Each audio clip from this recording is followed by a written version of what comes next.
Good morning from Six Gun Grill Newlands on day 2 of this 4-day clash between the Six Gun Grill Western Province and the ITEC Knights.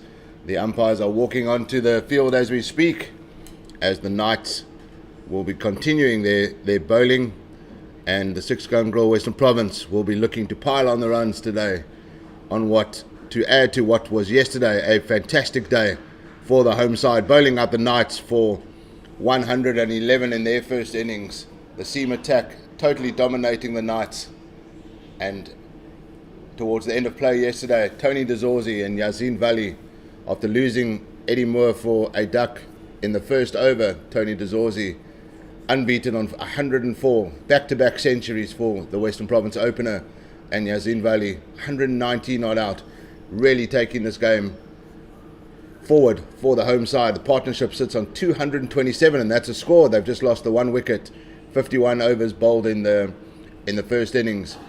Gerald Kutsia with the one wicket yesterday. 49 overs left still to bat before the bonus point ends, and they'll be looking for as many runs as possible to get those batting bonus points. They got a full complement of bowling points yesterday, and they restricted the Knights to 0 batting points after bowling them out for less than 150. And it will be, looks like Alfie Matoa from the Weinberg end who will kick things off. And I think it's safe to say that the Knights bowlers will be disappointed in their efforts yesterday. Gerald Kutsia, the only man to take a wicket yesterday, and just bowling the incorrect lengths to what was an attacking batting from the home side. Tony Dezorzi and Yazin Valley make their way out to the ground, out to the middle as the clock ticks over 9:59, and first ball will be bowled in just 1 minute's time. If you're joining us from around the world, welcome to the live stream. We're brought to you by Six Gun Grill. We are live on the Cricket South Africa YouTube page via Pitch Vision. You'll see in front of you, it's a beautiful day here at Six Gun Grill Newlands. A little bit of a breeze, but the sun is out. There's no cloud cover to speak of, and it's going to be a fantastic day of cricket. If you're in and around the Newlands area, get down here. Entrance is completely free. If you're finishing work early on a Friday, pop down here. If you're finishing school, bring the kids down and come and enjoy some cricket here. Entrance is completely free. Bring some picnic baskets and just enjoy the day out here on what is going to be a great day of cricket.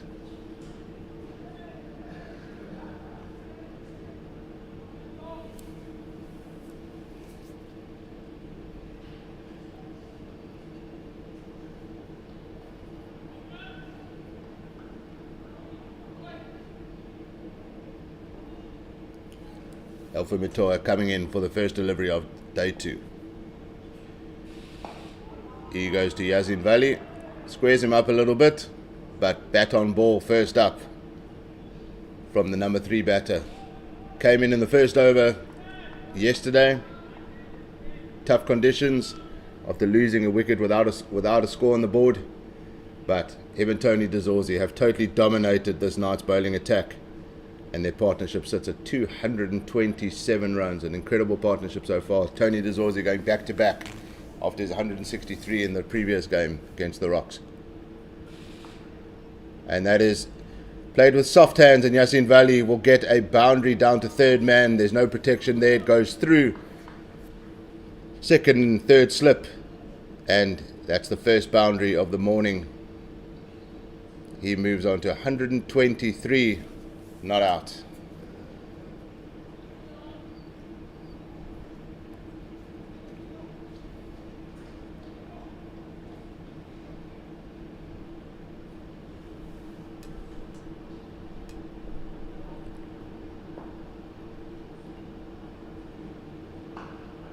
Defended there from Valley. Good delivery there from Alfie Matoa. As you can see, Alfie Matoa has got a very different action, a bit of a delay in his final stride, which makes it difficult for the batter sometimes. It's more prevalent in white ball cricket, where it's difficult to pick, but he's got a job to do here for his side with the red ball in hand.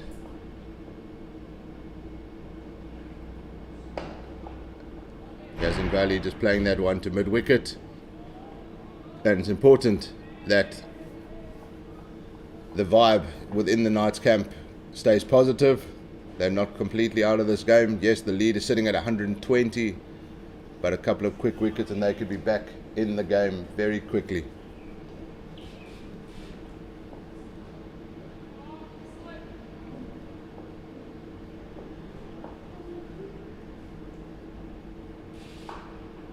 That's well defended there from Yasin Valley.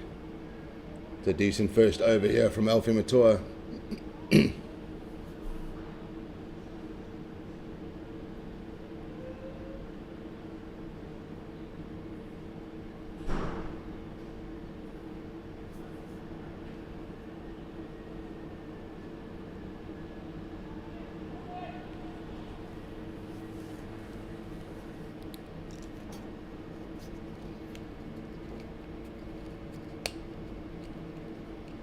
And that's well left by Yasin Valley, and that's the first over completed for the day. A decent first over for both sides. Boundary in that over for Yasin Valley to get some bat on ball, to get the scoreboard moving, and a decent first over there from Alfie Matoa, setting the tone for what is expected of this night's bowling lineup.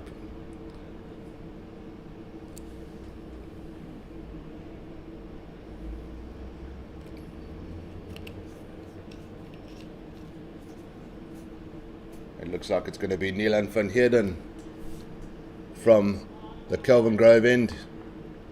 No Gerald Coetzee from the Kelvin Grove end this morning. We might have expected to see the pacer there. Was quite expensive yesterday. 11 overs, got the 1 wicket, but went for 59 runs. Nilan van Heerden, his 8 overs have gone for 38 runs.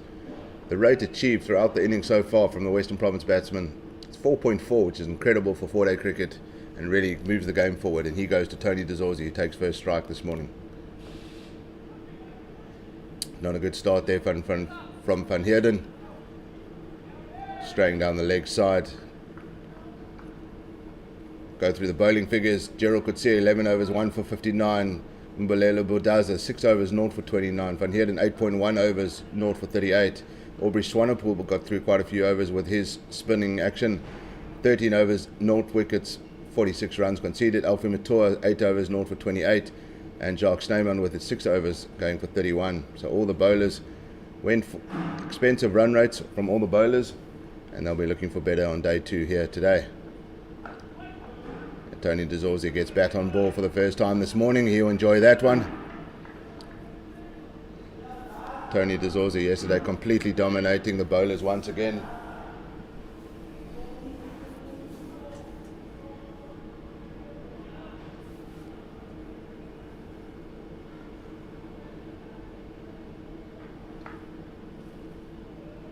Going to be a hot day out here for the night bowlers, and the Western Province batsmen will be looking to pile on the pressure, pile on the runs, and pile on the misery for the Knights in the field. Good shot from Tony DeZorzi to mid-off, but the fielder is in the way and he doesn't pick up a single there. But the middle of the bat straight away, and he started off very positively this morning so far.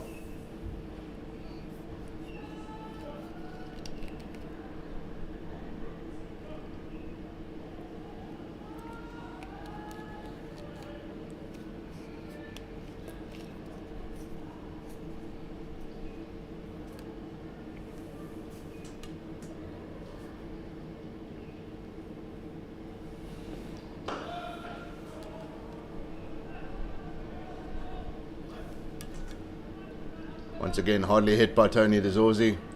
Some good energy so far for the Knights. They need some early breakthroughs this morning to really get into this middle order of the 6-gun Grohl Western Province batsmen, who have backed up their bowlers yesterday, who were absolutely incredible as a bowling unit, dismantling the Knights.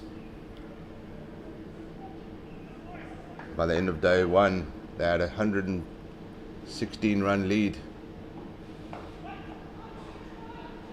Looking for the quick single there, but there was no quick single to be had. Good communication by the batsmen themselves. Nothing fancy needed today. Just bat and bat long. Opportunity to score big. Tony DeZorzi went big last week, and he'll be looking to go big once again this week.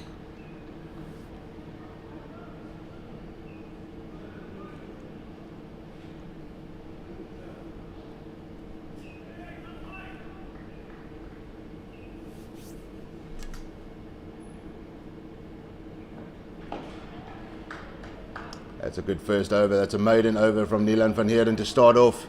And that's a good start for the young man. Tony Dezorzi just seeing that one off, just getting his eye in this morning, restarting his innings. But he's got bat on the middle of the bat today so far. And the score is 231 for the loss of just one wicket after 53 overs. The run rate achieved is 4.4. An incredible run rate for 4-day cricket, moving the game forward. There are 104 overs bowled in a day. The goal is at least to bowl 104 overs in a day for the bowling sides. And they need to stick to the over rate, otherwise there could be penalisation at the end of the match. But at the moment it looks like light would probably not be an issue today. It's a beautiful day here, a bit of a breeze as Alfie Matoa continues from the Wynberg end. And that's well left from Mo Valley.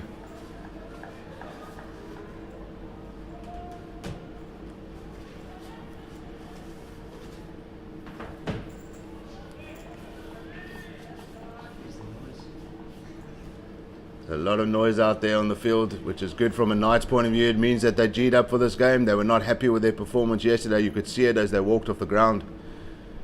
But as they say, môre is nog 'n dag. And you have the opportunity to come back into the game. That's a good delivery there from Alfie Matoa. Just beating the bat there. Yasin Valley playing at that one. Forward defensive, but just missing the edge there. Good ball there from Matoa. He's bowled nicely so far this morning, not giving anything away. Just the one boundary to the third man, but there was still good delivery, but well played by Mo Valley.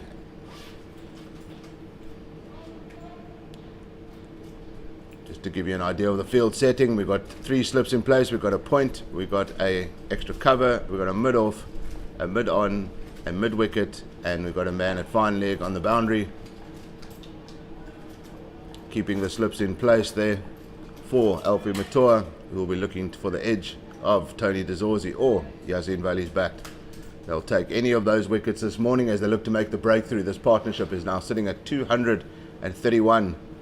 An incredible second wicket partnership, just what the Western Province team needed after skittling the Knights yesterday for 111.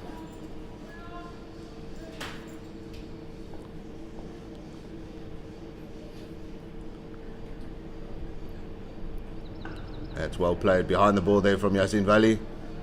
Got some people coming into the ground here early this morning, taken Friday off from work or maybe an early exam, and they've come after the exams, come and enjoy some cricket here. The Oaks grass is looking absolutely sublime this morning. Some nice shady spots there. Come and enjoy some sunshine. Come and enjoy a good day of cricket here at Six Gun Grill Newlands. I'm going to be welcoming my co-commentator James King, the Cape Fox, into the commentary. We don't call this a box, but we call this a window of opportunity. Let's call it that. A commentary window of opportunity as we look out from the South Club here at Newlands. The breeze in our face. What more could we ask for? It is. Good morning, James. Beautiful morning. Yeah, morning, David. Thank you very much for holding the fort here. Right there. Okay. We did a bit of chair juggling. Seat, yeah. Take the main seat. There we go. Oh. As Alfie Matoa continues to Yasin Valley, he just plays that one. No single on offer there, and another good over there. Another maiden over. 54 overs in, 231 for 1. Yasin Valley 123, Tony Dezorzi 104. Situation of the game. Western Province bowled the Knights out for 111 yesterday. The seam is doing the job there. George Linder, the spinner, not even getting an over in, not needing to get an over in. And currently the score sits on 231 for 1, a lead of 120. And that's a massive lead. As so far, just one wicket falling, so effectively they're 120 ahead already. And they'll be looking to push that score close to 500, maybe even. They've bought time in the game. They can bat long, they can bat big, and that's exactly what they'll be looking to do.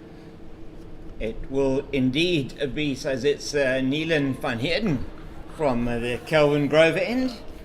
and he's bowling to 2 slips, first and second slip, a fourth slip, a man at point, man extra cover, well, more like a cover I'd say, cover position in quite close, man at mid-off, mid-on, mid-wicket, and down here at sort of long leg, more like a, yeah, it is a long leg here, and looks like a tall fellow there, he's got long legs. Yep, Gerald Coetzee, we haven't seen him so far this morning, James.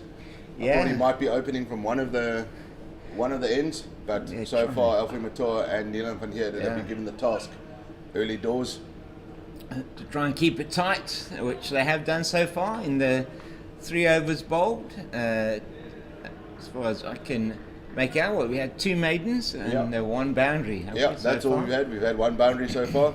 But I mean, if you look at Gerald Coetzee, 11 overs, 1 for 59, just too expensive. Too short, I think. And just giving too many boundary balls yesterday. And exactly what the batsman needed. I mean, he opened up well with the first over of his innings, of the innings, and it's a man at backward point. That's Reynald Fontana does the fielding on that occasion. He's got a live wire in the field, the young man from the Free State. And the Knights here are,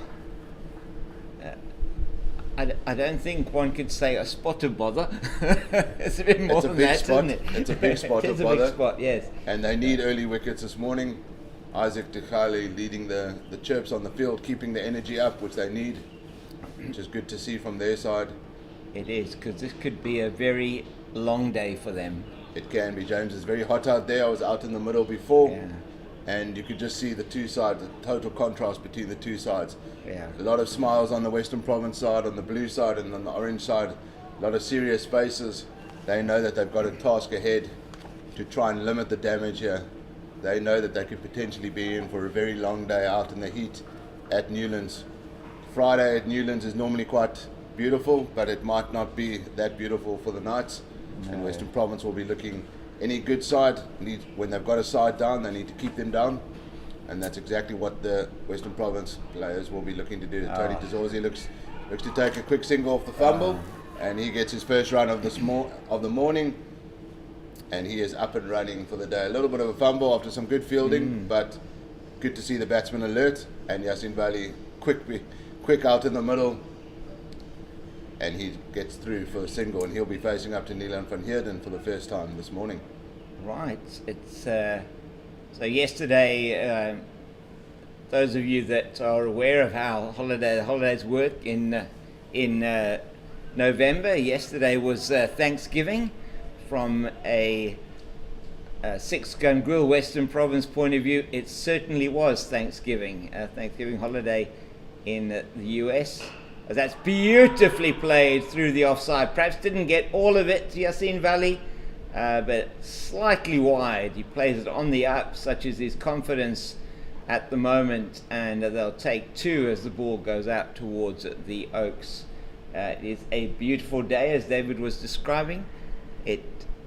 Not a cloud in the sky at the mountain as I drove in from the Blouberg side of Cape Town. Those of you that might be aware of the geography of Cape Town will know the mountain faces to the north and overlooks Table Bay, and to the north there, almost adjacent with the famous Robben Island, is the suburb of Blouberg Beach, where the King of the Air competition is currently on the go, will be on the go. As far as I'm aware, that's the world famous King of the Air competition. I think it's sponsored by a certain energy drink. We won't mention the energy drink. The names, no. And that taking place at the moment, and they will be out in force today. I can tell you, it is very windy.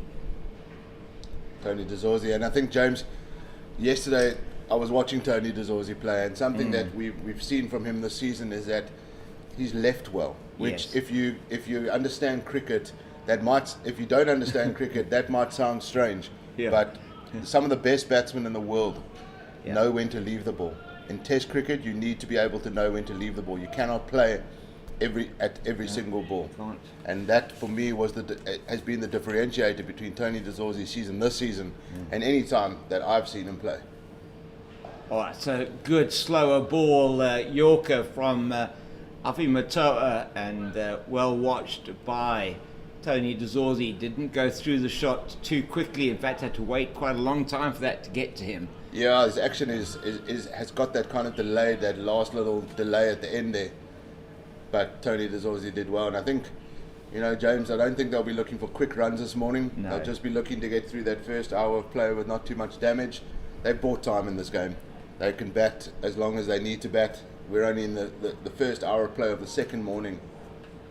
And they know the weather's set fair, and that is played out into the covers. That man Fantondo, who's patrolling the backward point area, does the fielding yet again, and there is no run to report. As you say, David, what really has impressed over the innings last week, the innings this week so far, yesterday, it could have been difficult for the Six Gun Grill Western Province opening lineup. Eddie Moore going out early yesterday, and Tony DeZorzi left well on both line and length, as that's a good delivery from Matoa. It squeezed out past Gully, and they'll take two. Good running from DeZorzi and Valley, as they're aware. DeZorzi wanted two from the minute he saw that go past Matthew Kleinfeld, at Gully, and I think that's really been a hallmark of what Tony DeZorzi has been able to do, is,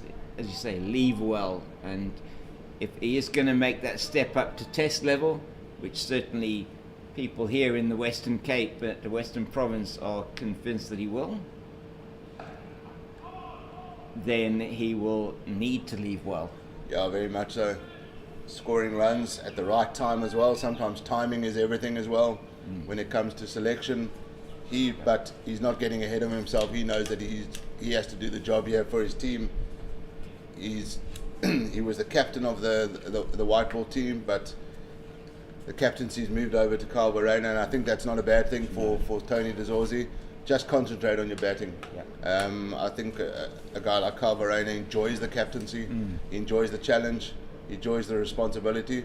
Ooh, that just died a little bit in front of Gian Clitty and behind the stumps there. And that over ends the 56th over, 236 for one. The lead has moved to 125. Valley at 125 not out, and Tony DeZorzi 107 not out. And despite the fact that this morning it has been a little bit quiet, only 9 runs in the 5 overs so far, it's still batting at 4.2 and over, David, and courtesy of that concerted attack that both Valley and DeZorzi performed yesterday. Once they'd got through that first tough spell and settled themselves after tea, it was all one-way traffic. Yeah, I think what we might see, we've got Daniel Smith coming in down to come in at number 4, and Kyle Verena at 5, Aviu Ngujima at 6, George Linda at 7. So it doesn't get any better for the Knights, but we might see a kind of, depending on who possibly goes out, we might see a combination of right-left combination. Kyle might come up to number 4, Daniel Smith might come in at number 4, but that's the nature of this batting lineup. It's dynamic, it's positive. The play is going to be positive. Daniel Smith, young player, but coming in with the score already at what it is now, he can just play his natural game, which is a positive attacking game. These youngsters play without fear these days. Yeah, they do. The youngsters coming through, which I think is great. It's fantastic to see. We see results-driven cricket, which I think is good. We're not seeing a lot of draws in our domestic cricket these days. Not at all. Would be interesting to see over the last maybe 3 seasons how many draws in total. We've seen in our 4-day series in the CSA domestic series, but it's good to see results. We want to see results. The Warriors are top of the log at the moment with 2 wins from 2, but because they didn't get 2, and that's a nice shot there from Valley, but doesn't get through cover. Now, one feels, as you say, David, and you're probably about to mention the fact that weather has ruined a number of the games so far in the competition. certainly the first game at Centurion, which it looked like they were set fair. They were set fair. The Six Gun Grill Western Province was set fair to actually do particularly well in that game with the Titans struggling. This well played again by Valley. Yeah, that was a tough one because they were in a very positive, a very good state there. They batted quite well on a tough pitch. The conditions were very difficult, and they had the Titans 140 for 6 in their first innings on their way to a good first innings lead. Maybe not the follow-on, but at least a lead that they could push through. But the weather was just diabolical up in Pretoria there at Supersport Park, and there was nothing that anyone could do about that. And that match was a draw, but the batting bonus points were there, a couple of bowling bonus points, and a good start. Last week they backed it up with victory over the Rocks, an innings and 210 runs victory over the Rocks last week, a dominant performance over their rivals from down the N1, and they're looking to continue on that vein of form in this game. That's beautifully played. Yeah, sorry. No, beautifully played by Yasin Valley down the ground. Not going to reach the boundary, but he will pick up a couple, maybe one for the throw. No, just pick up 2 more runs. Lovely shot there from Yasin Valley. I was very impressed with Valley yesterday, James. Yeah, I was too. I mean, David, he really applied himself incredibly well, kept the scoring going. I mean, it was really outstanding the way that between the two of them they marshalled the partnership through. When the one batter was really batting at speed, the other one was able to just rotate the strike and give it back to that. I mean, it was really a partnership of 3. That's going to be a wide, surely. I don't know how that cannot be called a wide. Yeah, we heard a couple of screams from the crowd there, wide. So I mean, that went over 2 Yasin Valleys, not just over his shoulder. James, I'm just looking at Valley's career strike rate in first class cricket of just 57. Well, not just, but 57.62. Yesterday he was going close to 100. Well, that's right. Rate. He got his 104. Was off 110 balls when he got to his 100. He took that single and. The throw came in, hit him on the pad, and went down for a boundary. Shades of the World Cup in 2019. Ben Stokes, hands up. Absolutely. And but such a well-deserved 100, and only, I think his 15th in first-class cricket, as that's just down the leg side, and would have been completely upset with himself had he managed to get an edge onto that one. Yeah, he's got 14 half centuries in his career. That was his 15th 100. He's played 129 first class matches. Yeah. So he's scored 55. He's gone larger than 50. Yeah. In 55 of his 129 matches. Yeah. That's a pretty good conversion rate as a top order batter. And such an asset for the team to have one of those players that's played very nicely by Dozorzi. There is a man, Reynard Fantonda, keep mentioning his name, out in front of the Oaks, and he will keep that down to a single, and just building themselves back into the game this morning. The Six Gun Grill Western Province batters, pretty much what I was talking with Tariq and yesterday evening on commentary, and saying, we were saying to each other, okay, so the plan would be in the morning, just as a batter, you're going to look at it as if you're opening the batting again today. Yeah, very much so. Reset, you're on the score. Yasin Valley just has a swing at that one, just testing him outside off stump. Yeah. Lucky not to find the edge there. But yes, reset, refocus, start your innings again, and you have a job to do. You've done the job on the first day, and you need to continue that on the second day here. You don't want to expose your batsmen too early here. You need to continue. Just take it session by session. It's still 22.3 overs to the new ball, and that's very nicely played to the right of Gerald Katsir at mid-on. and he performs a diving rolling stop and to keep them down to the single. The big man getting down very well to the right hand side. Doesn't Newlands look a picture, David? It looks an absolute picture. Our photographers yesterday, Grant Pitcher and Ashley Flockman, took some amazing photos yesterday.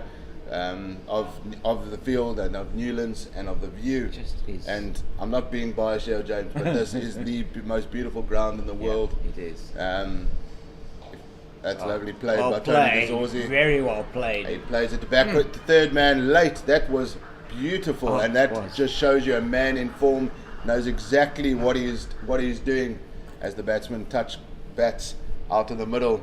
That was a lovely shot, James. Oh, that's probably the most delicate shot under his eyes. I mean, see how he played that. I mean, if you're a youngster and you are perhaps going through this video, and then really to see that shot, I mean, he just played it so beautifully down to the third man boundary for 4.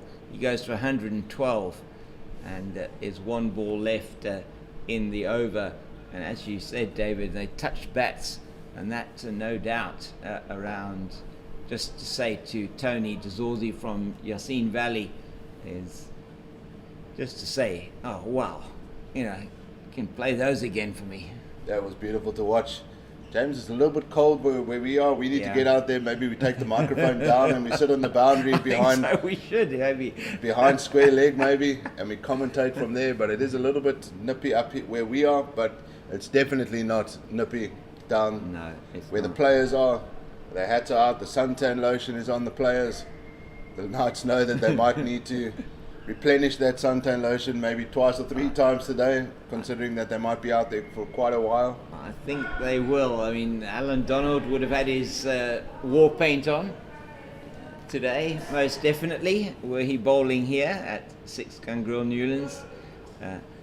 As it's still Neelan van Heerden from the Kelvin Grove end, bowling to Yassine Valley, just defends into the leg side, picked up by Captain Piet van Biljon at mid-on, and you do hear a little bit of background noise here at the 6 Gungril Newlands. The wind is absolutely pumping today here in Cape Town. The southeaster, or the Cape Doctor as they might call it, because it blows pretty much everything away.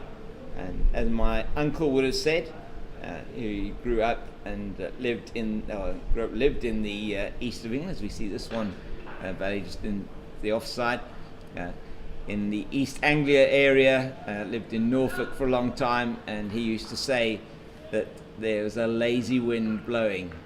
And so I said to him, Uncle Brian, why is it a lazy wind? And he'd say, well, it doesn't go around you, it just goes straight through you. And that's exactly what this southeaster is doing today here at 6 Gungril Newlands. And coming in from Bloberg, as I was saying this morning, no cloud on the mountain, very little moisture then. That means no tablecloth today. Those of you that are aware of it, it's Neelan van Heerden from the Kelvin Grove end. Once again, all watchful from Yassine Valley, and it is going to be a tough day out there in the field. The wicket is going to dry out more today. It's going to be a very good day for batting. Yeah, I think Fozia Sylvester and her scoring team are going to be scoring a lot of runs today, and another group that is integral to behind the scenes of cricket, our Western Province Scorers Association. Yeah, we want to thank them for always being here at our home games and for continuing to do a brilliant job. That's a good bouncer there, steep bouncer, and Yassine Valley did well to duck under that one.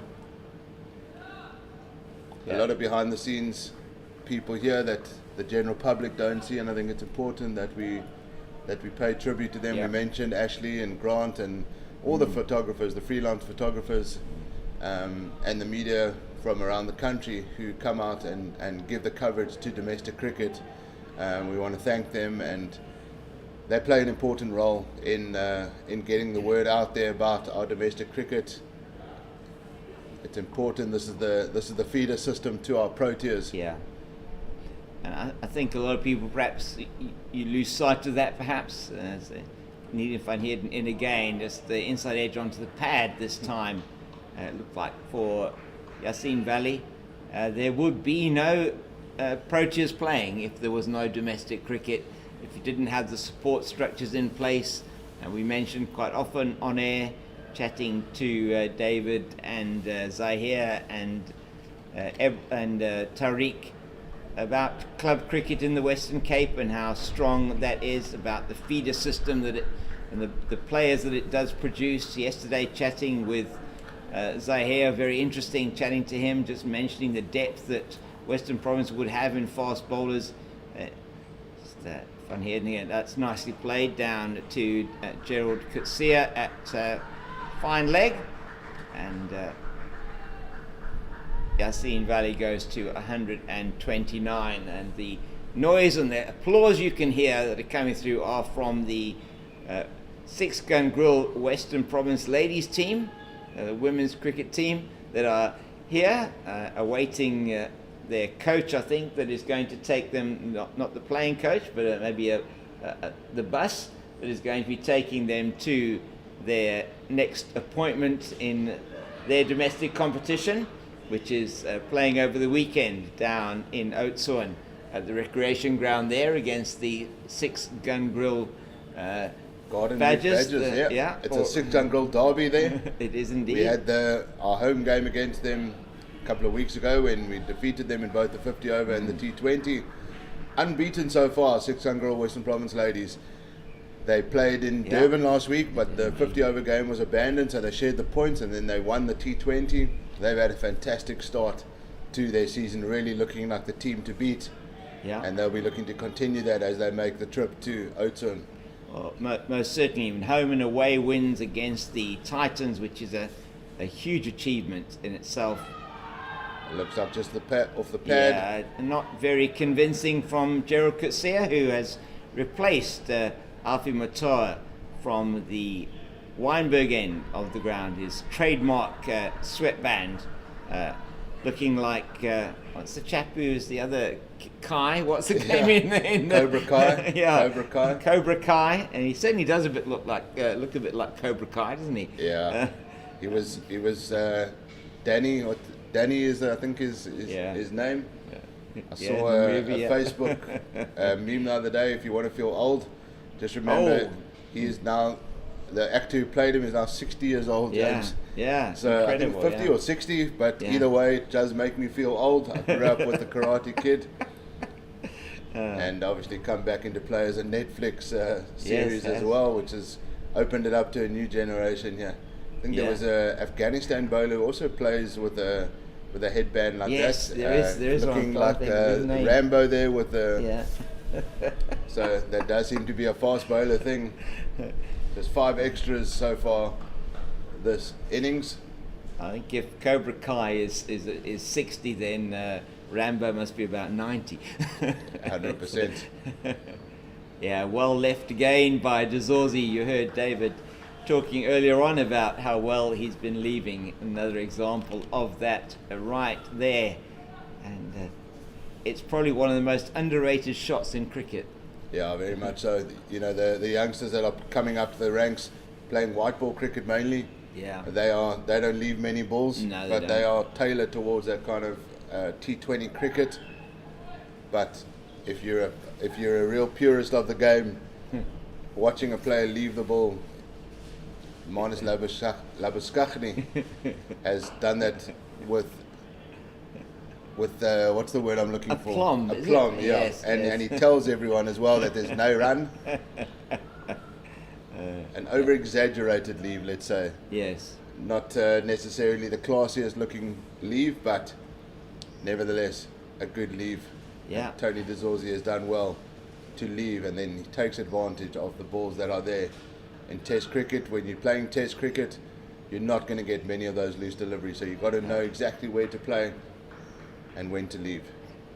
You have to understand where your off stump is, and Tony Dezorzi knows where his off stump is, and so that one he knows is going to be going on in that corridor, which is not that uncertain for him because he knows that's going to go onto the stumps, plays defensively out into the offside. And always laugh when I'm commentating with Zahir and the oohs and the ahs are coming out off the field when that one just could have done, if there was another lick of paint or varnish on the stumps, would have maybe took it. And he says, that's a good leave. Whereas any leave that misses the stumps is a good leave. 100%. That's beautifully driven by Tony DeZorzi. Well, is that going to beat the man? I don't think it is. It's coming around on the boundary. I think it might be Nieland van Heerden, who's come around from a deepish point position, but not before they go through for 2 runs off the bowling of Gerald Coetzee. That's not a bad start for the young paceman this morning. He's going to want to tighten it up a bit. Certainly the Knights this morning have looked a lot tighter in this opening spell than they did yesterday. Not trying too much, and I don't think you do need to on this wicket. It's about now, and I mean now from a damage control point of view, about line and length. Don't let the batters get away. Keep working to your plan, and they have to have a plan. I think that's most important. So I think we saw yesterday, James, if you bowled in the right areas, Buren Hendricks, Dane Patterson, Nandre Berger, Tsepo Moreki, relentless in the right areas, making the batsman play. And that's something that the Knights just weren't able to do yesterday. Yeah. And that reflects in the score. There was something in the pitch yesterday for the bowlers. I think it was a good toss to lose. The Piet van Biljon was going back to yesterday, won the toss and put and decided to bat first. And Kyle Verreynne, I think, was quite happy to lose that toss because he was unsure of what to do. But it's one of those where it was a good toss to lose, and he knew that he had the bowlers, and in those conditions, if they got it right early doors, and they made a decent start the night. So even though they lost a wicket in the first over, they were 38 for 1. I remember saying that yesterday, and then before you knew it, they were 38 for 4, and that just really just took the wind out of their sails in their first innings. And the Western Province bowlers just never let them get away after that, taking wickets at regular occasions. So we'll give you a link just now. We can give you a direction. It's Nieland van Heerden. That's beautifully played by Yassine Valley, and the 250 is up with that boundary, which is played towards the North Pavilion.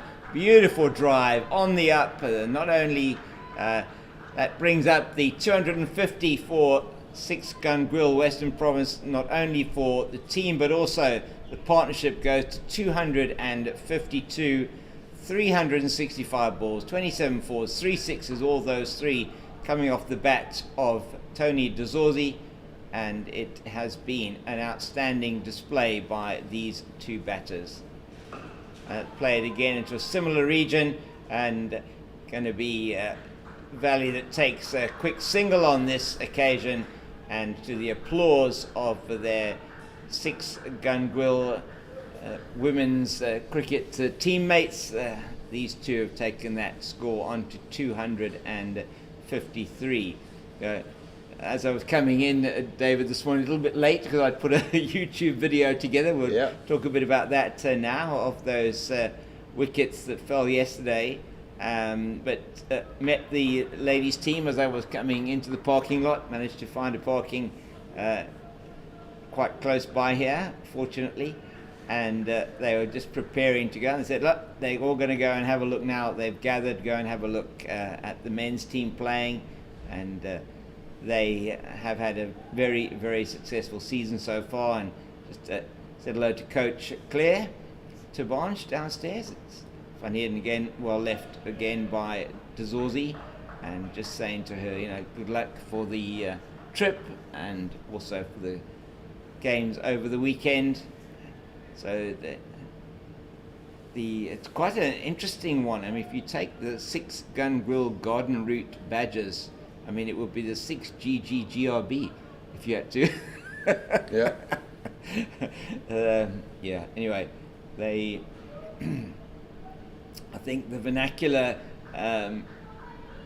as spoken by one of the players downstairs, was they're going to play the GRB. Sounds a bit like a Roald Dahl novel. Yeah. As well, but yeah, that should be very interesting to have a look at that.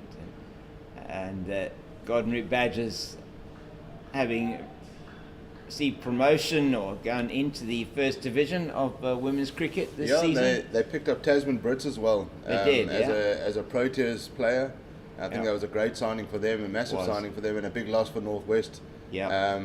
Losing two of their players. I think Lizelle Lee also left. Lizelle Lee now playing at the moment. She was playing in the Big Bash League. In fact, oh wow, he hits that beautifully. But there is a man on the boundary at backward point, Reynard van Tonda, who plays that well. In fact, Laura Wolfhard, I'm not sure whether that game's today. Adelaide Sixers, led by Laura Wolfhard, who's been their top scorer again. I think she was up until the elimination rounds now. She was the third or fourth highest scorer in the Big Bash League in Australia, a product of the Western Province. We know particularly well down in these parts, and she has done very well, leading the Adelaide Sixers, or is it Adelaide Strikers? Or Adelaide Strikers. Strikers, sorry. It's the Sydney Sixers, the Adelaide Strikers, leading them to second place on the log in the WBBL, and they will be playing, if that is today, or maybe it's tomorrow. It looks like. They'll be playing against the winner of the first eliminator, which team came third and fourth. I'm not sure who won that game. That today. That's the final today. Oh, so the final is between the Sixers and the Strikers. So if we look at the elimination game, which David has got here, and we'll have a look at the scorecard there and just see against the Brisbane Heat. And I think so. Laura Wolfhard, they're playing against the Brisbane Heat. Laura, another 47 off 45 balls to go with the 75 that she scored in the last game of the round robin, which took them from fourth position up to second. And she has had an outstanding season with Adelaide Strikers in the WBBL, and we look forward to, hopefully she'll be bringing that winner's medal home to the Western Province. And she's now second on the score, just after Beth Mooney, which is an outstanding achievement by probably the finest, I would say the finest women's batter that South Africa has ever produced. I'm biased, of course, but she really is outstanding. And Mignon de Prier, the third highest scorer for the Hobart Hurricanes. Hobart Hurricanes having, I think, got to that elimination round, or certainly third or fourth. So Mignon focusing on the shorter form of the game. It's a very wasteful bounce almost there from Gerald Coetzee. He is bowling fast, but he's not bowling accurately. And he's going to need to... I think this time in Australia is going to do him good, David. We were chatting a bit about that yesterday with Zahir and Tariq as well. I think, the seam attack is pretty settled in the Proteas team. He knows that he's not going to start necessarily unless there's an injury. But he needs to get that experience. He does. I see Lazard Williams has been called up. Clinton Stearman got injured in the previous Warriors game. Good to see Lizzie getting a call up there. One of the hard men of South African cricket, and just on the cusp. And he's done a lot of travelling, but not a lot of playing. And I actually spoke about it yesterday behind the scenes about Clinton Stearman, who has been travelling a lot, hasn't played a lot, then comes back into domestic cricket. And played and then picked up an injury, and there must be some science in that. I'm not a scientist. I didn't do too well at science at school, but ultimately you need your players playing. And yes, it's there's always going to come times where there's going to be squad players on tour. But gone are the days where you play those matches in between the test matches and the tour games against the President's 11 or the Victoria 11 or the Nikki Oppenheimer 11. I think it's just like one warm-up game. Almost, and normally when you've got that one warm-up game, it's going to be your first team that's going to be playing just to get the guys going. But there's no opportunities really for, other than the nets, for the guys to be playing. And ultimately, those kind of bowlers who are, especially bowlers, they need to be playing. Lazard Williams has spent a lot of time travelling, but hasn't played much. He gets the odd game here and there in the international cricket.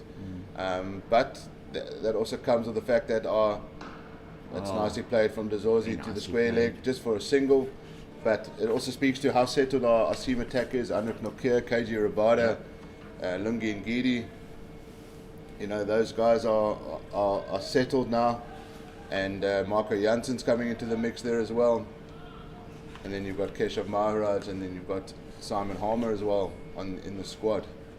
So I think it's, you know, if you look at it from a Titans point of view, they lose Lazard Williams for the upcoming One-Day Cup. Yeah.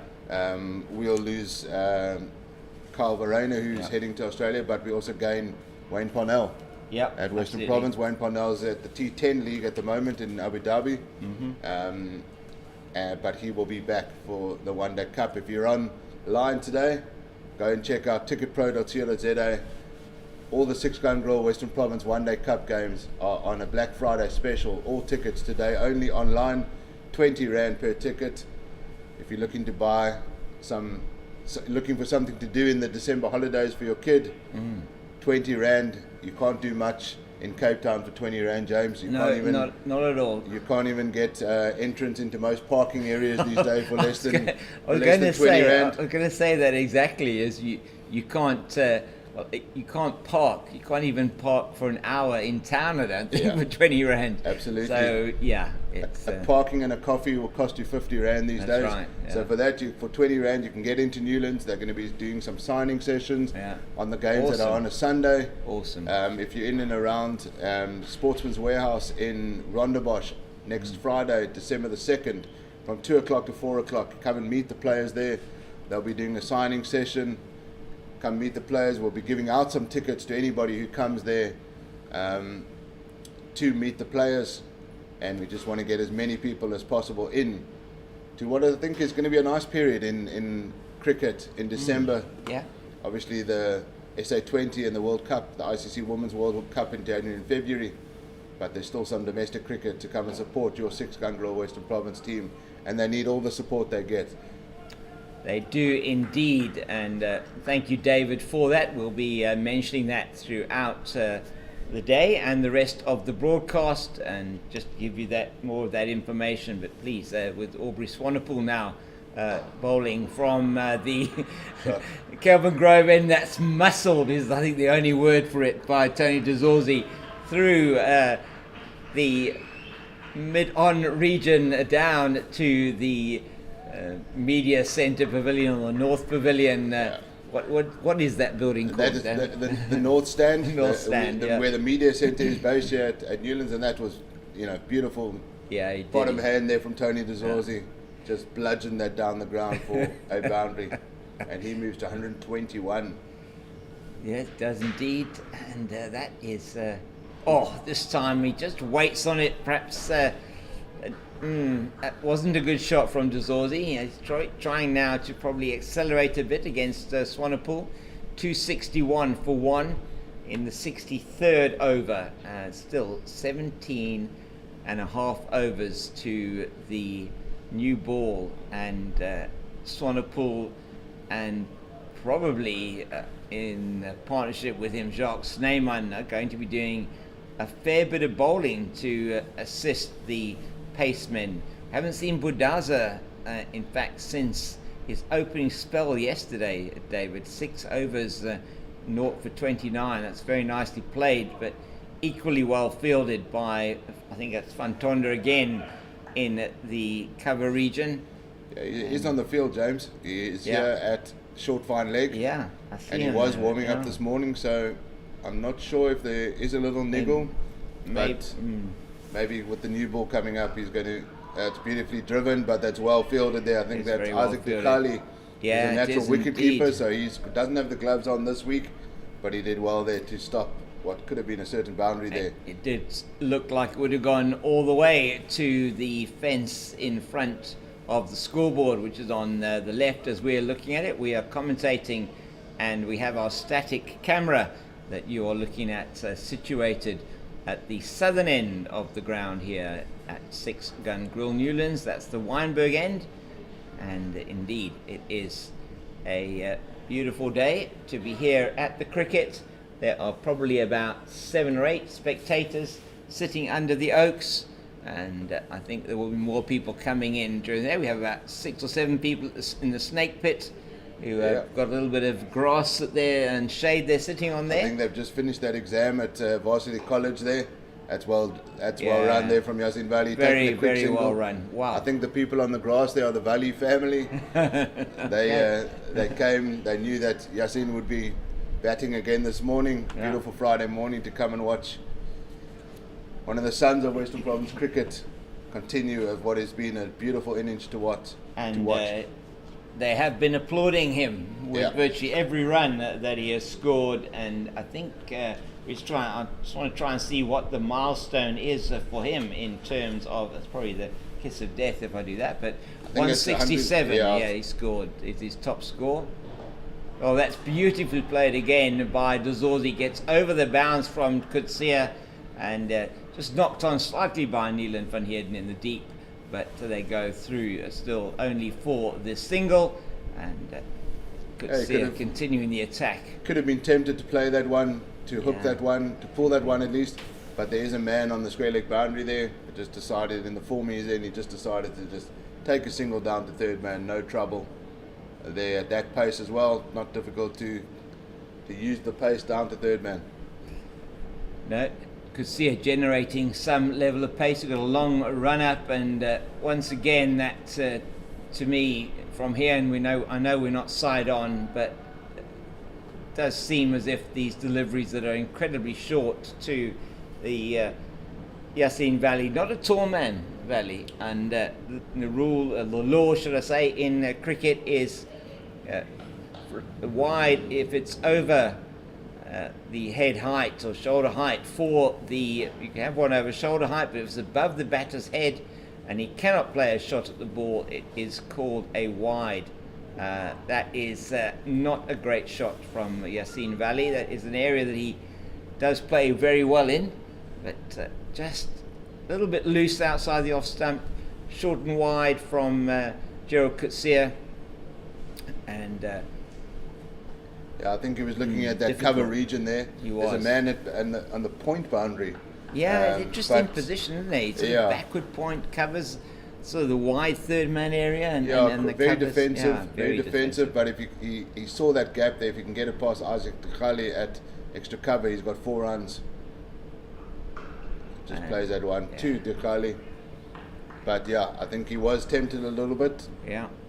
Well bowled there from Gerald Coetzee. Good pace.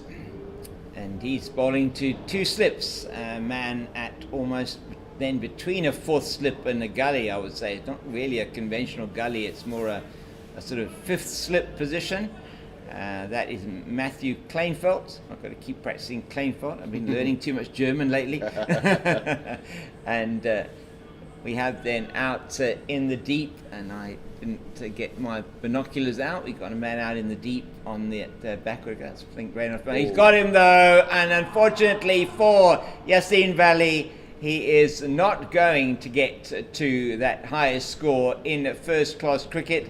And unfortunately for these two as well, they fall an agonizing 9 runs short of breaking the record for the Western Province second wicket, which stood at 200, still stands at 271 between Patik and Stiaan van Zyl against the Dolphins in the 2009-10 season.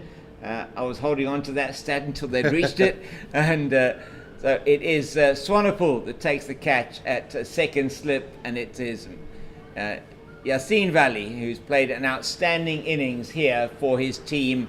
He goes with a score 136 off 192 balls, 15 fours, and the second wicket falls at 263, and indeed it is going to be Daniel Smith who comes in to join Tony De Zorzi at the crease. Take a bow, Yasin Valley. Yeah, that was beautiful to watch it. He's done his job. That was an excellent innings. When you get 100 like that, you want to go a bit big. Yeah. And he did that. And it was a good catch there at slip. Important that they take their catches. Yeah. They need to take every single catch that comes on offer. They cannot afford to drop any. And Aubrey Swanepoel showed his experience and took that important catch. Gerald Coetzee taking his first wicket of the morning, his second of the innings, 263 for 2 after 64 overs. Daniel Smith joined Tony DeZorzi, who is unbeaten on 122. The leaders moved to 152. I think that's 36 runs so far this morning. Sure. Within the first hour of play. Yeah. 11:05 will be the first drinks break. We're about 7 minutes away from that, a couple of overs, and that will give the Knights a bit of a boost as they head towards the first hour of play here at a sublime and beautiful 6-gun grill Newlands. Very, the outfield, I must say, David, I mean, the outfield is probably looking the best I've seen it for quite a while. I mean, it was looking good last season. This season, it's just looking absolutely superb. Yeah, Brahm and his team have done a good job in the winter, and it is looking beautiful. There's a lot of cricket still to be played on this field this season. Yeah, a lot. Yeah. One Day Cup cricket, SA 20, 9 matches I think in the Women's World Cup. So 5 matches in the SA 20, that's 14 matches, and 4 One Day Cup, that's 18 matches already. And that's a lot for a season. And then a couple of 4-day games at the back of one 4-day game at the back of the season, getting the home games out of the way because of that amount of cricket at Newlands. That's why we've got 2 home games in a row before the break. Yeah. Aubrey Swanepoel continues from the Kelvin Grove end. It's very well played by DeZorzi. It's going to go down the leg side. It's a long chase here for Swanepoel. For Kutsia down in front of us, and they do go through for 3, and it takes DeZorzi on to 125, and it will be Daniel Smith facing for the first time, and we now have 2 left-handers at the crease, Smith and DeZorzi. Daniel Smith, who in the last game last week against the Don't say it, James. G-Bets Don't Rocks. say it, James. Was in a very similar position. The score was 183 without loss. Also for 1 when he came to the club. Let me replay that. It was 183 for 2 when he came to the crease, and he has avoided the first baller off the spinner this time. Aubrey Swanepoel.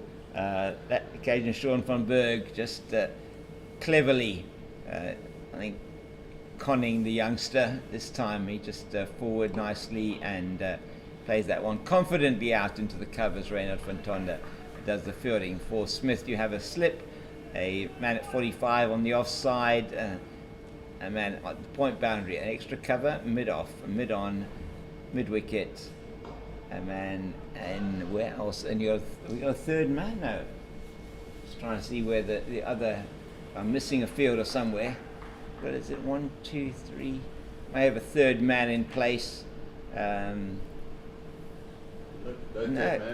Oh, sorry. There's a short leg coming now. Forward short leg that's come into play. So it is a 6-3 offside, leg side offside. 6-3 offside leg side field, and Swanepoel completes the over. And just the 3 runs off it. Daniel Smith getting a bit of a sighter here, and he'll be looking to hopefully bat long in this innings. Yeah, I think, Daniel Smith is one of those batsmen that doesn't look flustered at any given time, whether he's facing a bowler at 150 kilometers per hour or just a spinner. But he doesn't look flustered. He's a confident young man. I was watching him warm up this morning. Very kind of chilled individual. Doesn't look like much bothers him. His brother is obviously Chris Smith from the Bulls. So sport runs in the family. Yeah. Clutch players runs in the family. Professional sport runs in that family. So he knows that cricket can reward you, and also it can also keep you grounded at all times as well. He's had a good start to his season. Had a good T20 competition, and he got a first baller last week, but he has done well so far this season. He's learning his game.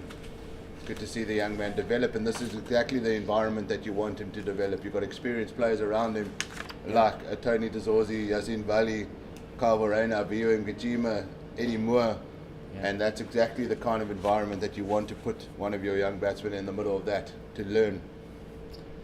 Indeed, David, it's beautifully played by De Zorzi. That one is on the up, through the offside, and goes down to the boundary in front of the Oaks for yet another boundary to the Premier opening batter for Six Gun Grill Western Province, a man who has come down from the north, shall we call it the north, Yeah. and has made a name for himself down here in the Western Cape, playing for the Six Gun Grill Western Province, and he's he's now on 129. That's a good delivery, but that is really high and going to be going probably over the top of middle stump. Could potentially have bounced outside the leg stump as well. Could see a bowling over the wicket to the left-hander. That hurt De Zorzi. Tony, he's got hit. I think that was a bit higher, and I think it was high, yes. Exactly why Tony De Zorzi is showing that. Yeah. Maybe a little bit... very high. That did hurt. Exacerbating that a bit. I think so, yeah. But it did hit him in the fleshy part Yeah. of his leg. Not much protection there. And Gerald could see, I think, more begging than...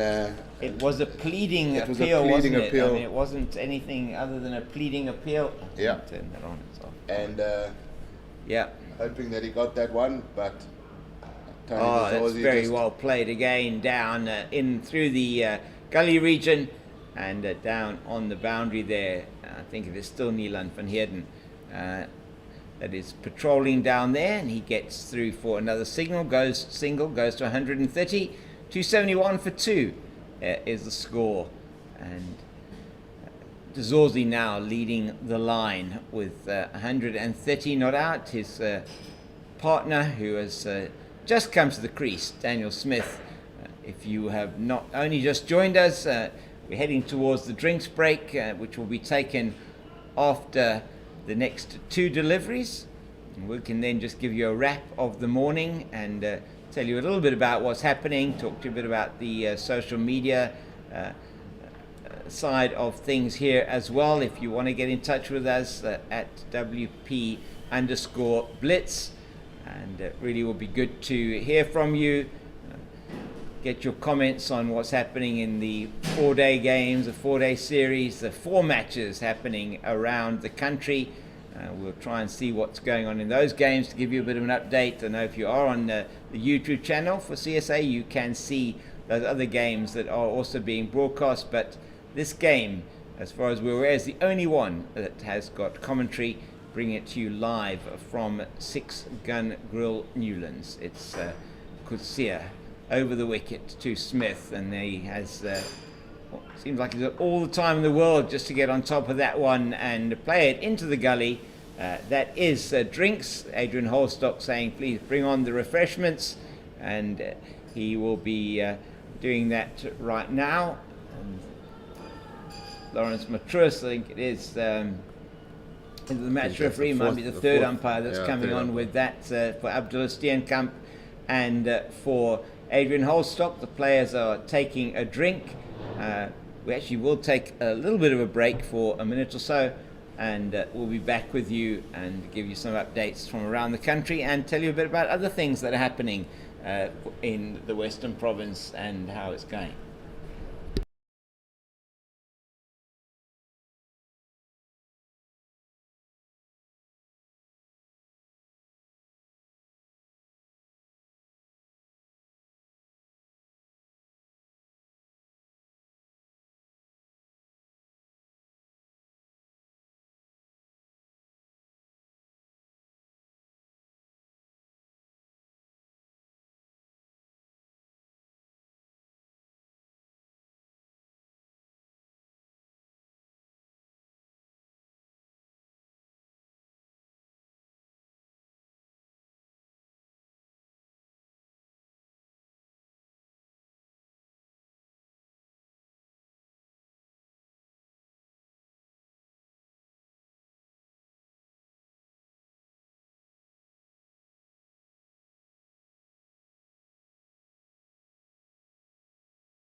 Welcome back to Six Gun Grill Newlands. So here with me, James King, the Cape Fox, and I have with me David Brooke, brand and sponsorship manager here at Western Province Cricket, and it's Aubrey Swanepoel who is going towards us here from the Kelvin Grove end, bowling to Tony DeZorzi, and some good work by Reynald Fontonda in the cover region.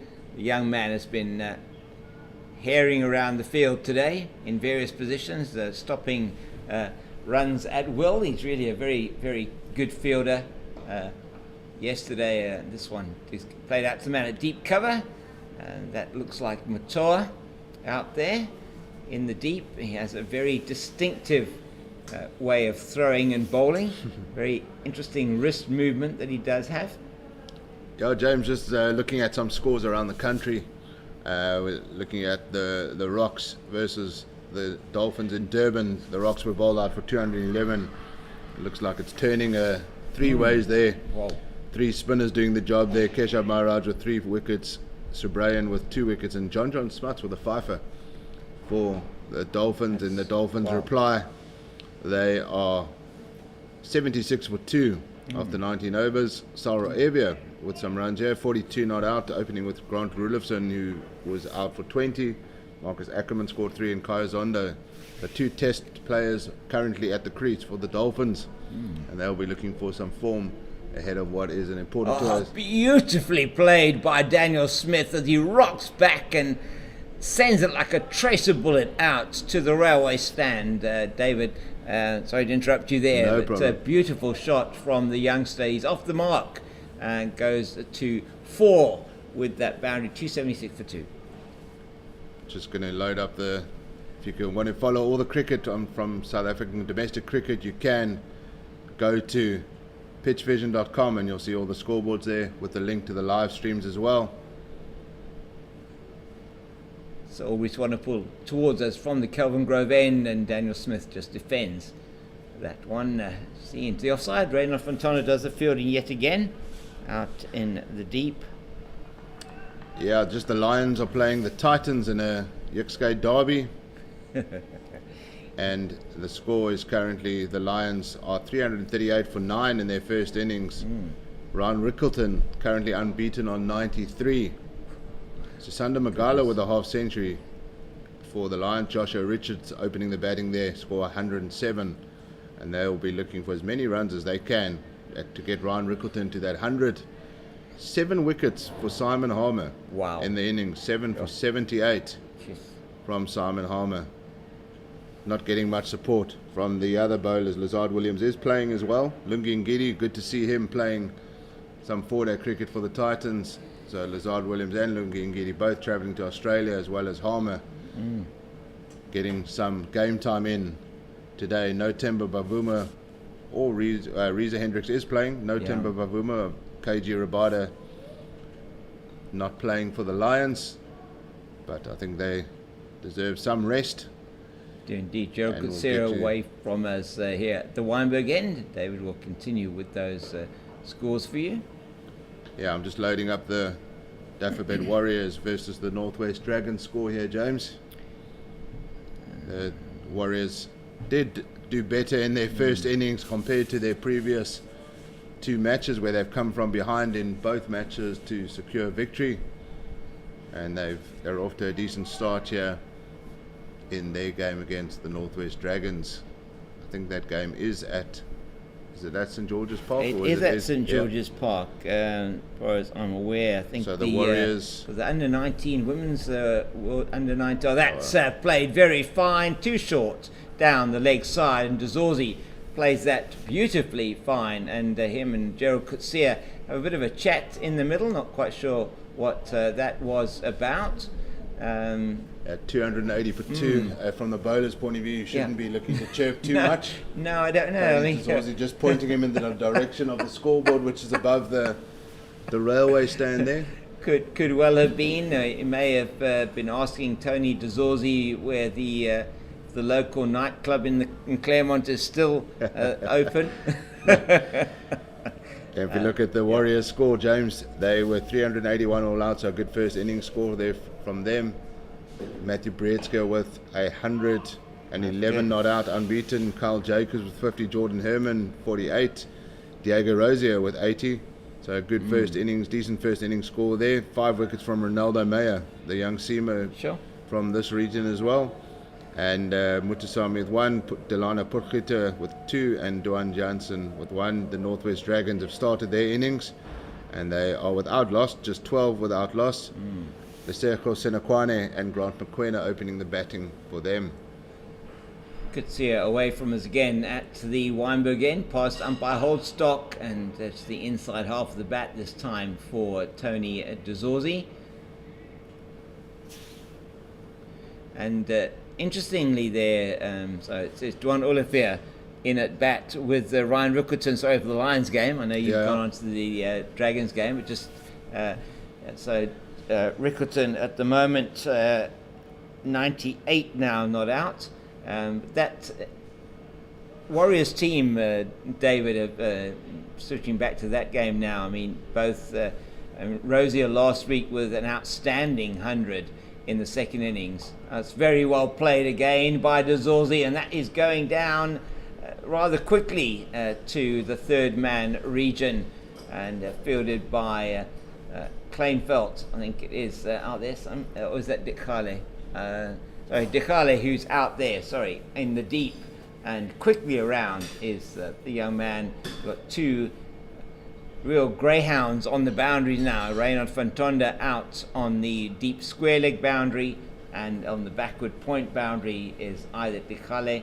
It's 2 slips, a gully, backward point, extra cover, mid-off, mid-on, deep square leg and long leg, and just watchful from DeZorzi. He's 137 and not out. Now the top scorer in this match, or in this match, in his innings, just eclipsing Yassine Valley's 136.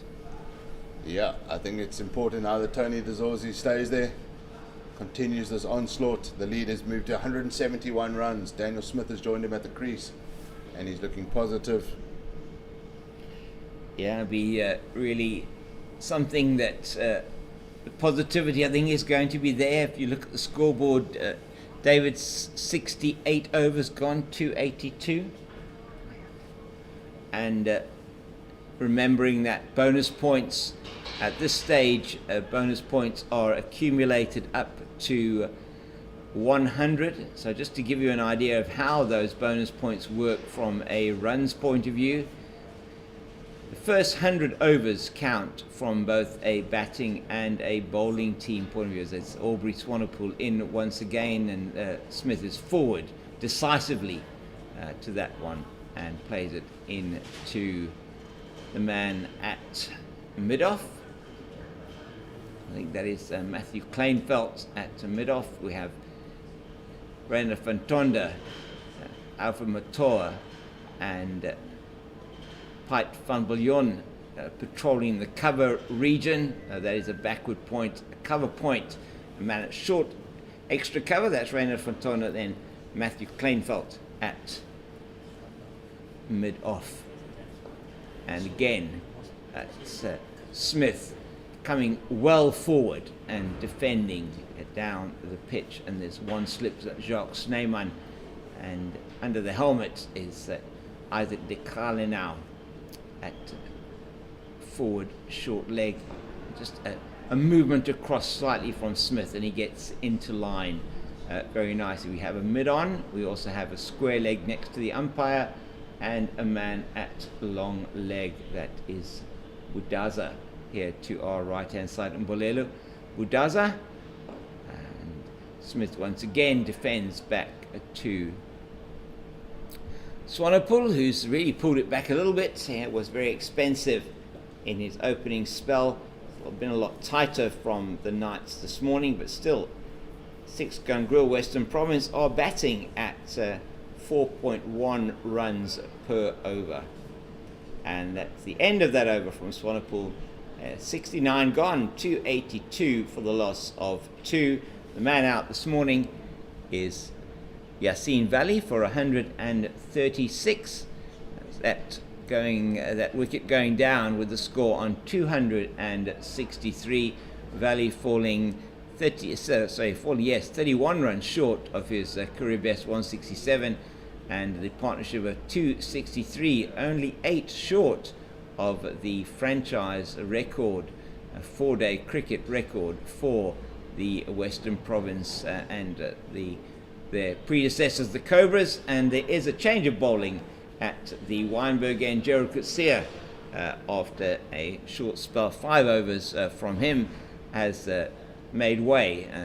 Coetzee successful in that spell, getting the wicket of Yassine Valley caught by Swanepoel at second slip, and he's in around the wicket to Dazorzi, and Dazorzi just plays it very nicely with the full face of the bat down to Coetzee, who's in front of us here at mid-off, to the left-hander. So 2 left-handers at the crease. We've had a left-hand, right-hand combination for much of the time here. And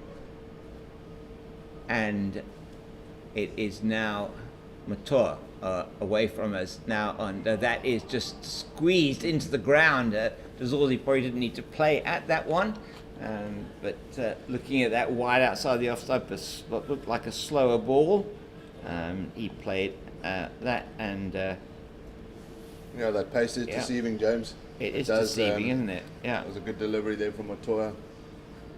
Tony Dazorzi just continuing here. Partnership has moved to 19. Daniel Smith's just got 4 of those runs. Tony Dazorzi looking to be positive here this morning. That's a lovely better shot there from Dazorzi. It's played the middle, no run available. Got some people out here, James. There's some people in the sun there in the north stand, in the north stand Oaks. We got some people sitting in the snake pit from the business park there. We got some people looking into the ground from Workshop 17 and the new business precinct building there, the NCG, the snake pit building. And it's a beautiful day here. If you're in the area, that's beautifully cover drive from Tony Dazorzi. Might pick up a couple, one for the throw. Nope. Yeah, I cut it round very, very quickly, and James. So he's sorting out the cutlery and crockery here for you for lunch, David. I mean, you helped me with the coffee the other day. So yeah, absolutely. As the score moves to 283 for 2.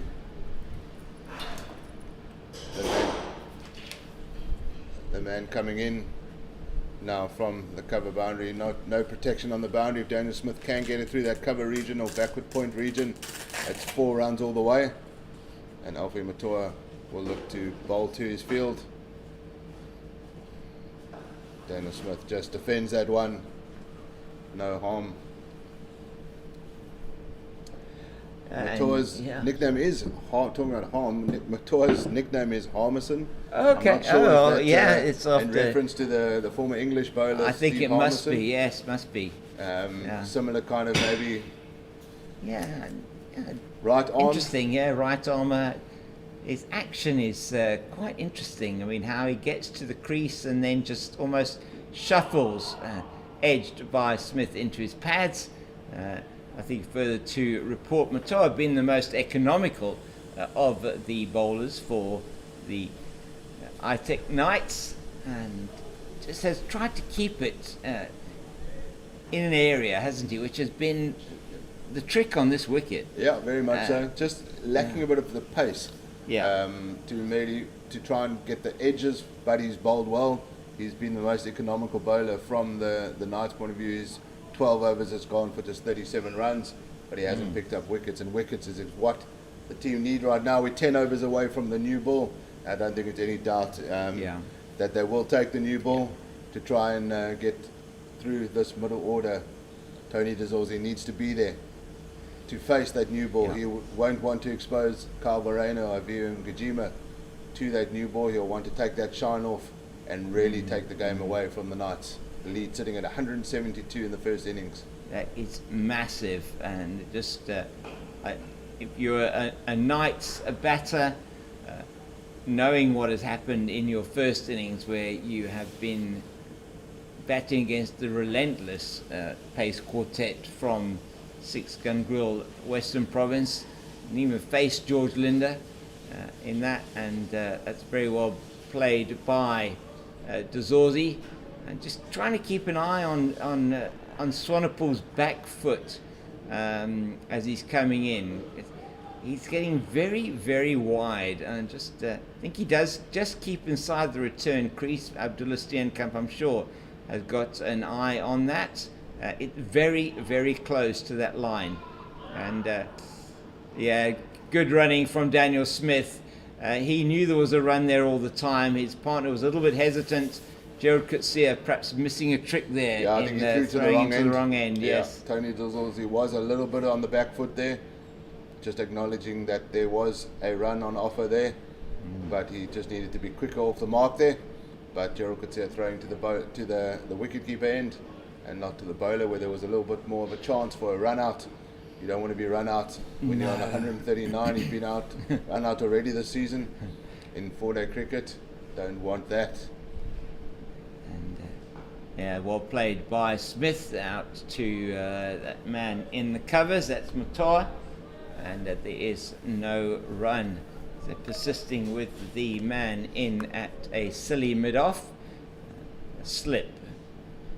Sort of a man at 45 on the offside. That's Piet van Biljon, the captain, as Daniel Smith comes across his stumps very nicely, plays it down to Budaza at mid-on, and he'll take a single, moves to 5 with that run. 285 for 2 is the score. Dazorzi on strike, 139. He has Swanepoel, last ball of his 18th over, and Dazorzi just plays it out into the covers.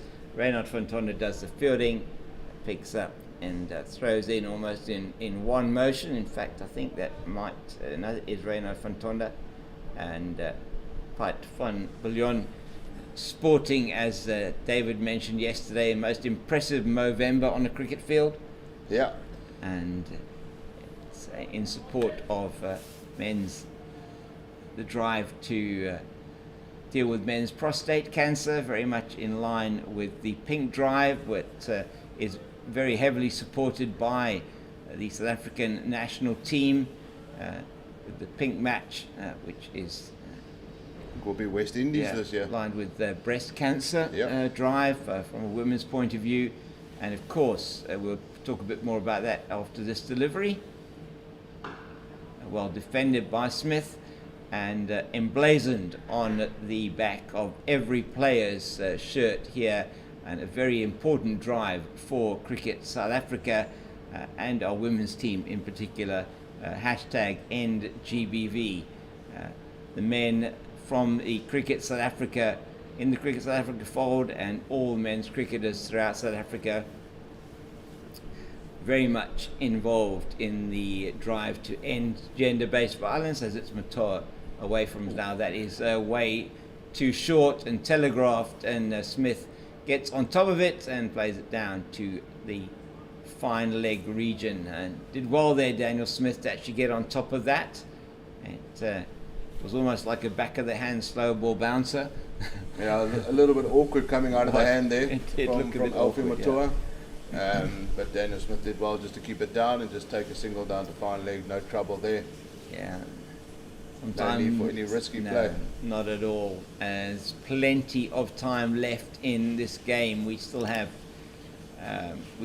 got 40 minutes before the lunch break, and I remember talking a bit about that yesterday. 40 minutes before the lunch break, as it's squeezed out to either Dechale out in the deep on the offside at deep point, take another single. 140 to Zorzi. Yeah, it was an interesting 40 minutes before lunch yesterday, James.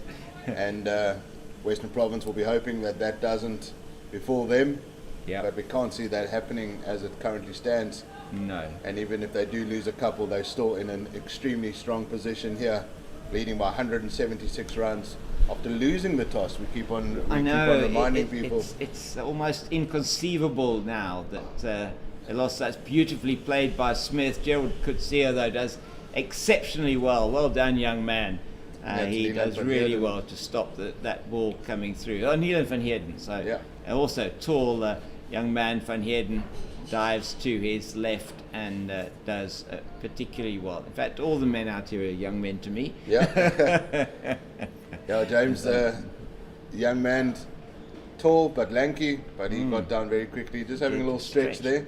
Yeah, maybe stretching to warm up, to come into the attack again. It's well played. It's a beautiful sound of Daniel Smith's bat there. Really confident from the good, young man. It? Oh, as we said, the lead is 176. They'll look to take that over the 200 mark before the lunch interval and reassess, regather over some lunch, set some goals out for the remainder of the day, and take it session by session as they look to pile on the runs here in the first innings. That is both Dzorzi and Smith. We'll talk a bit about that now.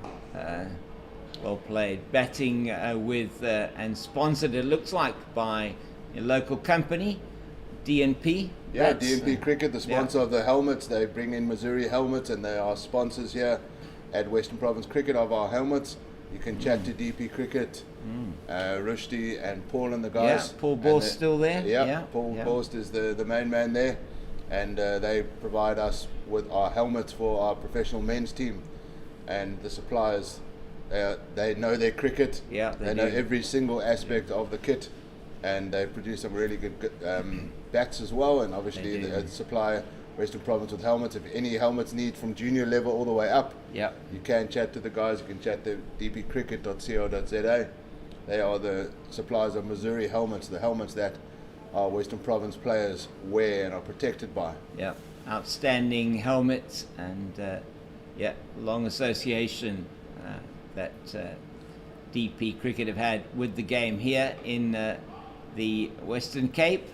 Aubrey Swanepoel continuing from the Kelvin Grove end, and David, as he was mentioning yesterday and again this morning, DP Cricket as well, just one of the partners that Western Province Cricket have here, together with their main partner, which is at Six Gun Grill.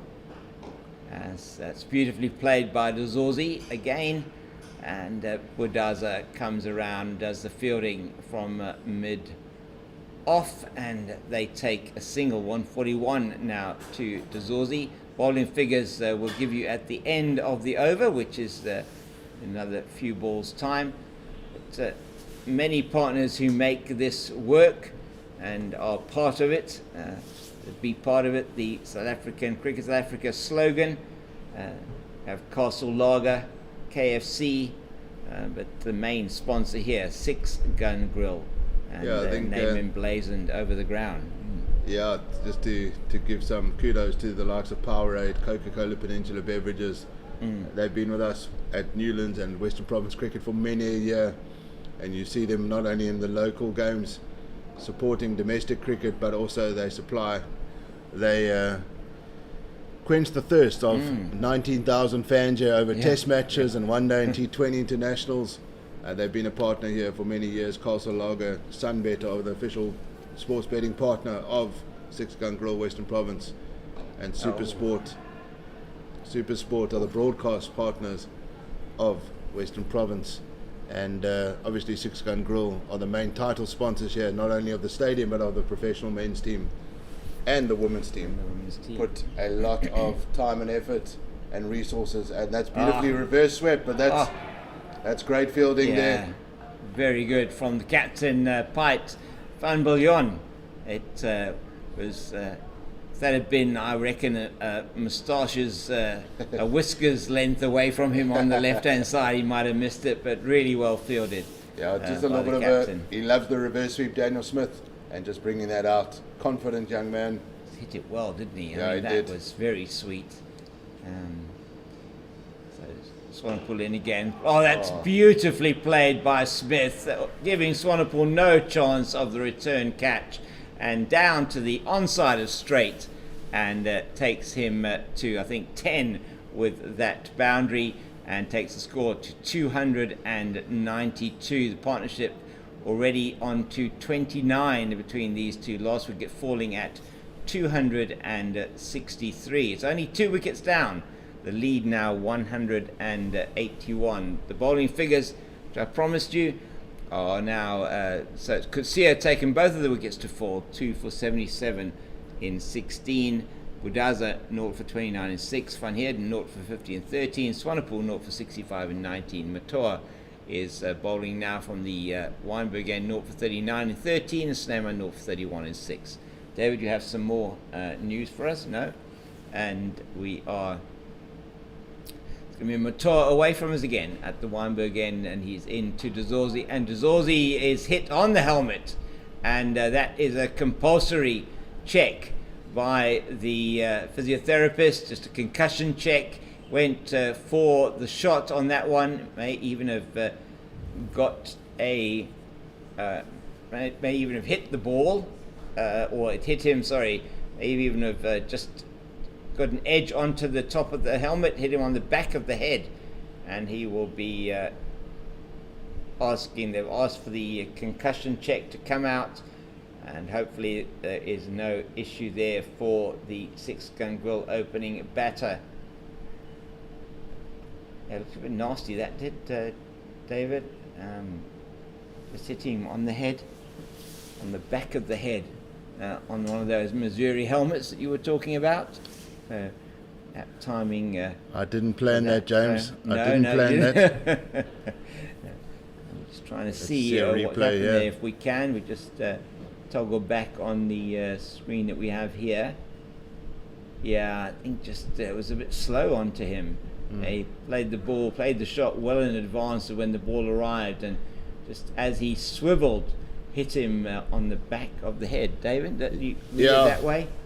It did look like it hit him in an awkward position. He's just testing out the physio, Mohamed Sunday, who's recently joined Western Province, just giving the umpire the diagnosis, and Tony de Zorzi looks absolutely fine. I don't even think they replaced the helmet. No, they didn't. So Just precautionary measure there. Umpires doing their job to keep the game, the players safe, and that's their priority. Yeah. Just doing exactly the right thing, just checking out the helmet.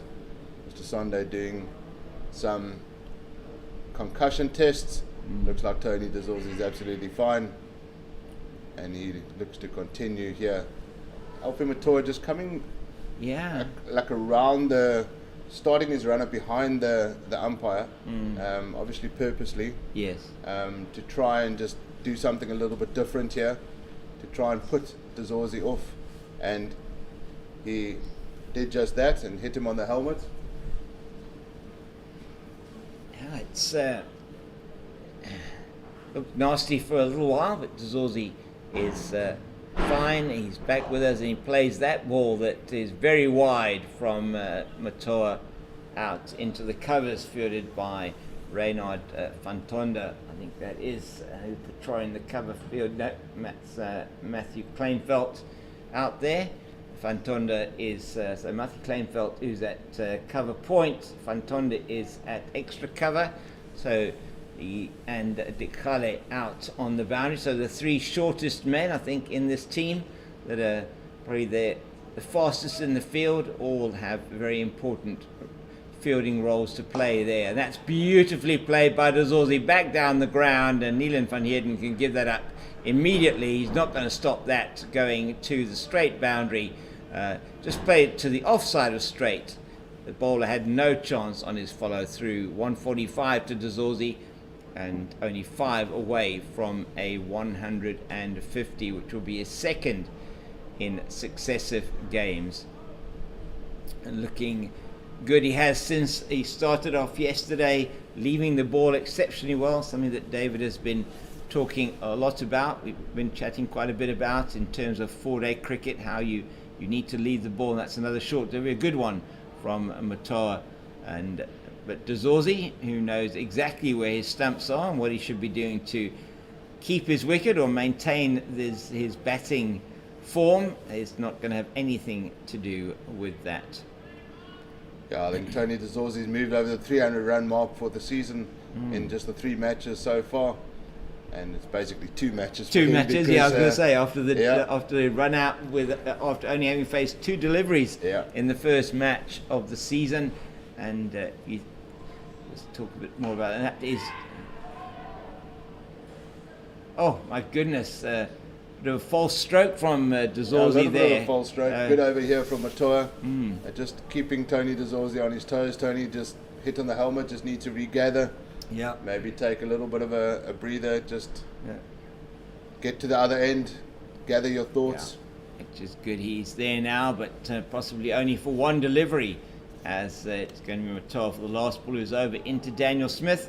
Expecting Aubrey Swanepoel will probably continue from the Kelvin Grove end, with there only being 6 overs left after this delivery until the second new ball. So 26 overs and 1 ball left until the end of the bonus point accumulation, which we can go through with you between one of the overs. The line changing a bit here, and the field has also changed. There's a man you can see in your picture who is fielding. It's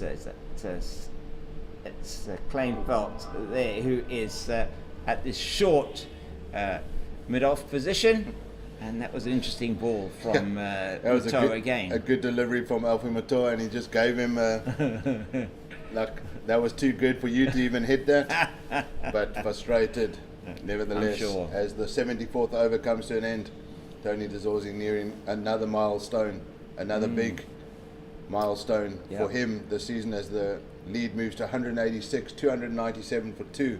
If you look at the run rate forward over, you look at that bonus point, and you look at potentially continuing at 4 and over, that's 400 runs, that's probably over 6 batting bonus points once again for the second game in a row, which is a massive haul of batting bonus points.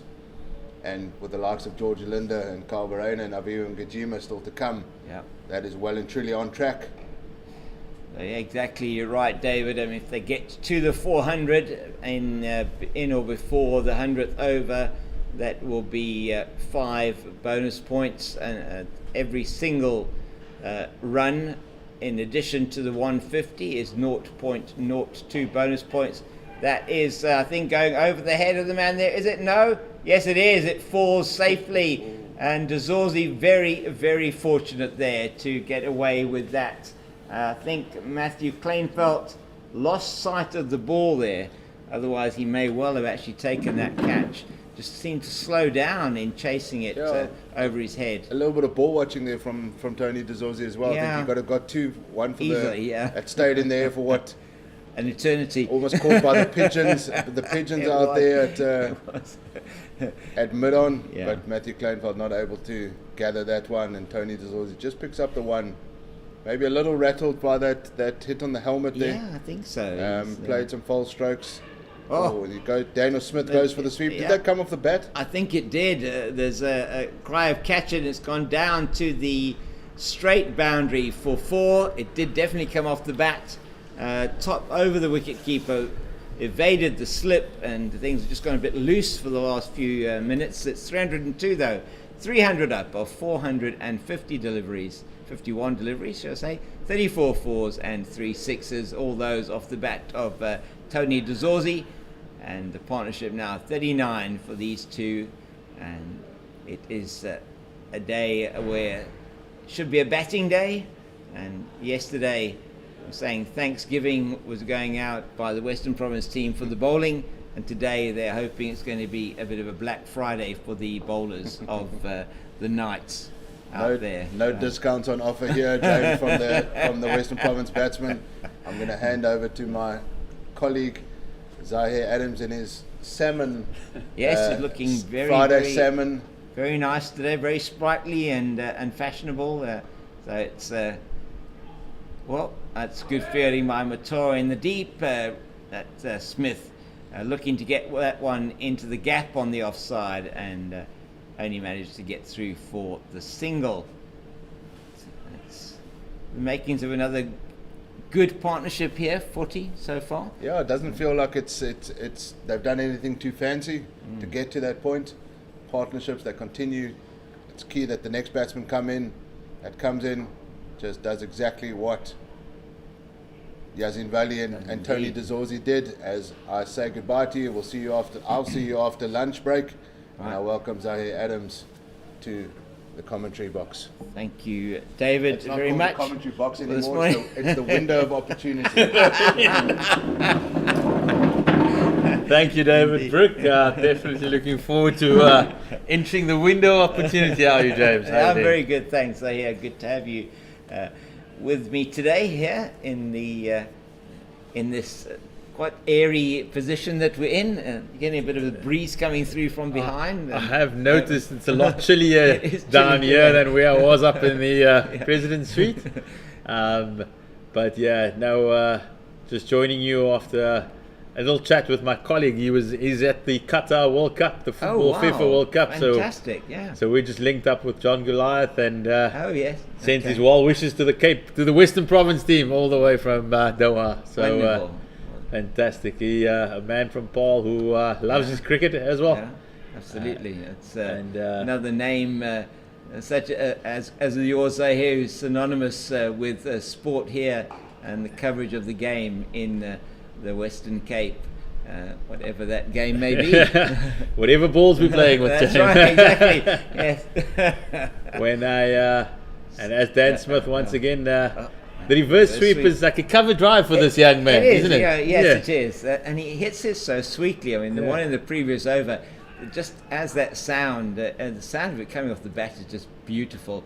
Snyman into him now, and Snyman has replaced Matoa here from the Weinberg end.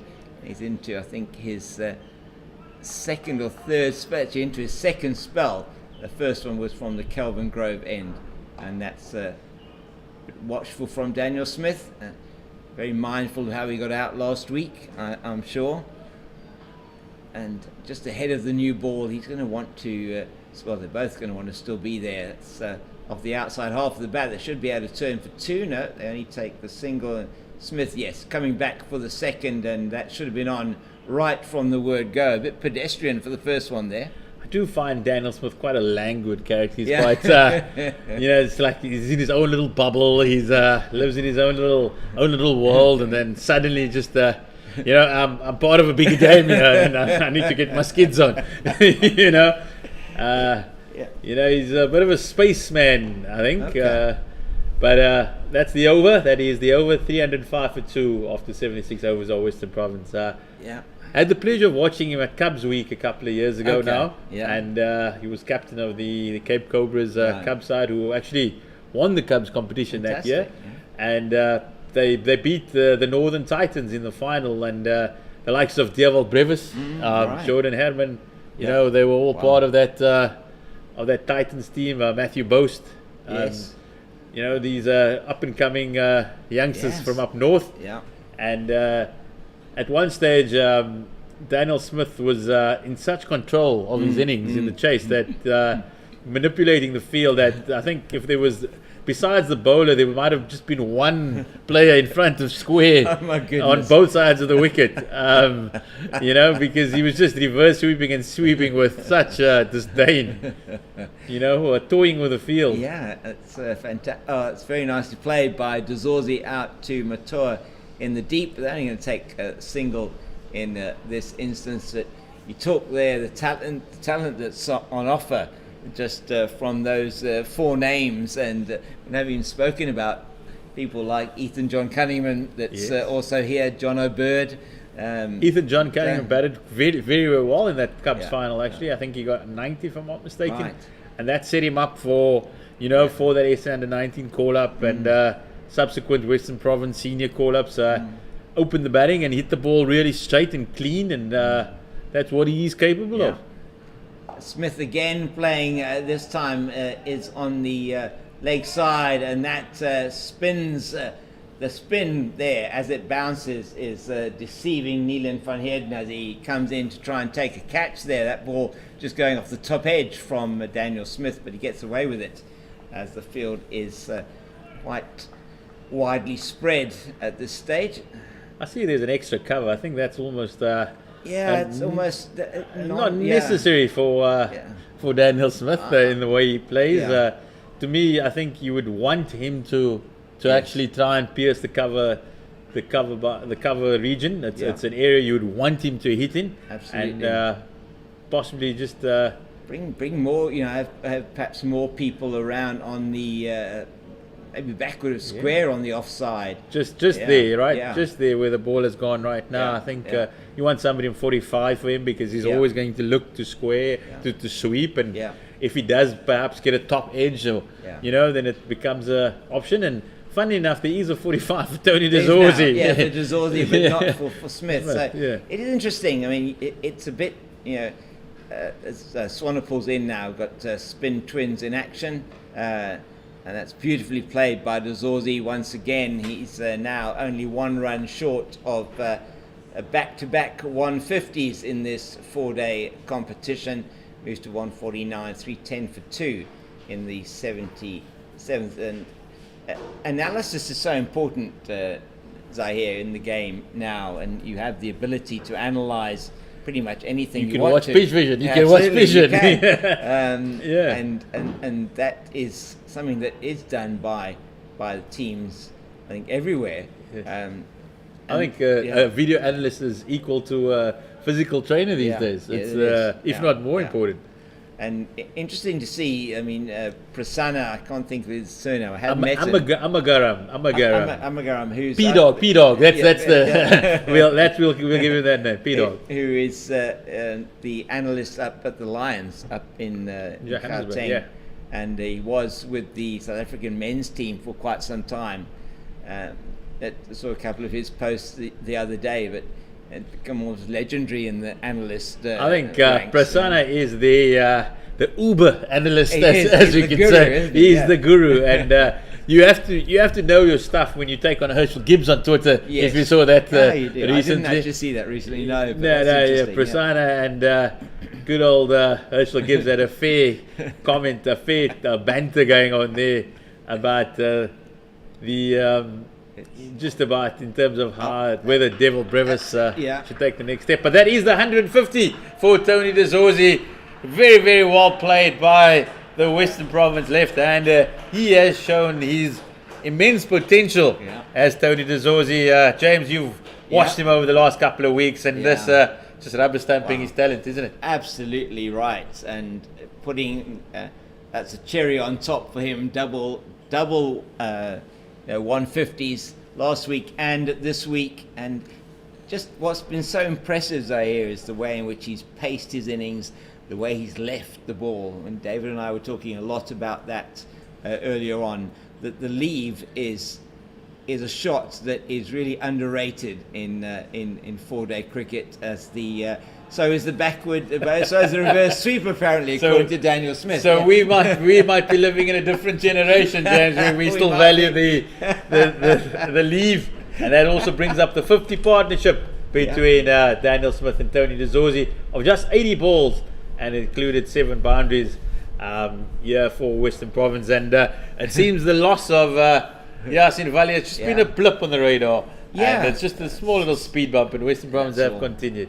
And building partnerships is the way to go in any form of the game. It may be a shortened version, you may not think so, but certainly it still is the case. If you're a set batter, you want to make sure you take maybe a couple less balls to get settled in a shorter format of the game, but it's so important for a batting pair to go on and make things happen. And these two are continuing with that. De Zorzi 150, Smith now 25, and it is looking like a mammoth total in prospect for the 6-gun grill Western Province.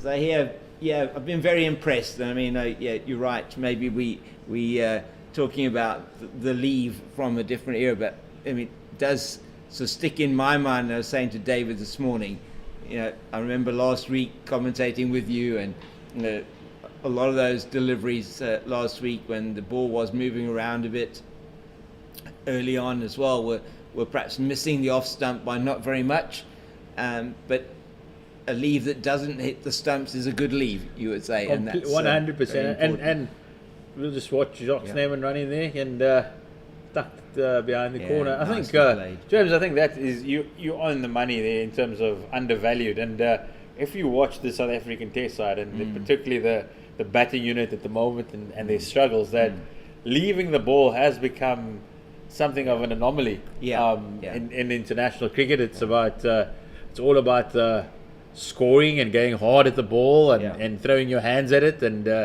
all these wonderful modern terms that that I regard as excuses for getting out.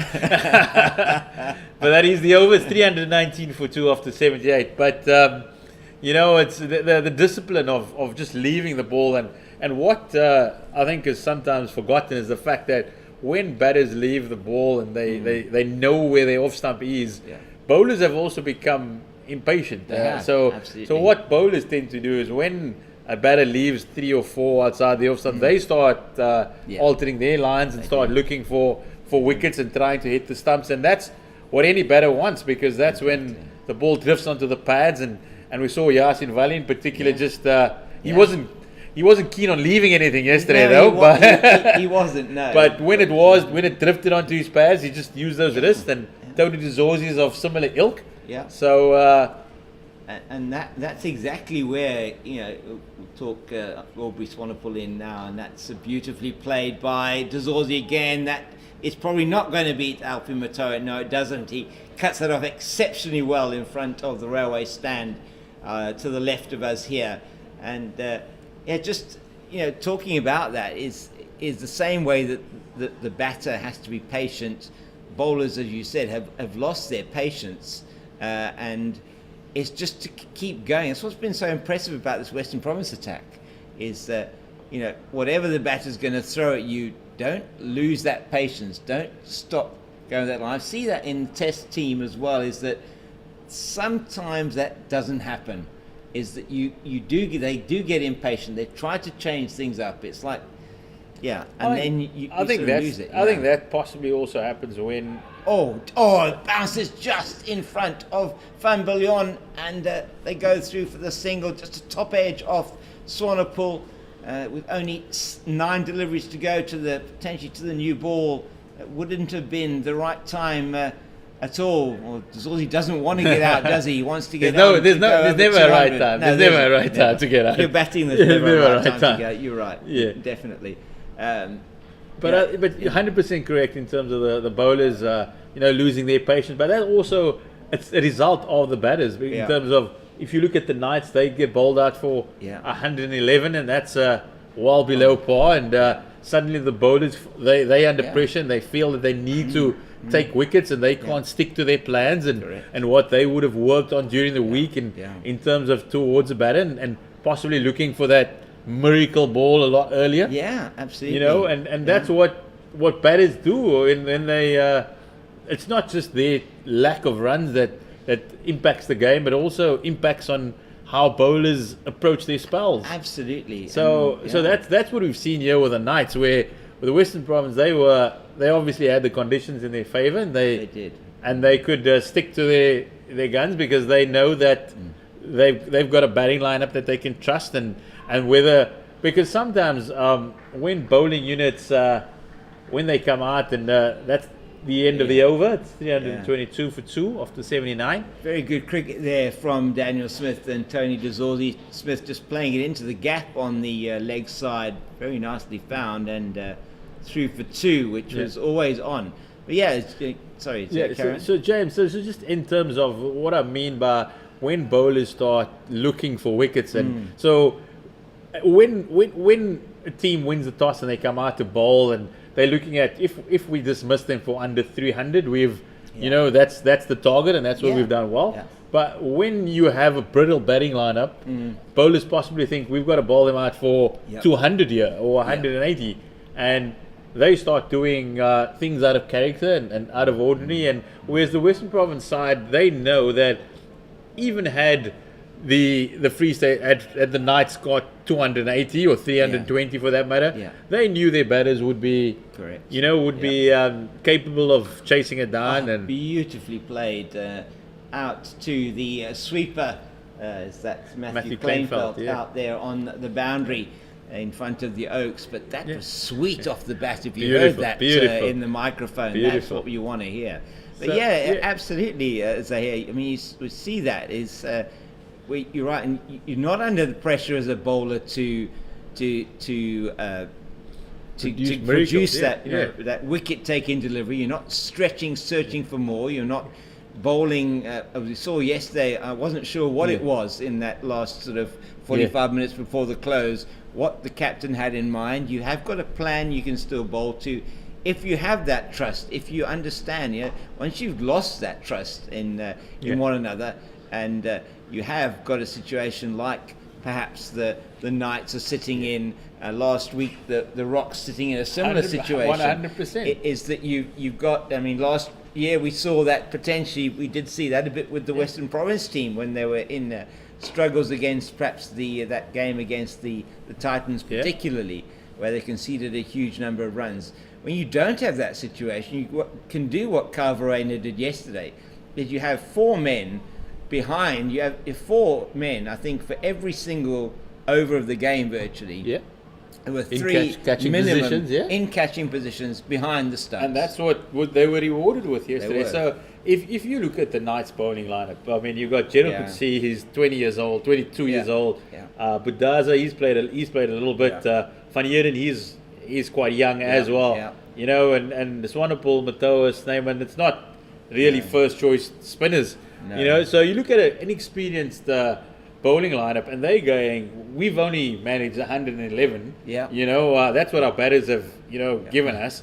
What we've got to go out here and we've got to do something special, particularly a young man like Coetzee. So my opinion is if he's playing in a different team, and he's playing with in a side that last week he struggled against the Titans as well, but so people are wondering how is he going to go in Australia? What's it going to be like? But if he gets the new ball and he sees the Knights of 400 on the board, he's a different individual. He's a completely different individual because he's thinking, I'm the leader of this attack. I've got to do something special. Absolutely. So he's running in full tilt and he's wanting to get it up there and he wants it to swing and we saw how good he was early doors getting Eddie Moore. But as time progresses, you can't do it by himself. You can't. And he went, then ended up going in the first 5 to the over. 5 and over. So the new ball has been taken, and it is Budaza, who we haven't seen since his opening spell yesterday, bowling left arm over the wicket from the Kelvin Grove end, the preferred end for left armers, according to Nandre Berger. Although he runs from the one again. Well, it's because he has to give Buren first. I was about to say, if he's got a senior statesman on the other end. So that's, if Victor Patsang, the convener of selectors, he looks on the scorecard and he goes, Coetzee's gone for 5 runs over. I know. We'd like him to watch the pitch vision more and see how he's actually bowled. Absolutely, and I think, all the armchair analysts out there, and I would count myself as probably being one of those as well. It's important to understand these things that you're talking about, Zahir, because you need to look deeper into what the numbers are showing in those situations. Over a course of a career, Gerald Coetzee, if he makes a career out of it, which he is going to, will bowl with attacks that are outstanding, and he will then be able to do what, say, a bowler like Heinrich Nokia maybe has been able to do. 100%. If he's bowling with a Kagiso Rabada on the other end, or Lungi Nogiri, then it's a different prospect. Instead, he's a 22-year-old who's leading the Knights attack. And yes, there have been people who've done that before, like Alan Donald and Dale Steyn, but you can ask Dale Steyn, when he came into the Titan side, he had an experienced group of bowlers around him. So that is, we cannot undervalue experience. You can't buy it at the shop corner. No, you're absolutely right. It's Budaza again, and it's very nicely played by Smith, but equally well fielded out in the mid-wicket region by that man, Gerald Coetzee, who is going to be on the plane to Australia very soon. And that will help him to learn his trade, yes. I think he's a lovely young man. I had a chat with him up at the SA20 launch in Johannesburg, and he's just so eager. He's had a couple of injuries. He's been through the tough, those dark corners already at such a tunnels at such an early age. But that's Dan Smith. Very nicely played. I don't think he's going to beat Fantona, that is chasing it from backward point, and he will get through for 2, is it, that he gets? Yes, he does. He's into the 30s. Almost seems like it's been, how did he get to 31, as I hear? 31, partnership is 65. Dzorzy 156 after a 163 last week. I think it's such an important point to make. If you look at the Western Province attack, and we'll chat a bit about it now, is you got somebody like a Teppo Morecki who, he did go for 4 and over, maybe 5 and over at times, but we were chatting about that yesterday as well. He is able to then strike. He can do something maybe a little bit different. If you've got a Dane Patterson on the other end who's conceding 1.5 to 2 runs and over, and is metronomically producing everything that he needs to, and he's giving you the encouragement, he's holding up that end, you've got this thing happening in partnerships, you're bowling as a pair, then it just makes it so much easier. You can play your natural game, you can run in, you can bowl hard, you're only in for maybe a 4 over spell, and you can really give it everything, whereas you feel it's tough for somebody like this to, Gerald particularly, do that. As we got change of bowling, Nielen van Heerden is going to take the new ball from the Wynberg end, giving Gerald Coetzee maybe a chance with a slightly older ball, and we'll see. I don't know if we'll see Gerald Coetzee, probably just not wanting him to bowl before lunch, which is now 4 minutes away, and we're enjoying lunch here today at 6 Grill Newlands. That one stops a bit on Tony Dzorzy, and it is a no ball, signalled by umpire Adrian Holstock here at the Wynberg end. That takes the extras to 5. I think it's probably the second or third no ball we've had in the innings. Nielen van Heerden did in fact bowl one yesterday, if I remember correctly, from the Kelvin Grove end. Very few extras in the innings, now goes to 6 extras, 81 overs gone, 329, batting it just a shade over 4 runs to the over is 6 Gungrill Western Province. Van Heerden away from his right arm, round the wicket to the left-handed Dzorzy, and that is in the arc on the leg side. They're only going to take 1 as it's Van Biljon in front of us, the captain, doing duty here at a deepish mid-on, and 330 for the loss of 2. 67th partnership. These runs coming at a rate of just over 4 and over since the loss of the wicket of Yassine Valley out caught at second slip by Swanepoel off the bowling of Coetzee for 136. Partnership with Tony Dzorzy of 263, 8 runs short of equaling the record for the franchise 4-day record set by Andrew Puttick and Stiaan van Zyl for the Cape team. And Smith just seems to have so much time to play the balls, I hear. No, you just mentioned somebody's name, then we've probably said it quite a few times on air. Andrew Puttick. Yeah, a lot of times. He does resemble putters in so many ways, doesn't he? He even takes the gloves part-time. He does, like yes. Good old Andrew Puttick did for so many years. Absolute Western Province stalwart, Cape Cobra stalwart. Completely, yeah. Had the pleasure of actually growing up with putters, playing against him at Rondebosch. Right. And literally grew up, just just down the road here, and just made the little checker furthermore. And I was actually reading something about him upon his retirement recently, and he said there were a couple of offers along the way from other provinces and unions, and he just looked up at the mountain and he said, "No, you can't leave this. You can't. This is home."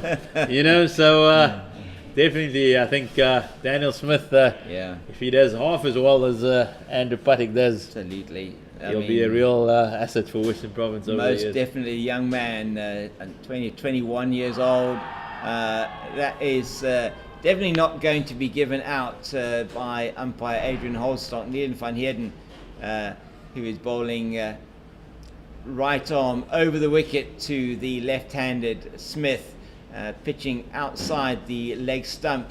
That delivery, he had changed the ball. That ball he changed from bowling over the wicket rather than the around the wicket. Has got the new cherry in his hand and will have it for potentially 2 deliveries more until they go in for lunch. And he's coming into Smith. There's a short mid-wicket in position to Smith, and that's well left by Smith. He's not going to be reverse sweeping Neelan van Heerden with the new ball, so it's okay. And taking a leaf out of his senior partner's book there, and Tony de Zorzi will remain unbeaten on 157 unless they get run out of this delivery, which I'm sure will not happen.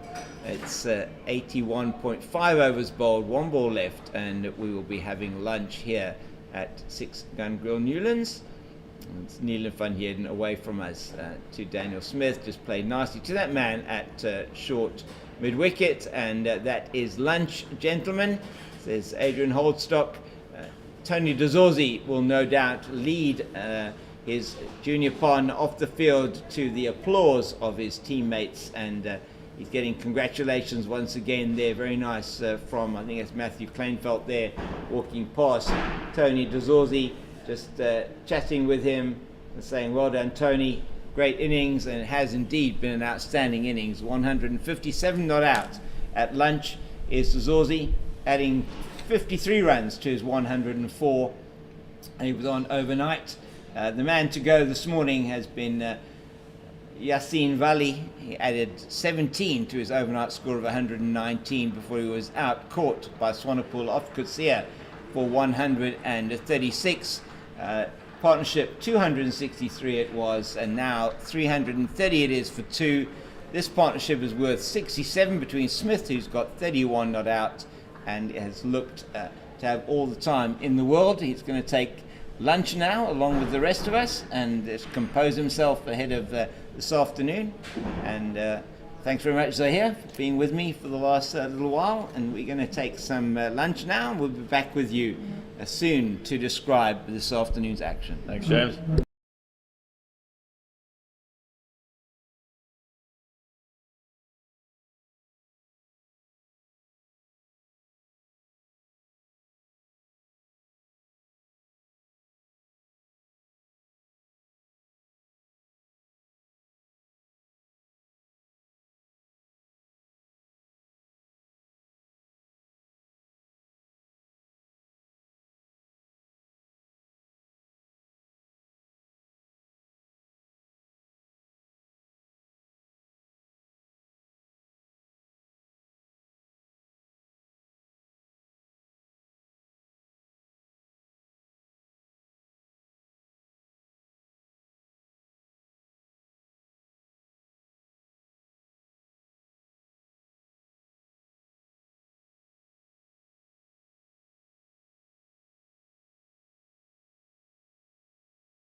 Welcome back to Six Gun Grill Newlands, and the score here for Six Gun Grill Western Province, 330 for a loss of 2. The number of overs gone 82. New ball was taken 2 overs ago when 80 overs were bowled, and only 1 wicket going down in the pre-lunch session for Six Gun Grill Western Province, that of Yassine Valley, caught in the slips by Aubrey Swanepoel off the bowling of Gerald Kutsia, who was operating at that stage from the Weinberg end of the ground. The camera that we have showing you here at the Weinberg end, and the new ball, as I say, taken 2 overs ago, but it has been pretty much all Six Gun Grill Western Province this morning. Again in the first session, taking the score from 227 for the loss of 1 overnight to 330 for the loss of 2. It's been hard toil for the bowlers from the ITEC Knights, and joining me here in the commentary box, commentary area, is David Brooke. I'm James King, the Cape Fox, as it's Alfred Matoa who's bowling to Tony DeZorzi. First ball after lunch is pummeled into the offside. Beautifully played, I must say. Not pummeled is perhaps the wrong word. Beautifully played into the offside in front of the scoreboard for 4. Lovely way to start the afternoon, David. A juicy half volley, just like the lunch was a juicy. It was lovely lunch. Tony DeZorzi, would be interesting to hear maybe from one of the players when they're batting. Do they actually eat something? Some players are a bit superstitious of they might not want to eat anything. They might just want to get some liquid in their body, some Powerade maybe, some replenished electrolytes. But Tony DeZorzi looks like I saw him at the lunch break. He looked very relaxed. He looked like a man in total control of his game. And he looks like he's here to get another. He's already on 161, scored 163 in the previous match. He did indeed. When he scores hundreds, he tends to go big. And he's doing just that for his team here as the lead sits on 223. That's massive in the context of this game. It's huge. I mean, they're really 3 times. 3 times more than the score of the Knights, and the Knights are staring what looks like a massive defeat in the face here already after only 1 session of day 2. So it is going to be a tough day for them out there. Really having lost 1 wicket. A lot depends maybe on this second new ball, which has just been taken by the ITEC Knights, and that's another shot played out into the offside. They'll probably be turning for 2 here as Daniel Smith is back very quickly to the bowler's side. With Fantonda, I think it is Fantonda there. It's either Fantonda or Kleinfeld out on the boundary. It's getting my does look like Reynard Fantonda glasses there. Out on him. It is Reynard Fantonda, also supporting maybe a less impressive Movember. As a youngster, it takes a little bit more time to grow that Movember. I think Piet van Viljoen is showing all his experience by being able to grow Movember over the first weekend of November probably, and just maintain it for the rest of the month. Probably has. But Tony DeZorzi is looking solid, well defended. He's at the score he was at last week. He's been in this familiar territory, and he's going to look to push on. He's going to look for that double 100, that milestone. He has a double 100. He does here at Newlands, playing for his previous team, the Titans, against the Cape Cobras at the time, and he's going to look for his first double century as a Six Gun Grill Western Province player now. So Matoa in again, he beautifully played, and that's now to the right of Fantonda, who has been doing a lot of work in the deep today, running around. There he is. Just the 6 bowlers used, James. Matthew Kleinfeld can also bowl some off spinner. I'm surprised he hasn't he's not going to get an opportunity now with the new ball in play, but I'm surprised that he didn't. I mean, Jacques Snyman got 9 overs in, and Aubrey Swanepoel's about 22 overs so far. Matthew Kleinveld, at Western Province and the Cape Cobras, we did say that he had the golden arm. Yeah. That he used to break many a partnership. A very underrated off spinner. As Neelan van Heerden comes back into the attack, he's bowled 14 overs, 52 runs, 2 maidens, gone for 4 boundaries, bowled 62 dot balls in that time. So he's continuing from where he left off prior to the luncheon interval, and surprising that Mbulelo Budaza only given 1 over from the Kelvin Grove end, and then Alfred Matoa coming in after lunch. So it's Van Heerden over the wicket to the left-handed Dazorzi, and he just plays that one down to long leg, where Matoa does the fielding, and he's up to 165 now. Is Dazorzi, this partnership worth 75, and it's almost been untroubled. Yeah, just the one heavy moment when Tony was hit on the helmet. That's right. And a bit of a shaky few deliveries afterwards, but otherwise they've looked in total control. Daniel Smith has come to the crease and he's just picked up where Bow Valley left off. He's on 31 not out. He's been there for 62 deliveries, so he's going at a strike rate of 50. But he's just kept the scoreboard ticking over. The run rate is still over that 4 runs and over mark, which is excellent. As Western Province will look to maximise the amount of runs they score within the 100 overs. 16 overs and 4 balls left still to get as many bonus points as possible. They'll be looking for that 400 mark as a first goal, and see anything after that is pretty much bonus from a bonus point of view, and then they will look to see where they are. And James, would they look as Daniel Smith just whips that down the fine leg, and that goes for 4. You cannot bowl there to Daniel Smith. Dylan van Heerden straying. He's got a fine leg in play, but that's gone very fine by Smith, and he picks up another boundary. He moves on to 35. Now, James, what score, if you're Kyle Verreynne in the change room, what lead are you looking for here, or do you not look just yet? You maybe look to just bat as long as possible. You've got time in the game. Yeah, absolutely. I mean, you at this stage, you'll be essentially just saying to the guy, just go out there, bat. They'll probably assess the situation after half an hour and say, look, where are we? How many overs do we have? Maybe even take an assessment with 10 overs to go before the bonus point situation is ended. And Neelan van Heerden showing the frustration there of the Knights bowlers just taking a shy at the stumps, which means Daniel Smith has to take avoiding action. Looks like he might have hurt his back there, trying to get out the way. Not used to that matrix kind of movement there, trying to stray, trying to avoid the ball flying at him there. Neo. Keanu Reeves going to be his new going to be his new nickname. Physio wasn't looking nicely back at Neelan van Heerden there, just testing Daniel Smith's back.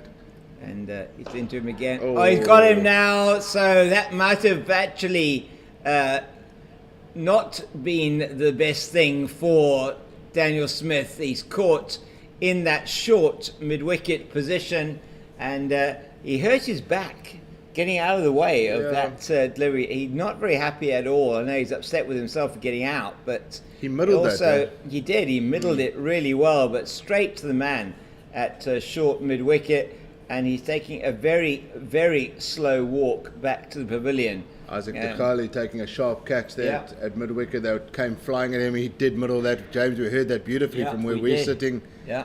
It was a really good reflex catch from Dekali. Not much reaction time, using all his wicket-keeping skills.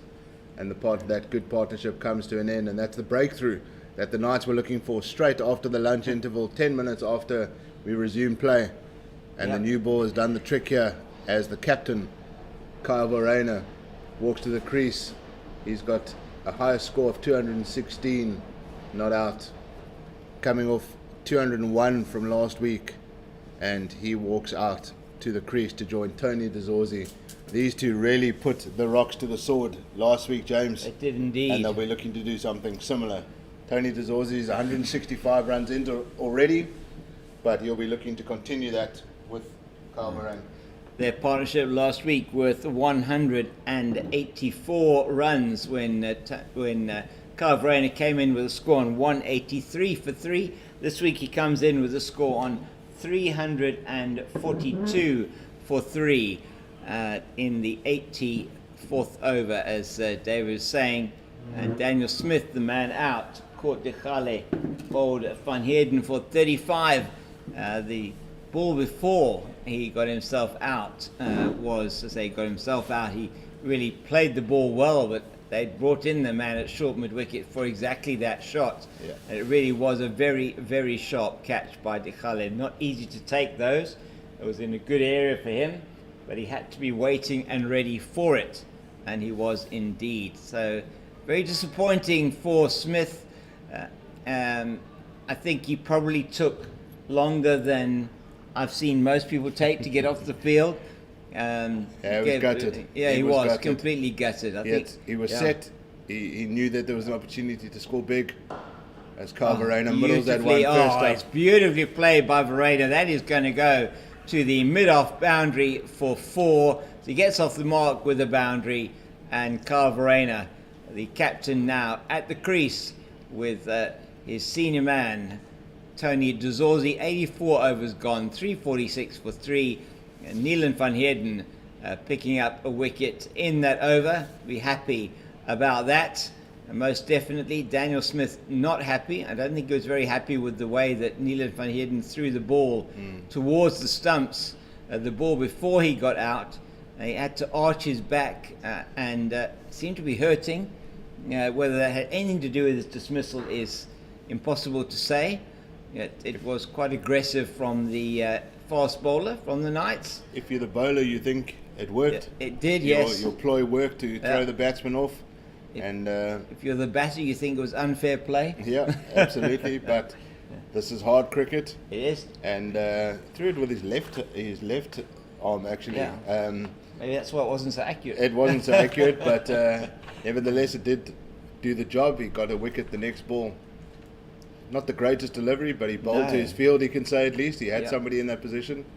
As Tony DeZorzi just plays that, rolls his wrists over that one. Just playing it down to square leg for 1.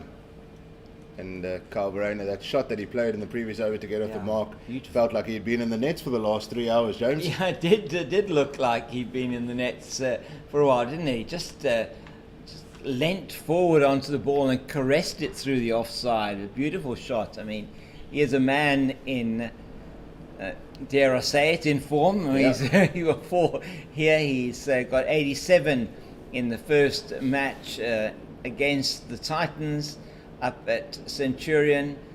He came back home to 6 Gun Grill Newlands and scored 201 not out in that innings last week, where 5 of 577 for 5.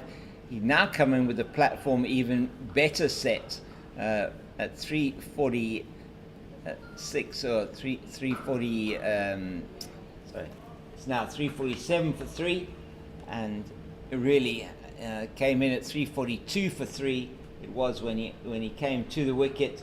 Just the table is set for him to feast here. Absolutely, James. This is exactly the kind of scenario where you want to come in as a number 5 batter. You've got a batsman on the other end with 166 to his name, and you've got a run rate of 4.1, and he's just the man for the job.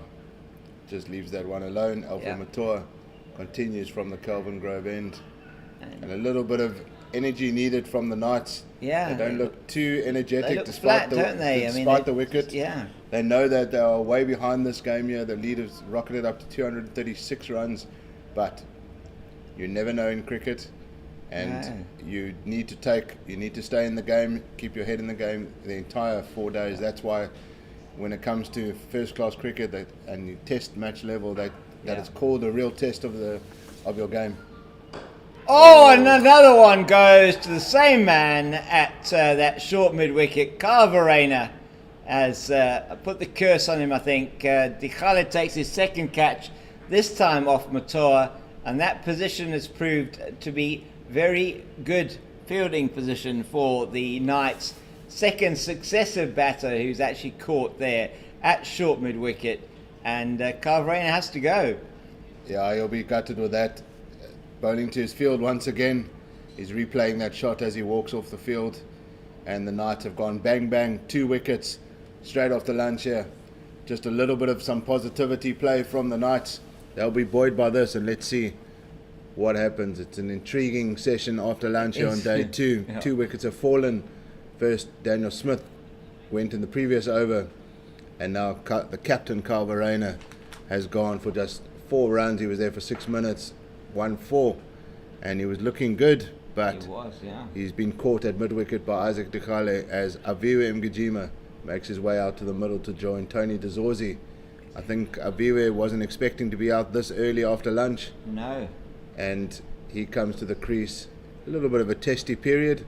Nothing to be too concerned about from a Western Province point of view. They're still very much ahead of this game, but some fight back being shown here by the Knights. Indeed, it has been, and the man who's taken the 2 sharp catches, Isaac Dikhale, in at short to mid-wicket, both deliveries where the ball was in the slot there to play the shot, but it was not kept down on either occasion. Hit both of those balls were hit not from necessarily a position where they were over pitched, but more length deliveries, and perhaps that has something to do with it, that they will not be able to be kept down necessarily. And just that pickup shot outside the leg stump, in fact the one for Verreynne, took from probably middle and off that he played into that region. I think Smith certainly was angling into the pads and he hit it so sweetly, but Dikhale standing up took outstanding catch in to get rid of Smith, and an equally good catch to get rid of Verreynne, and suddenly it's from 342 for 2, it's gone to 347 for 4 as Gujima just defends out into the offside. Fantona comes around to field.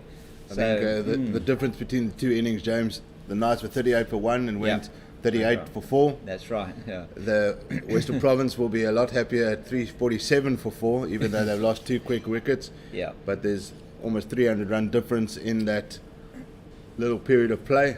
Makes a huge difference, and it just shows that there's something here for the bowlers. If you're bowling to your field, if you're bowling to the plan that's set by your captain, there's no reason why you can't get amongst the wickets here at 6 Gun Grill Newlands. So 85 overs gone, the new ball doing the trick here for the ITEC Knights, and 2 wickets falling in quick succession after the lunch break, and it was a very, very good lunch, I must say.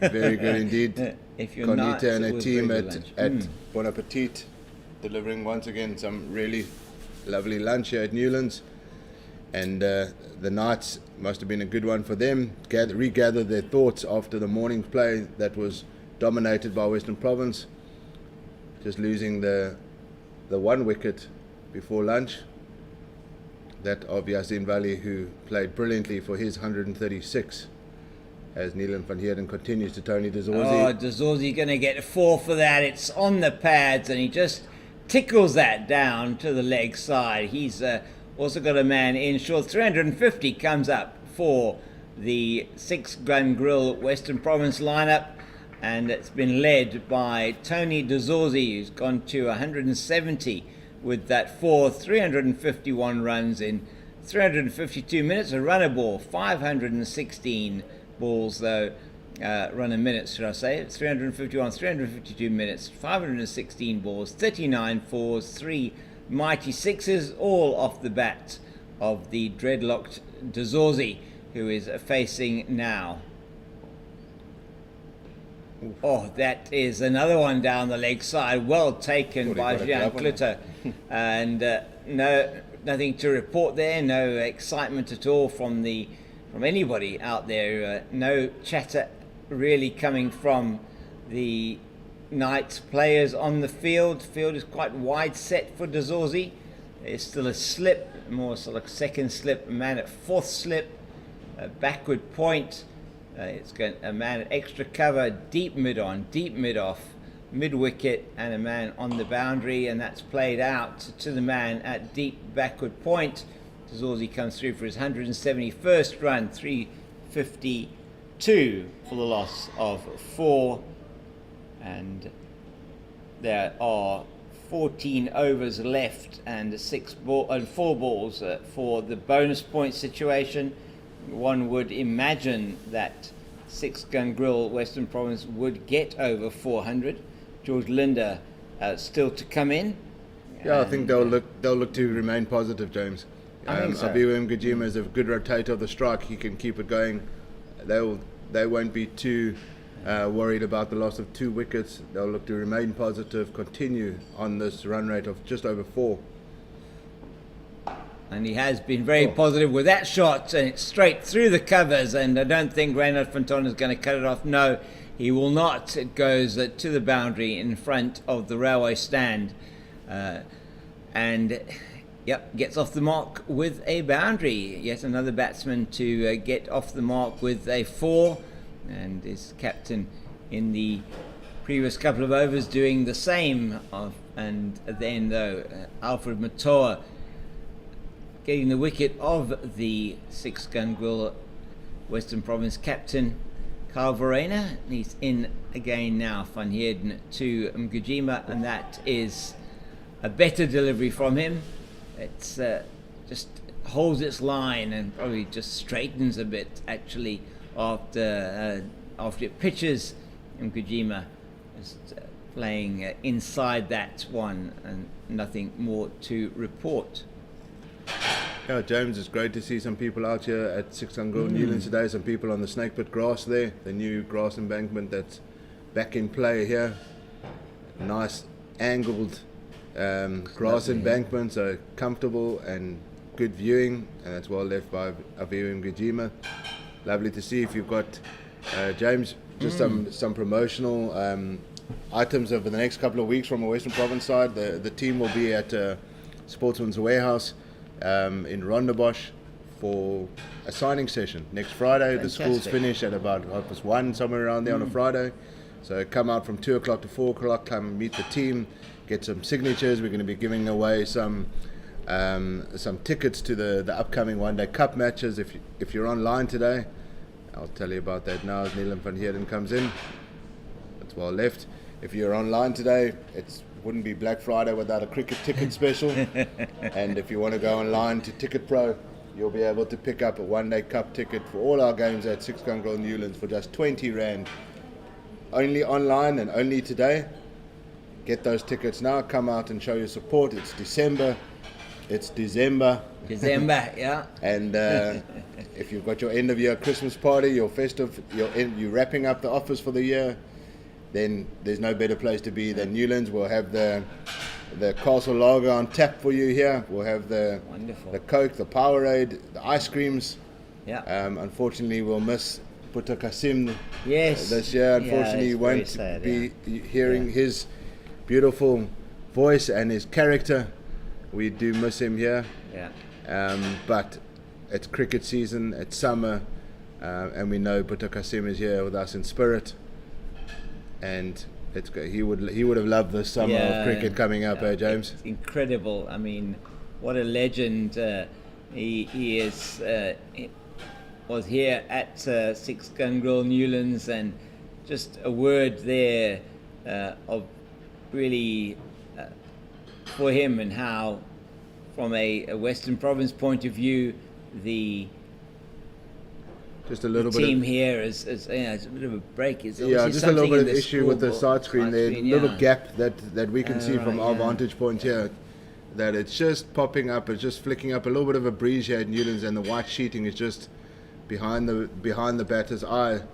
It's just popping up, and Tony De Zorzi just taking this opportunity just to sort that out.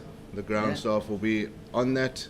Gerald Katsir, is it that Yeah, Joe Coetzee, I think, is going to help out a bit there to get that right, it looks like. Doing his bit to assist his fellow cricketer and his teammates. I was saying, just a word for the team here at Six Gun Grill Newlands and Western Province Cricket. Really lovely to see over the past years when Butter finally did retire, essentially. We told him that he could never retire. The Cape Town, the Newlands crowd said, you unfortunately can never retire. We had a commemorative ceremony before he passed on here with him and his family. It was a very special day here. And unfortunately he did pass on. But he will always be remembered. We've got a plaque dedicated to him next to the Oaks Grass embankment there. So everyone who knew him and whose lives he touched, anyone who's been to Newlands ever, from whether you're from England or from Australia or in India, wherever you are, even local around the country, you know who Butter Kasim is. And he touched the lives of so many. He is part of the ethos of what Newlands is about, and one of those characters that will be always remembered here. A sucker to make you wakker. And he was just a character. Whether you understood him or not, if you're a foreigner and you had no clue what he was saying, he still had that personality. And he also liked to chirp the fielders on the boundary. Often, I think Eric Simons was his favourite player, and we actually invited Eric to that commemorative ceremony that we had, and it was very special to see. Some former players were there. Ashwell Prince was there as well, and it was a really truly special. We had his family over here for lunch as well. Just fitting for the man who's given so many years to the stadium. So sight screen issues are fixed, and Dazorzi's looking for 2 here. I don't think he's going to get them, as it's Van Heerden in very quickly from fine leg. That managed to sort out the wind billowing into that sight screen on the far side.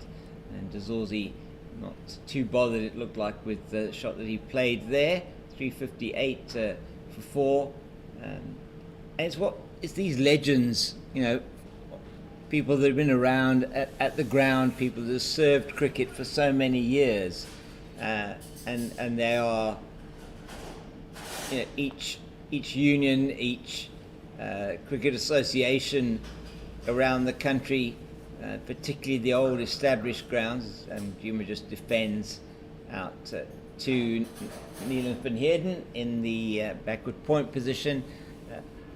Each of the grounds, say the probably more established grounds, have those people. Very much so. It's just amazing to see.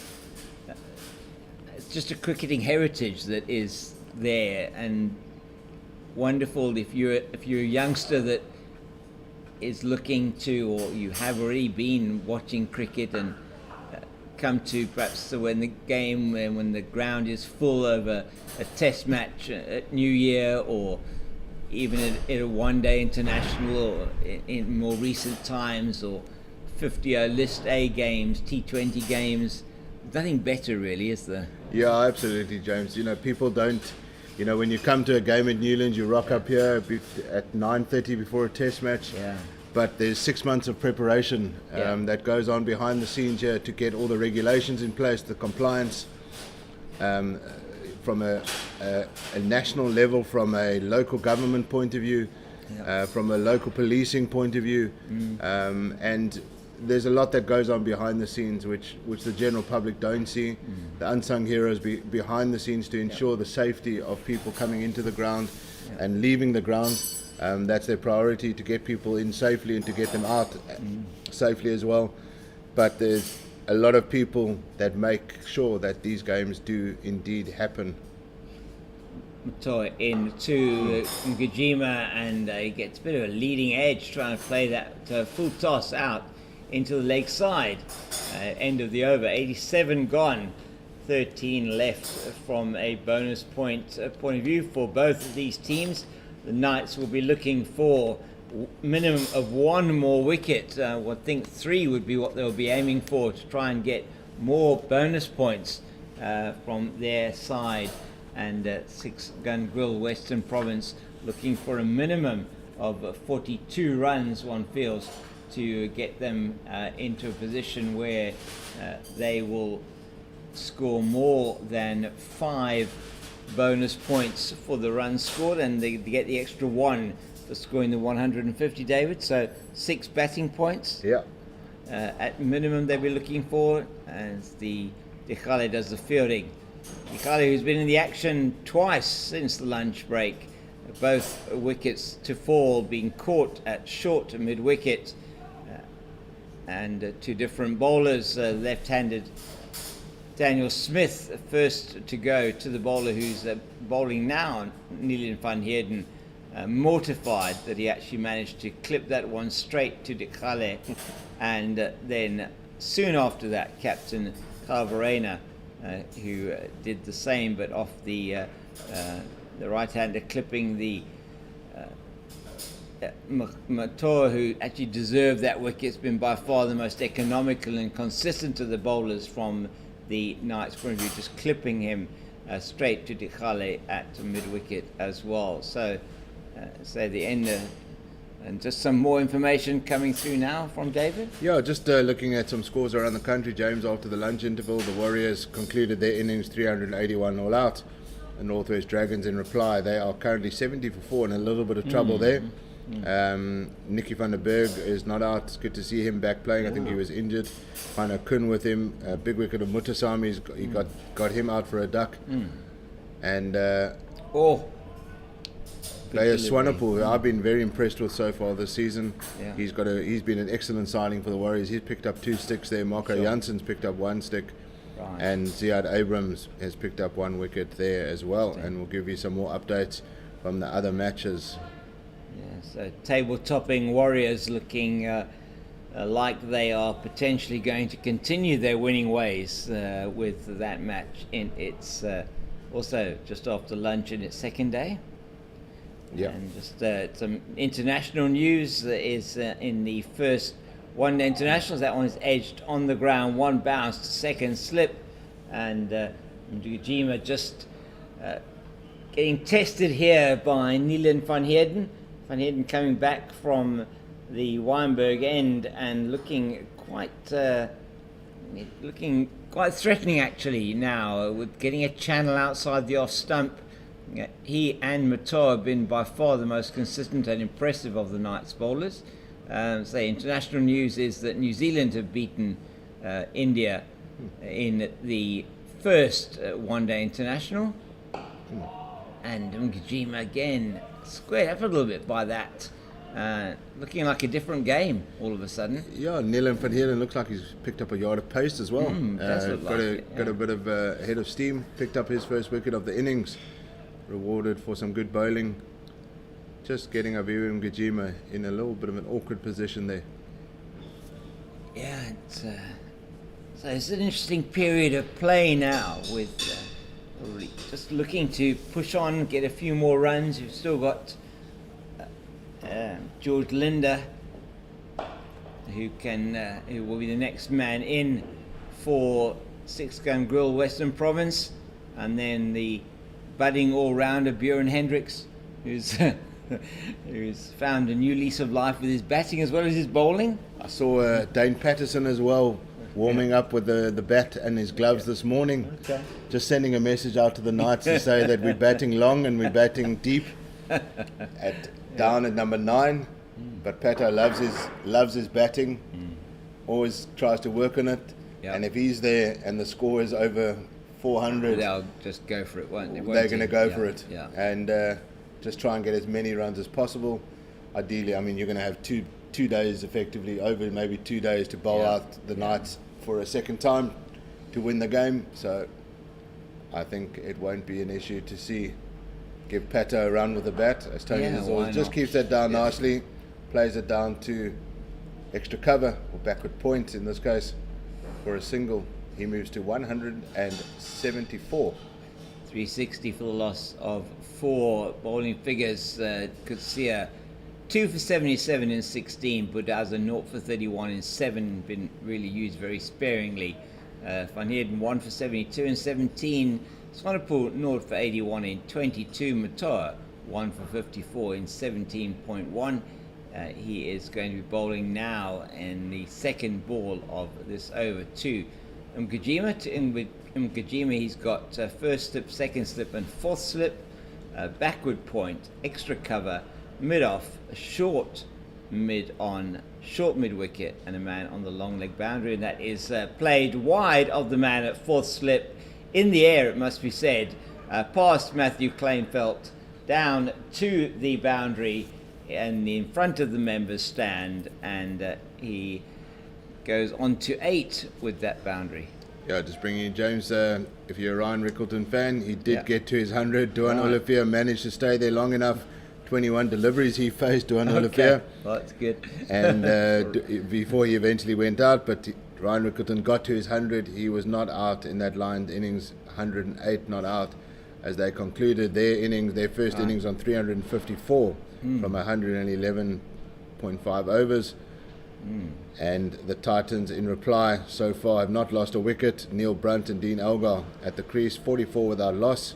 Sure. And they begin their first innings.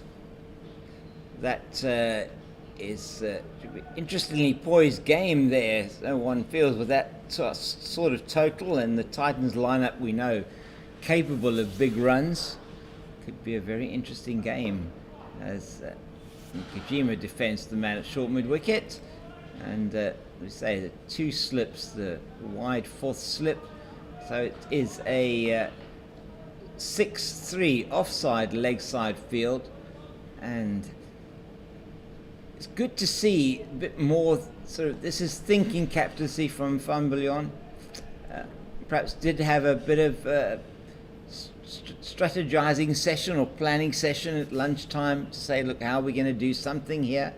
And what they did work. It's nicely played, but he looks just a little bit opened as Mgijima, as if he's always facing towards the leg side when he's playing those deliveries. Yeah, and he's got a mid wicket. He's got a short mid on. What do you call that position? Yeah, short mid on. Short mid on and a short cover. Yeah. So he's there for that one that just pops up as Alfie Matoa looks for his wicket. I'll bring you the score from the Rocks and the Dolphins game after this delivery. That's well left by Avi Mgijima. The Rocks bowled out for 210 yesterday. John Smuts with a fifer, and then reply the Dolphins are 110 for 3. Sarel Erbier is unbeaten at the crease. That's a good thing from a national point of view. He's on 61 not out. And at the crease with him is Jason Smith. People know him from this region, the Western Province region. He used to play for the Cape Cobras. He is 15 not out. The men out there, Grant Rudolphson for 20, Marcus Ackerman for 3, Kaya Zondo, Sean van Berg out for 7. Sean van Berg has taken 2 of those 3 wickets. Imran Manak has taken the other. As we saw in the Dolphins innings, the spinners did the job. And you notice here, Gerardus Viljoen bowled 10 overs. That should be a wide. Is a wide, yes. So that can only be a wide.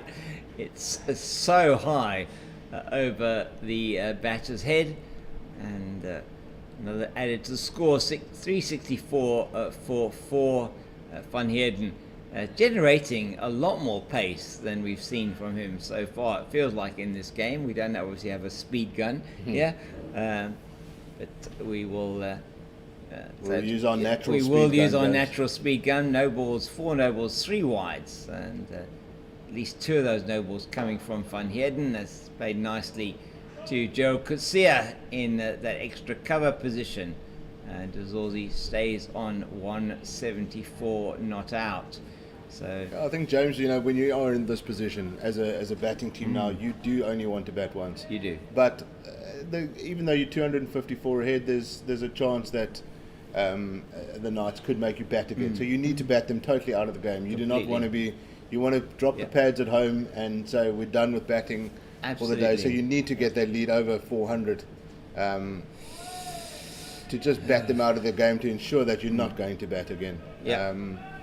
100%, and you might feel I mean, one might feel, looking at the Knights' record this season, that 254 is probably already enough, but you never know, do you? I mean, it just takes. You've got the batters there in the Knights lineup. You've got Van Biljon, you've got Fantonda, you have likes of Isaac Dikhale. Again, players that can and have got the ability to score big. They're able to score big on the Mangaung Oval. That just played into the ground and out to the man at deep cover. Matthew Kleinfeldt coming in, and they take the single changeover for the left-right batting combination. And Dzorzi 175, 25 short of a double hundred. Not sure how many double hundreds he does have. We know he's got the one here. Could well be his only double hundred. I think it is that he has scored. Only double hundred. And but certainly on the back of 163 last week, and now the 175, putting his hand up into the national. One feels putting his hand up into the Test lineup debate that is out there. Just looking at those scores around the country, David, very good for the South African Test lineup, as you say. Ryan Rickerton, who is injured and not making the trip to Australia, although not looking like he's injured necessarily, with the batting that he has been doing of late, and not really struggling to score runs.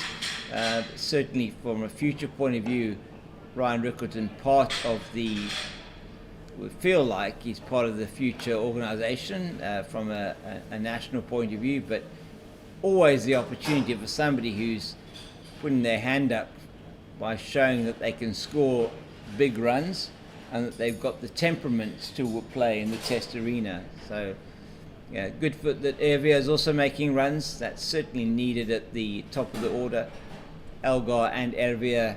It's going to be a tough tour as an opener there. You're going to have Mitchell Stark, Josh Hazelwood steaming in at you, and it's going to be probably the toughest.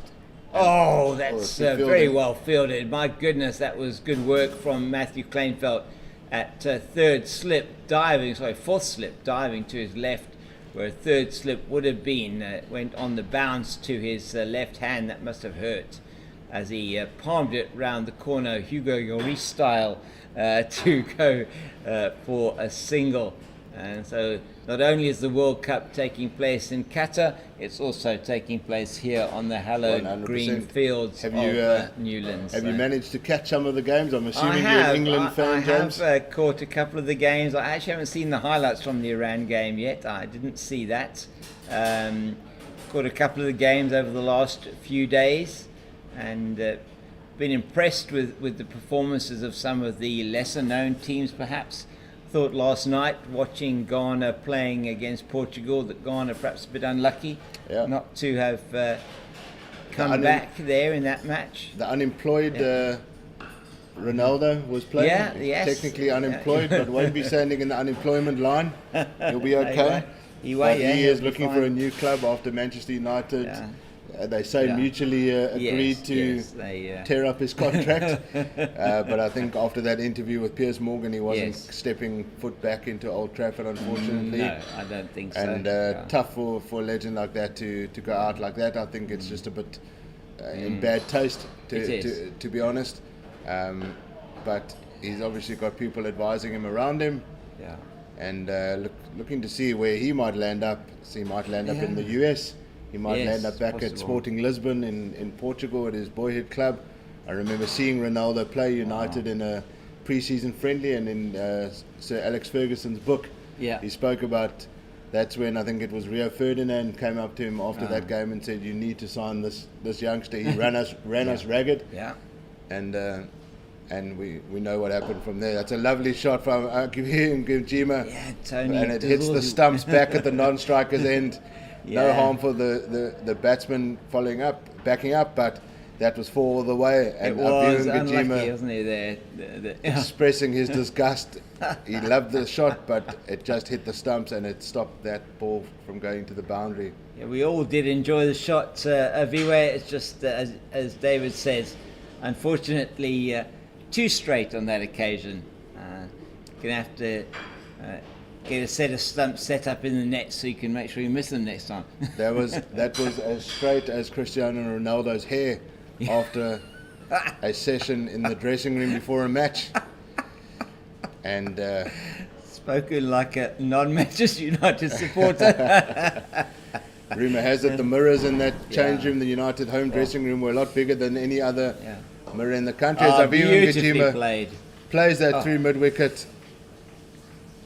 And, I think he stopped the boundary fielding. there. My goodness, that's Dechale out in the deep, running around from backwards square, and he saves a certain boundary. How many did they run there? They ran just 2 there, James. That was maybe could have got 3, but the fielder did really well there to limit that. Incredibly well, my goodness. Just giving his side a boost to say we're not giving away easy runs here. Western Province are going to have to work for every single run in this lead. And that's what you want from your fielders. You want them to back up the bowlers, make sure that they don't give anything away. So have the junior partner in the partnership on strike, and he plays that one off that one got a bit of steepling bounce from Matov. He's been the best bowler for the Knights by far. Yeah, he has been. I think that's why he's been given quite a few overs today so far. Yeah, he has been the best bowler. Making the batsman play at almost every single delivery. We haven't seen many left. No. He does make them play. That's why he's such an effective white ball cricketer as well. Yeah, is difficult action to pick if you're coming in. It is a very difficult action, especially when you're looking after to go in white ball cricket. You're looking for quick runs. Yeah. Oh my goodness! He almost. No, I won't say he threw that one down, but that wrist action of his is very, very interesting as he gets that to whip down into the pitch, and well played by Ngujima in the end.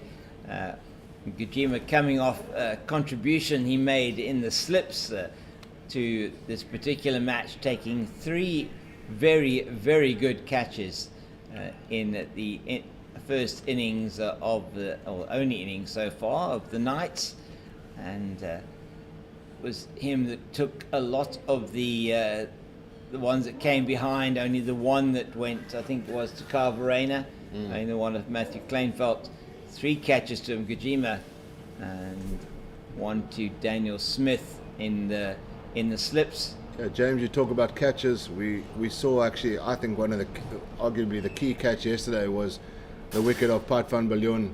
We'll talk about that now. Tony de Zorzi almost holds out to cover.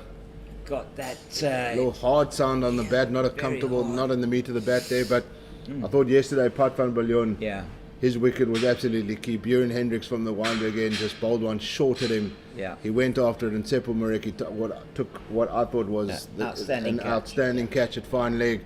Not really expecting to take a catch there at fine leg in 4-day cricket, but Hendricks teased him with the cricket delivery. Pat van Biljon went after it, and I think that it was out for a duck, if I'm not mistaken. He was. I mean, it was when the score was still on 38. That's beautifully played by Ngujima. That is not, I don't think, going to be cut off. It's going to be chased. It is going to be cut off. My goodness. Just slow down. Just slowed down, going down the hill towards the Oaks, as Gerald Kutsia made good ground, and they do go through, though this time for 3. Ran a bit harder on this occasion than perhaps expecting the Khalid save to go for 4, which is something you can never do in cricket. You just keep running until it does go over the boundary, and it's pretty obvious, but it wasn't obvious in that instance. And well played, or bowled well played by de Zorzi. Van Heerden, one feels probably coming to the end of this spell now, not quite as incisive as he was earlier on. But yeah, run for everything until that ball goes over the boundary if you've got a fielder chasing it. That catch was really outstanding and interesting. When I was on air with Tariq, talking about that, because Tariq said he was in the media centre, which is much closer to the action compared to we were. So I just asked him, what did he make of the Tsepo Moreki catch. And he said he had a very good view of it because it was down there in front of the media center, and just he thought, as you did as well, just looking at it from that perspective, how good it was, and that Tsepo came, and as we know happens even at international level, seeing the ball in the air, he ran in and then realized it was going over his head. So he had to correct, he had to go back towards the boundary. Very difficult to do. Difficult, yeah, absolutely, very difficult to do. Gajima upset with himself that he went for that one outside the off stump. I thought there was an edge there, James. Yeah, it did sounded look like it, didn't it? Yeah. And just his reaction, it did look like there might have been an edge, but got away with that one. It was one of those. One of those where you play the shot and you immediately regret playing the shot. We've all been there. Maybe not at this level, but we've all been there, whether at school or club level. Absolutely, yeah. You just hope that you didn't find the edge, and you get away with one. Yeah, and you saw that was interesting, the movement of his back foot.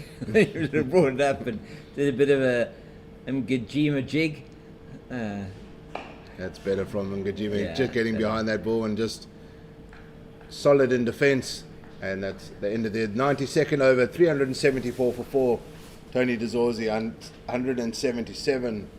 Abiu Ngajima, 14. The partnership has moved to 27. The lead, 263. Just to complete that discussion on Tsepo Moreki's catch, it came in, it had to turn around almost. He went back. He kept his eye on the ball, moved quickly, and he's quick around the field. Took the catch and just inside the boundary rope. Yeah, it felt like forever before we realised we're quite far from where he was positioned in the final leg. We're on the opposite end of the ground. Yeah. And Buren Hendricks, when he realised that Tsepo had taken the catch, he ran straight over to him. He knew that he got a key wicket in the context of the game to get the captain out, Pat van Biljon, for a duck. I think that was a massive moment that set up the innings, the capitulation of the Knights. I mean, it was just so critical in that it went from 38 for 1 to 38 for 4. Well played by DeZorzi. It's very quickly along the ground to Joe Kutsia in front of the Oaks, and it really has batted incredibly well for this 178 not out. 25 more runs would be the minimum target that 6-gun Grill Western Province are looking for to get to 400 before the bonus points are over. Awarding of bonus points are over at 100 overs. It's 92 overs and 1 ball bowled, so 7 overs and 1 ball left. And Budaza actually has picked up the attack from the northern end, the Kelvin Grove end, the left arm over the wicket. Bowley bowling over the wicket to Ngajima. He's taken the place of Matoa, who bowled so well from that side in quite a long spell that he has. So only the 8th over for Budaza in this particular innings, and with Matoa 19 overs 1 for 60 for us here in the commentary box is probably the pick of the bowlers for the ITEC Knights.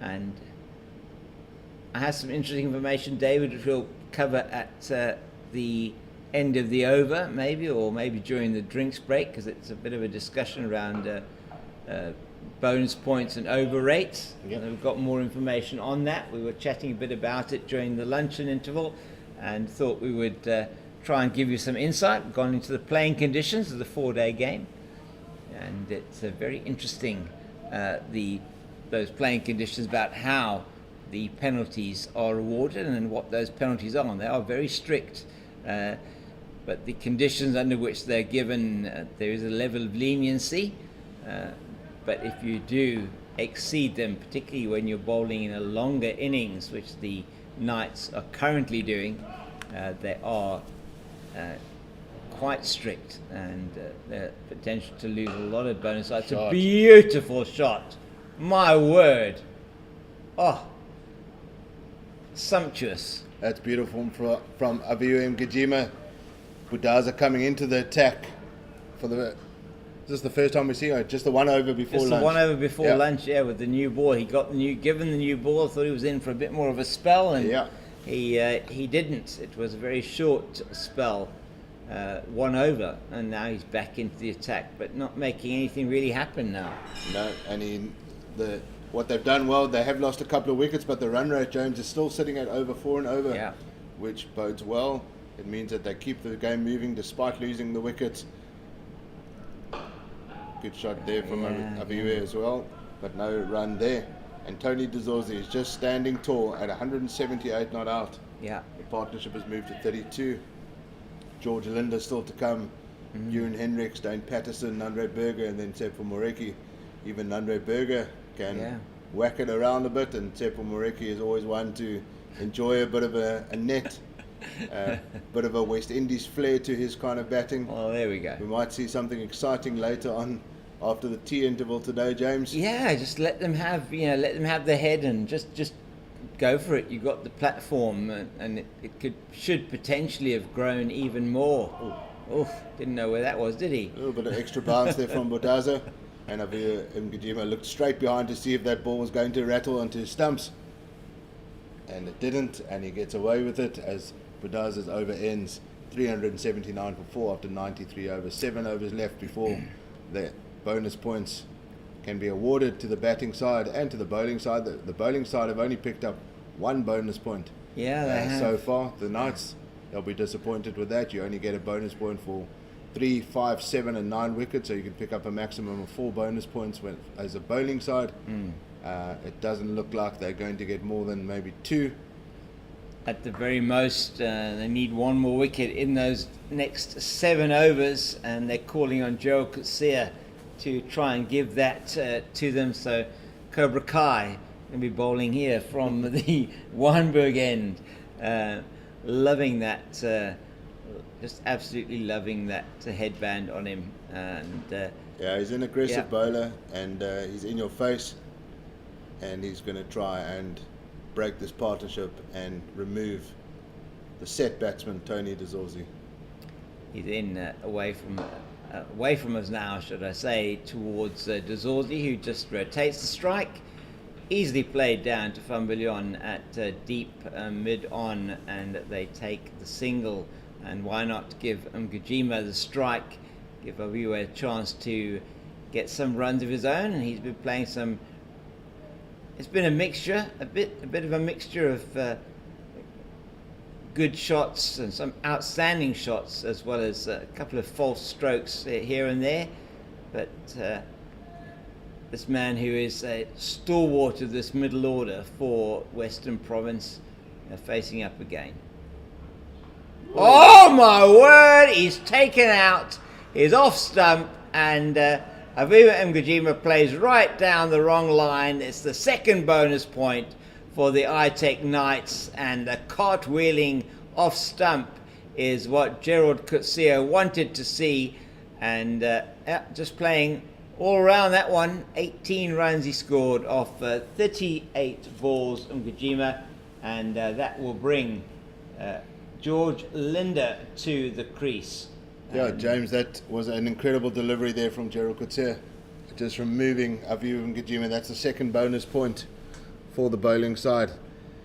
And that was an incredible delivery. It sounded good from up here if you're a bowler, from the bowling point of view. But Aviu Mgijima, I think that would have removed most batsmen. Yeah. And that was an excellent delivery from the young fast bowler. First delivery of his, second delivery, sorry, of his new spell, having given away the single off the first delivery, and it is drinks. It looks like we're taking drinks a little bit earlier here.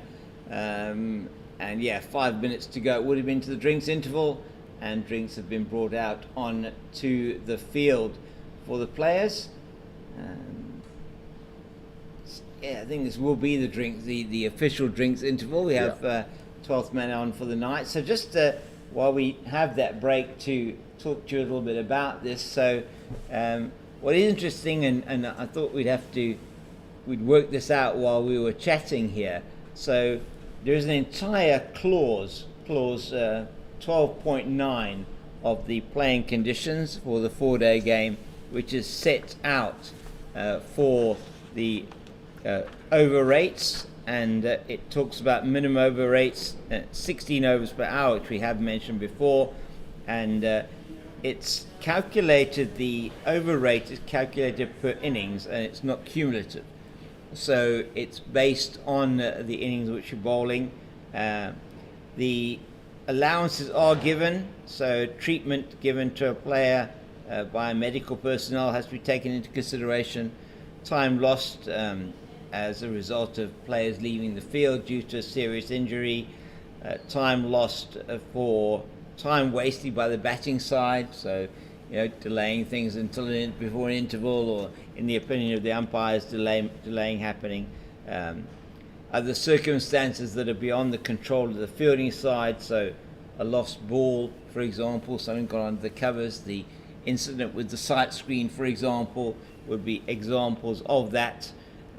Then 2 minutes are taken off per wicket taken, and you do get that. You don't get an allowance for the final wicket, which is understandable because it's or a wicket taken immediately prior to an interval. 4 minutes per drinks break, which is slightly shorter than test match conditions. But this is the one that's interesting, and where we're going to have to do a bit of a calculation now.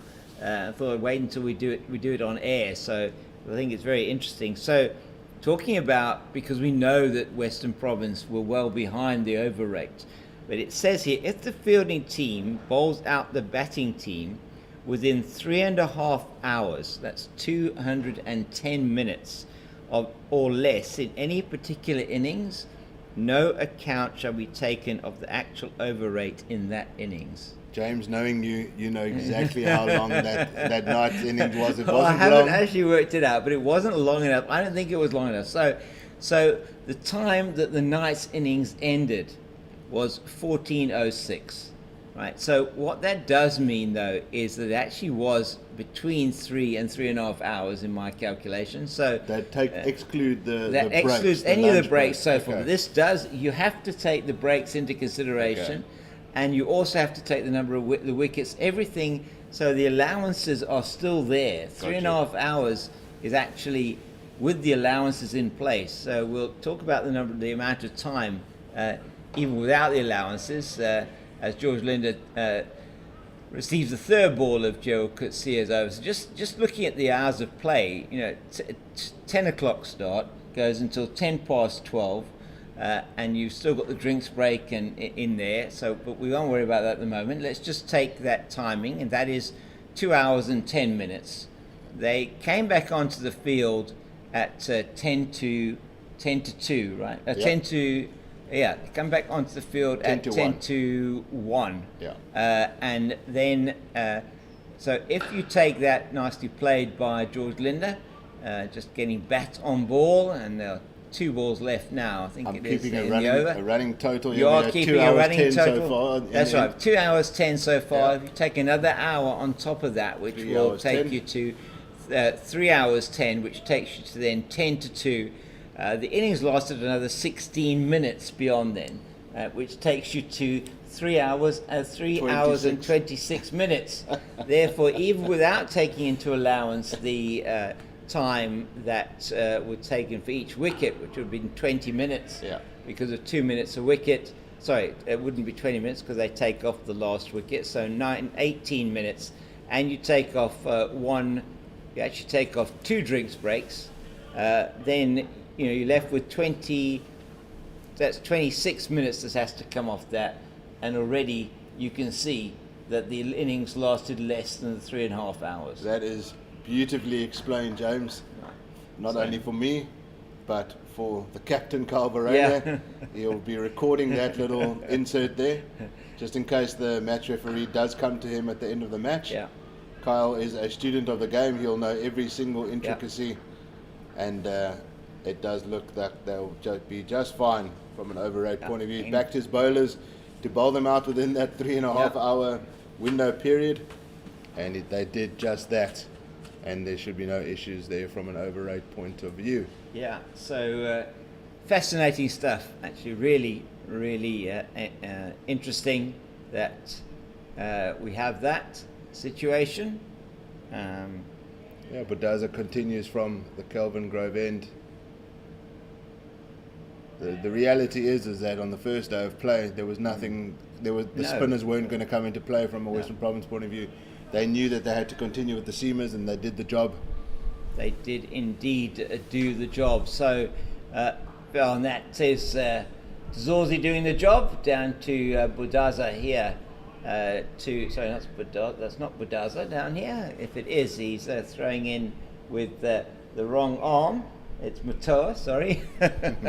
So I think it couldn't have been Budaza, a right-handed arm throwing in there. Yeah, Dzorzi looked disgusted with himself there. Yeah, I think he missed out on it. Yeah. You've got nobody at square leg on the square leg boundary here, so he knew that he could get 4 runs there, and he just hit it straight to the fielder at fine leg. It was a little bit too fine, more fine than he wanted it to go. And he moves on to 180. It's been a fantastic knock for him. Oh, it has. It's been an absolute pleasure to be watching Tony Dzorzi.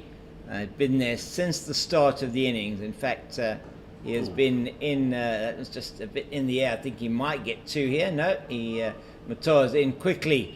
Risky action in to the keeper, Kluter, and they take just the single. Been there from the beginning. He's been on the field the entire match so far as Tony Dzorzi, and we are now at 3 minutes to 2 on the second day. So it's been there for 6.5 hours yesterday, just over 3 hours today, 3 hours and 10 minutes. He's playing that ball into the offside to Matthew Kleinfeldt, is it? Was that Van Tonder? Yeah, it looks like Kleinfeldt in there at extra cover. Van Tonder is in the deep on the offside at extra cover. Sorry, deep point for Dzorzi. 2 left-handers on at bat, as there are a large number of left-handers in this Western Province team, probably one of the highest number of left-handers in a first-class team that I've seen for some time. It's another left-handed Budaza into the left-handed Dzorzi. This time they still won't turn for the second. Matoa in quickly around the boundary and loping around the boundary. It looks like interesting gait that he does have. Gian Clutie just giving the fielder there a bit of the side eye. So listen, we're 95 overs in here, and you're throwing one on the bounce just before it bounces to me. Just saying, unnecessary, mate. Yeah. Let's keep that ball off the ground. It's still only 14.4 overs old. Let's keep it as new as we can. We need to continue to take wickets here. We've got an opportunity to look at another bonus point. Yeah. If they can get another 2 wickets, take the small wins from the innings. Yes, to have 5 overs, 1 ball, 5.1 overs. That's another one of these cricketing anomalies that you need to take into account when you're looking at statistics. Is that in cricketing terms, if it says 5.1, it doesn't mean in certain contexts, well, in most contexts, it doesn't mean 0.1 as in 1 over decimal. Yeah. It means 0.11 of the point being the fact it's 1 ball out of an over when talking about overs. That's very nicely played, but Kleinfeldt in again and feels nicely at extra cover.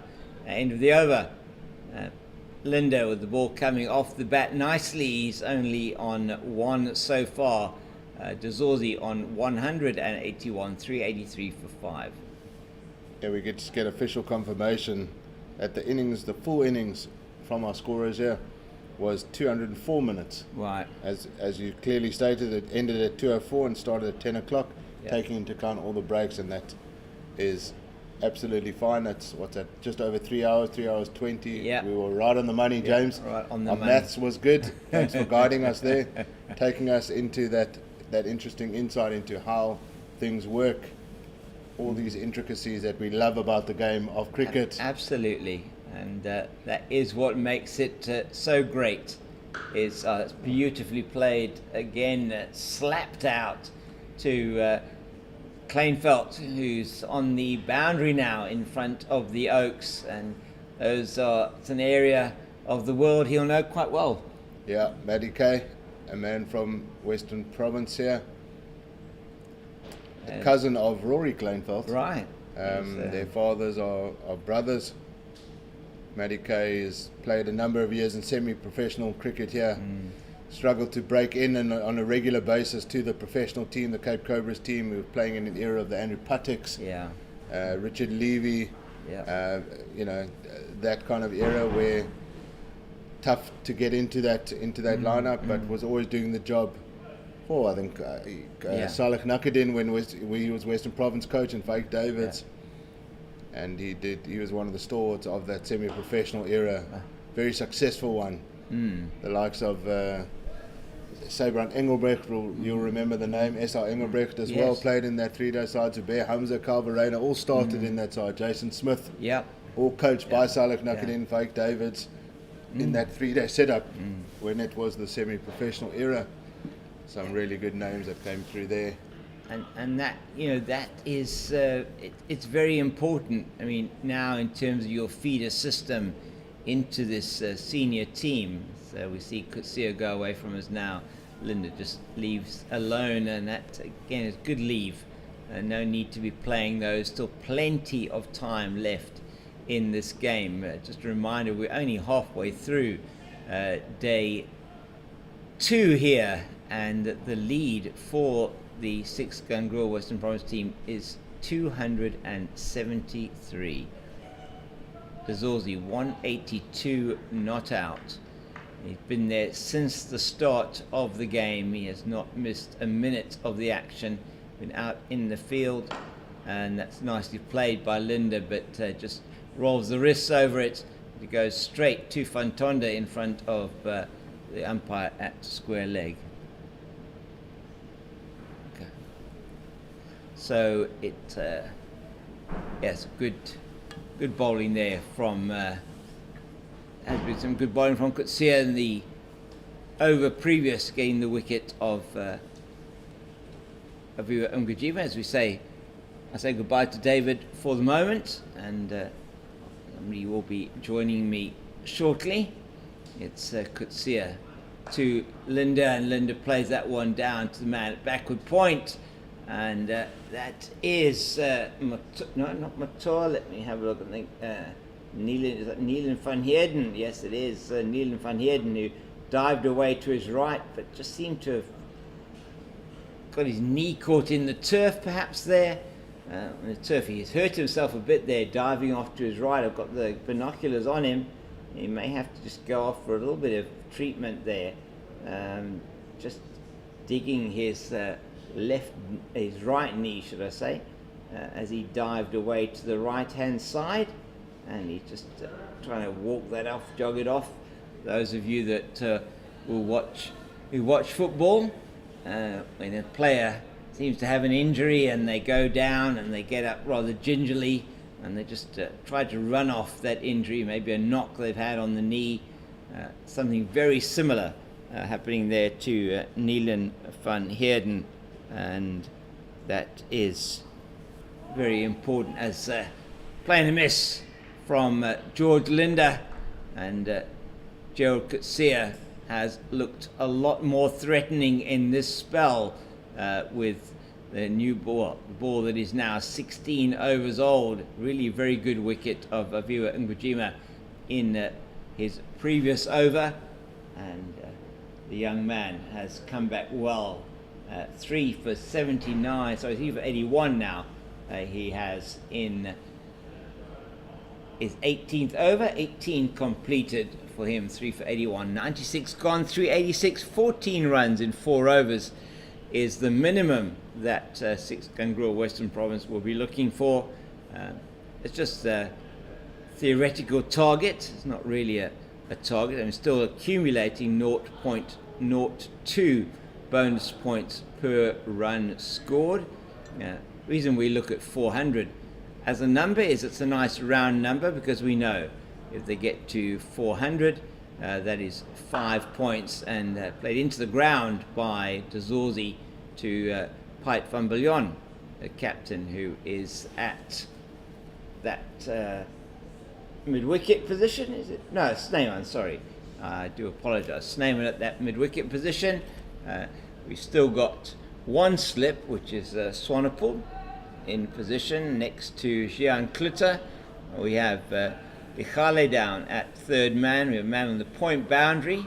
That is Van Tonder man at extra cover deep on the edge of the square. It's going to be Budaza to De Zorzi short, and De Zorzi plays that beautifully wide of the man diving in the deep, and that is Gerald Coetzee, but he can't cut that one off, and De Zorzi takes full toll of that short ball from Umbulelo Budaza, and he goes to further into the 180s. That's 186 now for him, and he has been scoring at a pretty good rate, as have the entire 6-gun Grill Western Province team. So it's Budaza in again, and De Zorzi this time gets one on the pads. He plays it out to Coetzee, and it is picked up at Coetzee and tossed in. There's still 3 balls left in the other. Changeover for a slight change to the field for Linde, a little bit more attacking for George Linde. De Zorzi goes to 187, 391 for 9. Looking like they will get to that, say, theoretical target of 400. If you are listening, thank you very much as well for your comments.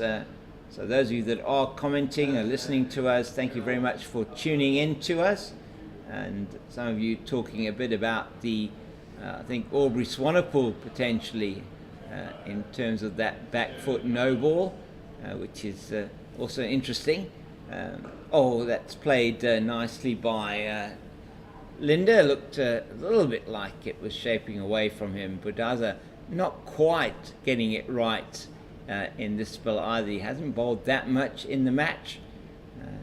Not much chatter out there from the Knights at the moment, and it is, we've got 2 slips at the moment. Aubrey Swanepoel more at a sort of second slip position. Jacques Sneeman is at about a 4th slip. We have a man forward of square on the offside, that forward sort of point, more man between point and cover point, as Zahir joins me just to see George play that ball beautifully to the backward point boundary for his first boundary. Good timing, Zahir. As sweetly as George Linde sent that to the boundary. James, I've been away for a bit, and I see there's been a bit of action. There has been, quite some action. I can probably fill you in on what you might have missed, but a bit of a flurry of wickets coming. Yes, I see. The Knights find a bit of resurgence after lunch. They did indeed. They had a good lunch. I think they probably had some of that barbecue chicken that we also had here. Fantastic. It was a good lunch. I met one of the support staff in the mosque. So I think fantastic. So I think he must have had good prayers answered. I think so. Certainly my lunch prayers were answered today. Thank you very much, Zahir, for that. No worries.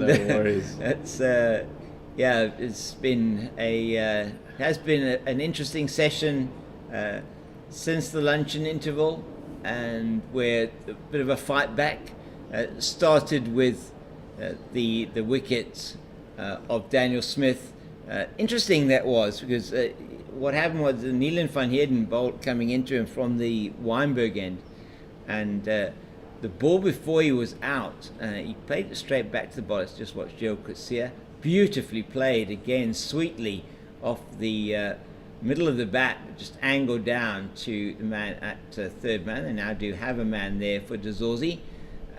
So he just, the ball before he played it back quite forcibly, and Neelan van Heerden picked it up and shied heavily towards the stumps quickly, and Daniel Smith had to take avoiding action and seemed to really hurt his back as he did that, because he arched his back quite nastily. It seemed to disturb him somewhat, and next ball, which we'll just take this Gerald Garcia delivery, and that is not going to be out.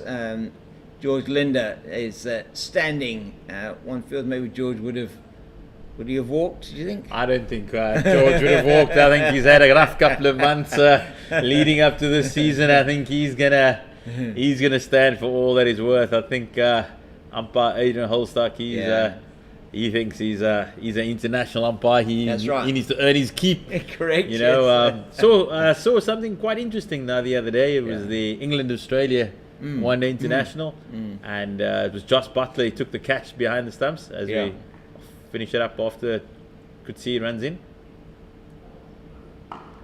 He's running in with good pace here. He is, yeah.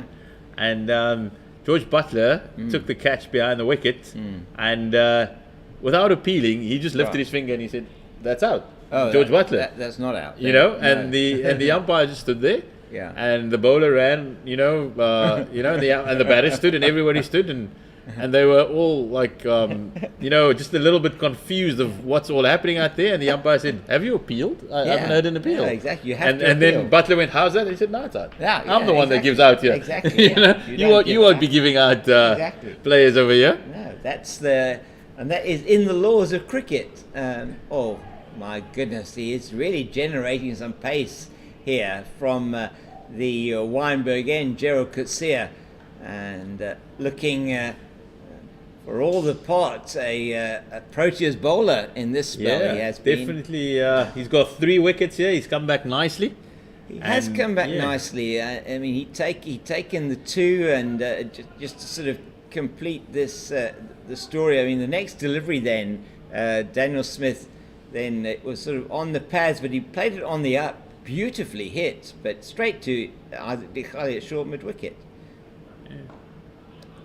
Nicely played by Linder down to the vacant third man area. It's being chased by Matthew Kleinfeld. He'll pick it up now. It is Kleinfeld there. I think Dikhali's in the covers. Yeah, Kleinfeld picked that up, and 2 runs to Linder. And just clipped it hard straight to Dikhali, and was out for 35. He then took, Daniel Smith was obviously completely mortified with himself. Good partnership of 75 between him and Tony DeZorzi, and I think it took probably 5 minutes to get off the field. He was just really upset. He loves batting, that young man, as we all do when we're out in the middle. As David always says, whether you play club cricket, whatever cricket you play, and you're out in the middle, you just want to stay there. James, I've got a simple list. I coach a few lads, and they, for some reason, these youngsters enjoy batting on the side of the field. They enjoy, like when you're 9, 10 years old, you're playing on the side. You love it, and I've made it quite clear to them, as it's great fun playing on the side, but it's a hell of a lot more fun out in the middle. Absolutely. Absolutely. And I was like that growing up. I was that's the only place I wanted to be in, and I was absolutely a miserable sod when I was out. Like I would, you're not coming home that day. If I didn't get any runs, it was the Adams household was a miserable place to be. That's a nice looking shot by Tony DeZorzi. It was definitely a miserable place to be if I hadn't got any runs. Mum would know by the way the door would open already whether there was runs to be made that day or not. She wouldn't need to ask. I've always and even just watching somebody else bat, it was very much a case of something happening out here in the middle at the moment. No, it's just a little bit of an intermission. I see somebody coming down onto the field. We got that Budaza. It's Budaza. He's not going to. He's not going to complete his over. So maybe explain why he has only bowled now into the 10, into his 11th over. He's got a bit of looks like maybe a side strain or a back strain. Is that Patrick Buerta?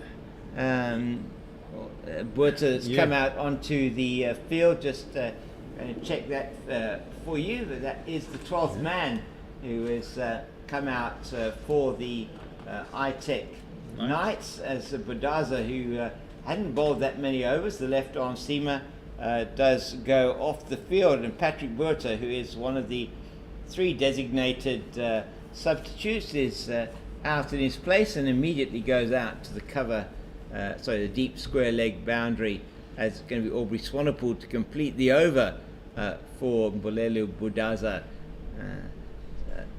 Unfortunate for the young man that he has to go off the field. Sad that he can't complete that over and continue with the game, and will mean that the pace attack is probably limited for the rest of this match, down to the 3 pacemen, as Swanepoel bowls well again. Just trying to keep an eye. The comments that came through on YouTube, and thank you for those comments, that Aubrey Swanepoel has bowled a number of back foot no balls that they can see. Whether that is the case or not, he does come mightily close to that return. That's well played by Linda. He does come very close to the side, and just my reading of it as a former umpire, if that back foot even goes close to touching that line or going anywhere on the line belongs to the umpire, then it would be a no ball. But he seems to vary it up, seems to get very wide on some instances and closer on there. 400 is up, and that is before the 100 overs are up. So minimum there of 5 bonus points to be added to the one they already scored. 6 Gun Grill Western Province for getting to 5 to getting to 150. So 6 bonus points plus more for them. 0.02 bonus points for every run added now. Beyond that, and that'll be another one of those. And to Tony DeZorzi, 400 up. Another very, very good run fest here from the 6 Gun Grill Western Province batting lineup. I think anybody watching on Pitch Vision, if you are down in the southern suburbs or anywhere close by, come along. Yeah. It's been really good cricket. I see a few schoolboys coming in there on the north stand, and it really has been good cricket by Western Province. Last week they went over 550, and this week another 400 for 5 in 99 overs. They're scoring at 4 runs and over, 4.1 runs and over. So it's very good entertainment here on offer. And definitely something that you'd want to come and see, as Tony DeZorzi just 10 runs shy. Oh. Or should we not touch the money yet? We do not speak about it. We're not speaking about it, James. We should know better than that. Yeah, we'll touch wood. Yeah. It'd be really good to see him, even if you are a neutral, when a batter's put in the hard yards to get to this kind of number. You don't get here very often. I don't remember a chance to be over the last 2 days. No, he hasn't given a chance. I mean, he's been on the field, I was saying before you came in, Zaire, he's been on the field for the entire match so far. We spoke about under the helmet yesterday morning, remember? With the very first ball. Right. Very first ball. He was under the helmet, had that Missouri on. Once again, there's a little bit of a... I'm convinced James is a salesman for Missouri. I'm going to ask for my protective gear after this session. Apparently David says you need to speak to Paul Borst and his team down at DP Cricket. 150%. And Rushdie and the boys down there. Partners, and really great facility that built there down in the southern suburbs. I was actually in there just before I came in the ground yesterday. Okay, excellent. Yeah, they're still down in Ottery. They're still down in Ottery. They don't have the... well bowled and well played by DeZorzi yet again, just angling it down to 3rd man, and maybe he wanted to go a little bit finer, but really shouldn't be annoyed with himself on 191. He does want to play it a little bit finer. He's looking there for that. Particularly the just trying to run it down, and that just shows the effort he's putting into his innings and the attention to detail. So fantastic knock here by Tony De Zorzi. Into the changing the angle a bit here, coming around the wicket to Linder, and he just rides the bounce down to the leg side to fine leg for that single. Good shots and well played there by George Linder. He's on to 11. Partnership already 23 for these two. 403. 2 balls left, and we can then give you what that bonus point situation will be for 6 Gun Grill Western Province. As Kutsia into De Zorzi. De Zorzi pulls him beautifully, and it's way over the head of the man in front of the railway stand, and that is his 4th 6 of his innings. Tony De Zorzi goes to 197. James, that is a fantastic shot. It is amazing. I don't care whether he's on 191 or 9 for that matter. Incredible. That is Gerald Coetzee, he was arguably the quickest bowler on the domestic circuit outside of the Proteas. Yeah. And there is a man directly on square. Yeah. And Tony De Zorzi felt absolutely nothing of taking him on and dispatching him into the railway stand. Fantastic by Tony De Zorzi. Oh, he just absolutely nailed it, didn't he? And off the side of the bat. Sweet. Oh, yeah. We said it together. That's exactly. Yeah. Yes, 100%. And plays that one a little bit more circumspectly to take him to 198, and that is 100 overs gone. 6 Gun Grill Western Province making it easy for the mathematicians as they go to 410 after the 100 overs. We'll make a note of that, and we will be able to tell you then that they have got a total of, in my calculation, that's a total of 6.2 bonus points for them for batting. That is a fantastic effort there by these gentlemen in the blue. Indeed it is. With the lead extended to exactly 299. Yep, and that already one feels is probably enough. I do think when I saw Budaza walk off, I thought the one consolation is that he might not have to bowl again. Yeah, that is a consolation for him. It does not look like he will have to bowl again in this match. If he does, it will have been on the back of what will be one of the outstanding rearguard batting performances from a team batting second or third, as De Zorzi plays that one out into the covers looking for that double 100, and only fitting, I believe, that I have Zahir here with me. Last evening, I think it was Tariq with me in the commentary box describing his 100, and that will be the double 100. Take us to that, Zahir. That is a fantastic knock there by the young man. He's absolutely thrilled with that. He salutes his teammates who are all up in applause. Tony De Zorzi, take a bow, young man. You have put together an innings of complete class here. 200 of 279 balls, 19 boundaries, and as you saw earlier, 4 sixes. That is Newlands.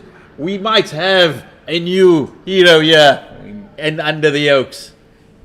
Indeed we might, and what a rousing tribute to this young man here by my co-commentator Zahir Adams. He's seen it all here at this ground, and he's now seen even more with this fantastic innings from Tony De Zorzi. Becomes only I think the 4th or 5th double centurion in this form of the game. Highest score on this ground belongs in 4-day franchise cricket to Peter Malan, and this is his 2nd double 100. It's actually his 2nd double 100 at this ground. That's fantastic. The previous one, though, came in the colours of the Sky Blues, did it not? Come in the colours of the Sky Blues, the men from the north.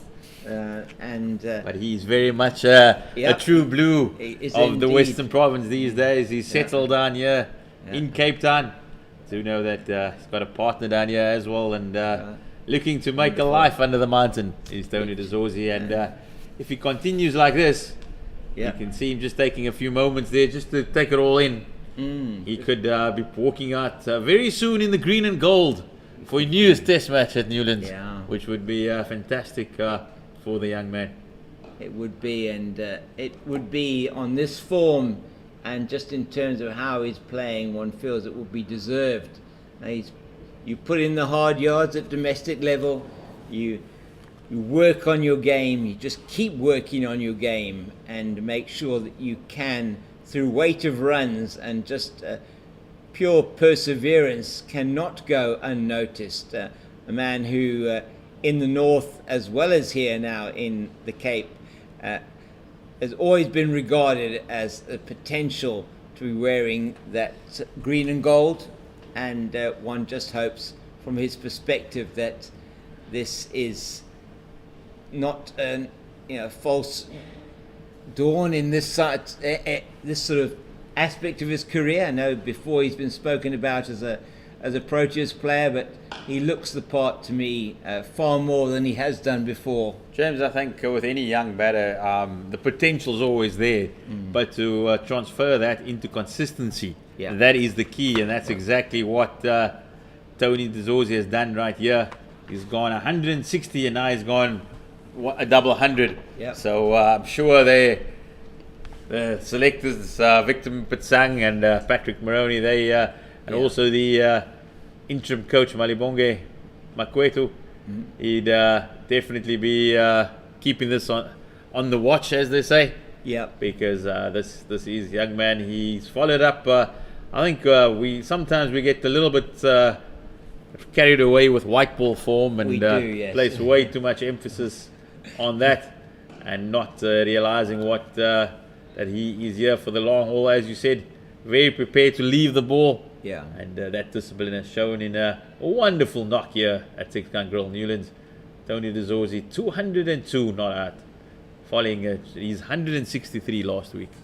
And he has shown in this form that he's in at the moment that he can build a big innings. Yesterday morning, when he came into bat, say in the morning, that could well be a wide. No, not given. It's just given as one for the over.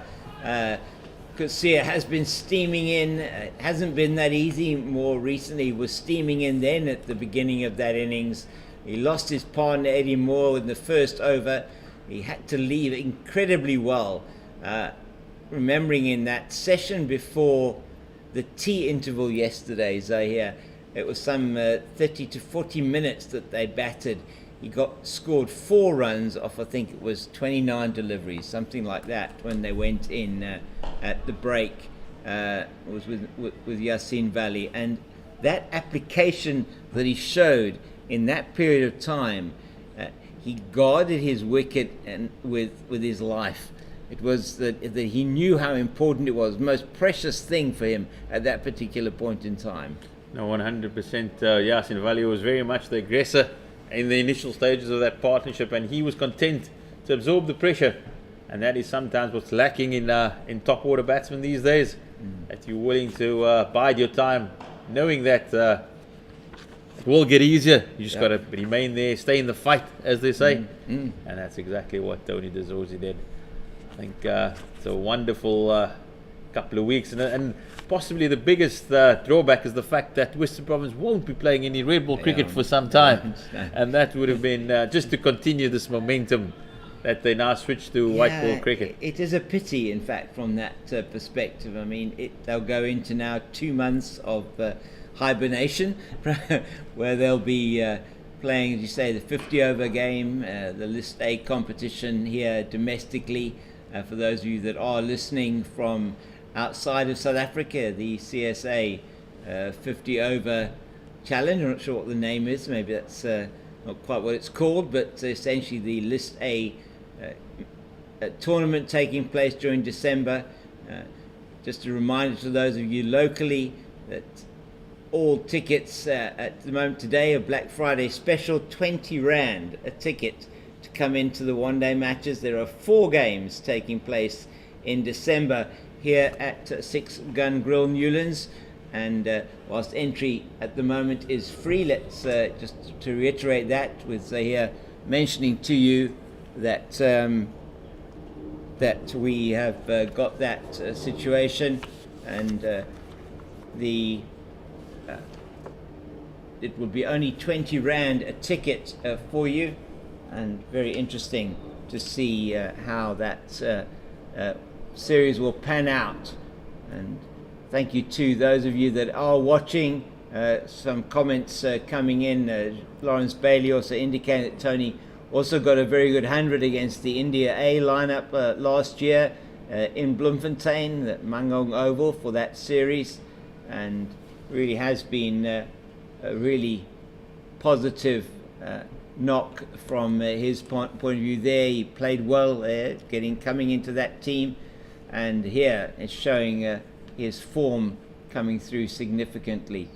So Lawrence Bailey's comments there, he's been a big fan of Tony Dazorzi on social media, as Tony just once again just shows his class, rocks back and just dispatches it over mid-wicket for another boundary. He's in complete control here, is Tony Dazorzi. And do like the comment there by Lawrence by Bailey, where he said, don't jinx the young man, and don't worry, Lawrence, Tony Dazorzi, he's got this all under control. As you can see, he's moved to 206, and he's a really, really good prospect. And it will be very, very interesting to see. So the decision now is left with the Western Province captain. How long do they want to bat? They've got a lead of 308. There's still plenty of time in the game, but do they just allow this to just grow even further and just really, really just turn on the pressure here on the ITEC Knights? Lawrence Bailey, though, back to him, he's quite opinionated young man there on the social media. He's always always has a thought, always has has something to share. But we do love that. That's the passion that we enjoy of particularly of the Western Cape fans. I think it was not too recently where I got involved. I got baited into a conversation of where Western Province are and the previously Cape Cobras in terms of just what is expected of of this team. And as we know, they have set high standards in the past, and that is exactly what the people of Cape Town expect.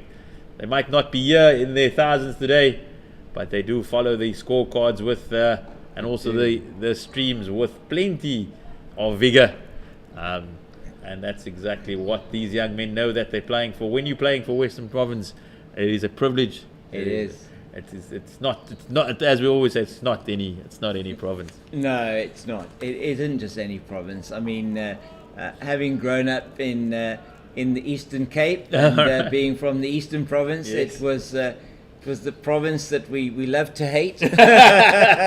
100%. Or like to dislike. Let me not make it. Too much of an opposing thing. But I think most of that came out of the fact that you had to be begrudgingly what's the right word? I mean, you really did admire them. It was begrudging admiration. I mean, for a long time, Eastern Province, obviously in the cricketing wilderness for quite a long time. But James, I'm going to take you back, and maybe it's not too far back for you, but in the that's what spurred on. Kepler Wessels, basically. That's exactly what during the late 1980s and early 1990s. That's what spurred him on to basically topple Western Province from their perch. I mean, what a time that was for Eastern Province cricket. Zahir, you talk about that Kepler Wessels era. It took a team that really had underperformed for so long, and that's gone through everything. It's gone underneath the bat of Dazorzi, through the legs of Jean-Claude down for. Oh, he hit it! My goodness, he obviously got an under edge onto that one there. Made a cross-batted shot, and that has taken him within 2 runs of his highest ever first-class score. Lawrence, I'm not trying to jinx him, but just giving you the numbers. Then you have another tweet that's actually come through, and that is from Tim Dale Lace, who is a real student of the game as well. I'd like to have a discussion with Tim Dale Lace at some point. He, if we go down his timeline, he wasn't too impressed with Tony DeZorzi over the last couple of days. No. Thought that he might have, the Knights attack here wasn't of the greatest.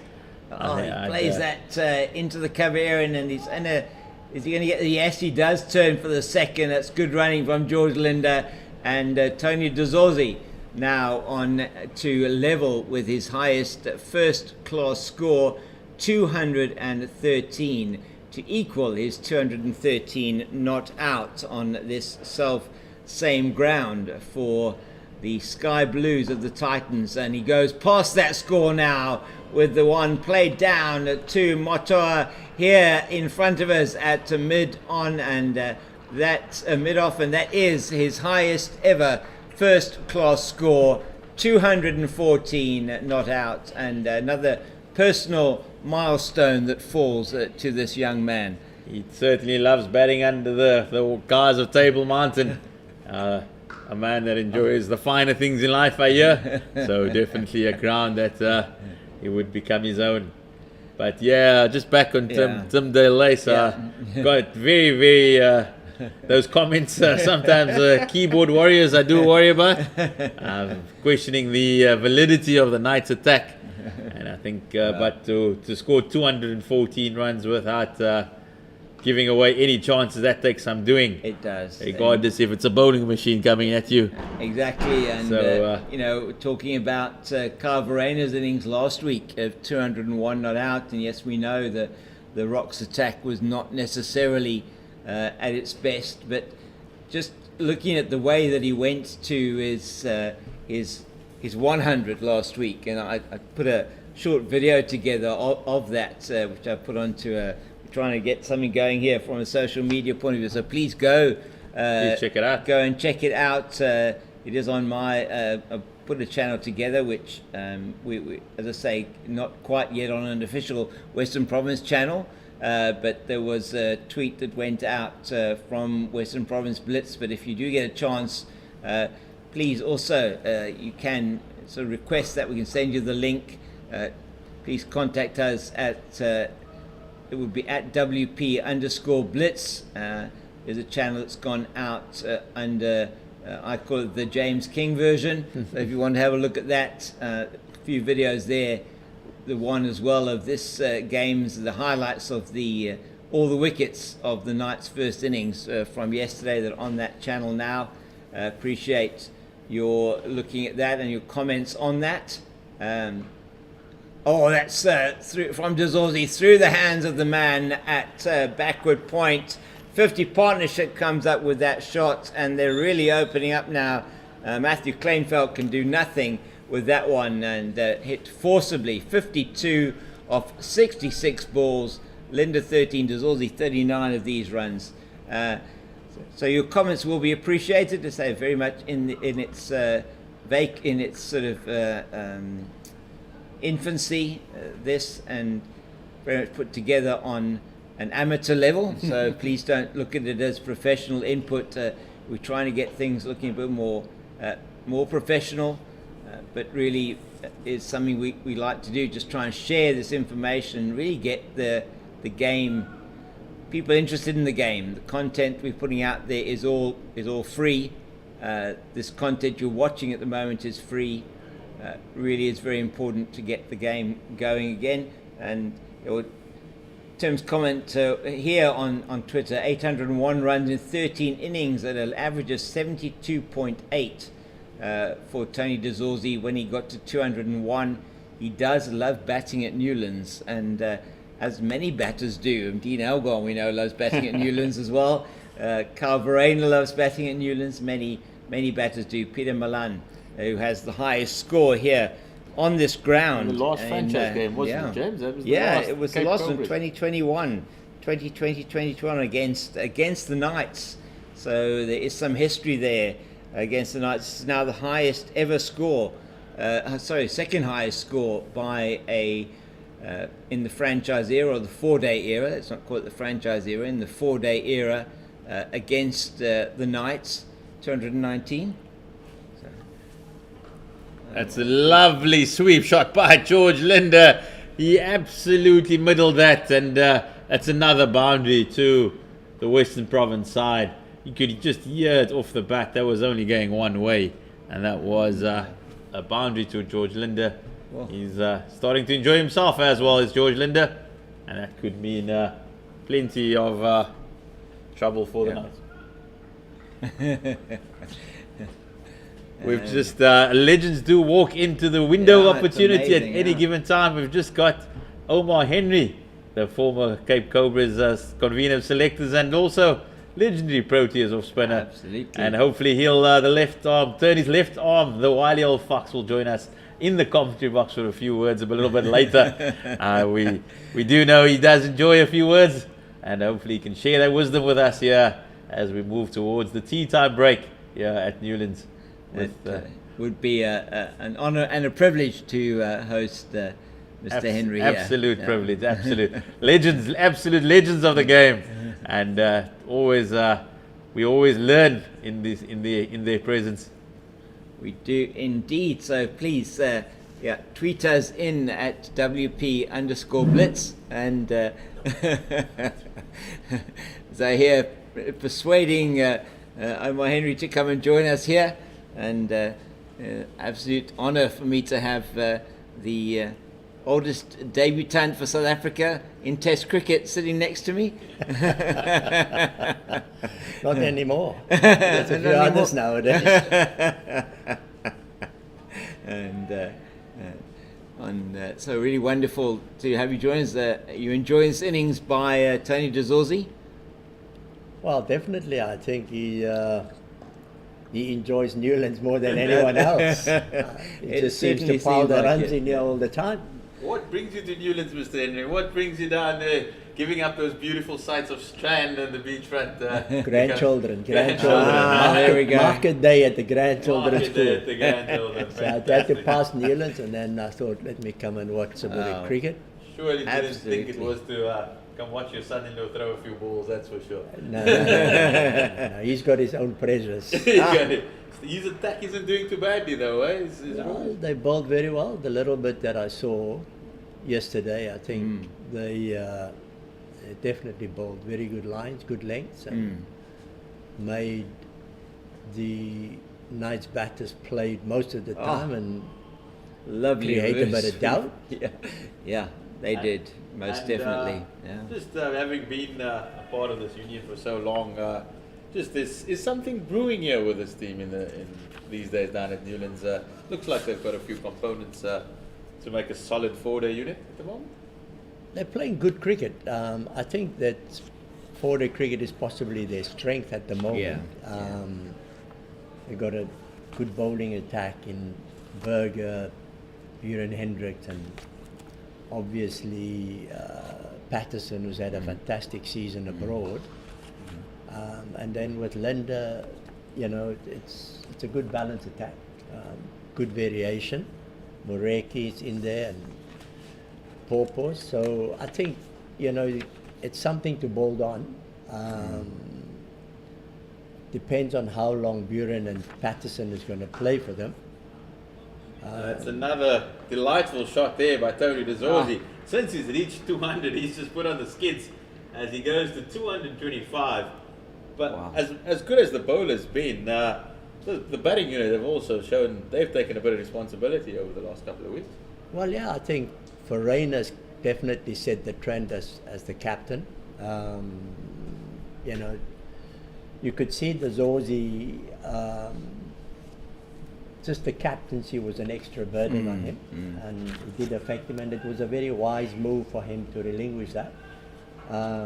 It helped his cricket, and hopefully in the future he can again take on that role. I'm sure if you were convener selectors, you'd have made that call a lot earlier. Well, it's a very tricky business to identify captains. It's people needs to want to do it, then rather you selecting them. But I'm sure, he's in his element, he's back-to-back hundreds, that will give him a lot of confidence. And from a national perspective, South Africa needs frontline batters, and especially young frontline batters. to come to the fore. So that's very good. Just if the viewers are not aware, this is the once upon a time in the different hats he wore. Proteas Convenience Selectors picked a certain Graham Smith at 23 years old as the national captain of South Africa. And we all know how that worked out.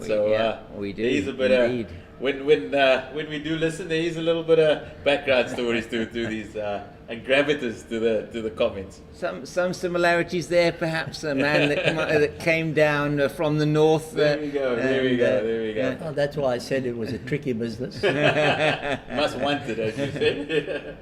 But this was beautiful. Wow. George Linder. Yeah, George looking outstanding. 450 up, and that 50, the last 50 come in double quick time.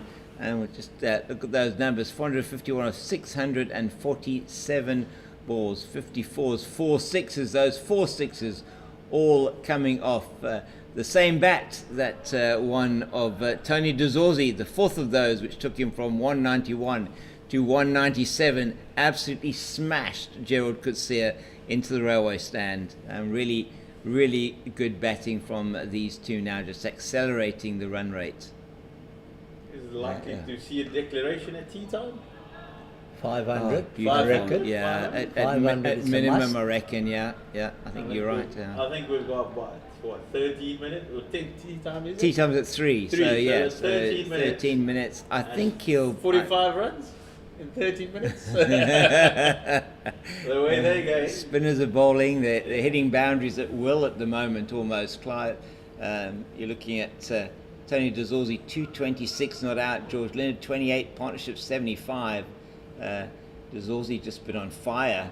And Does he have to declare?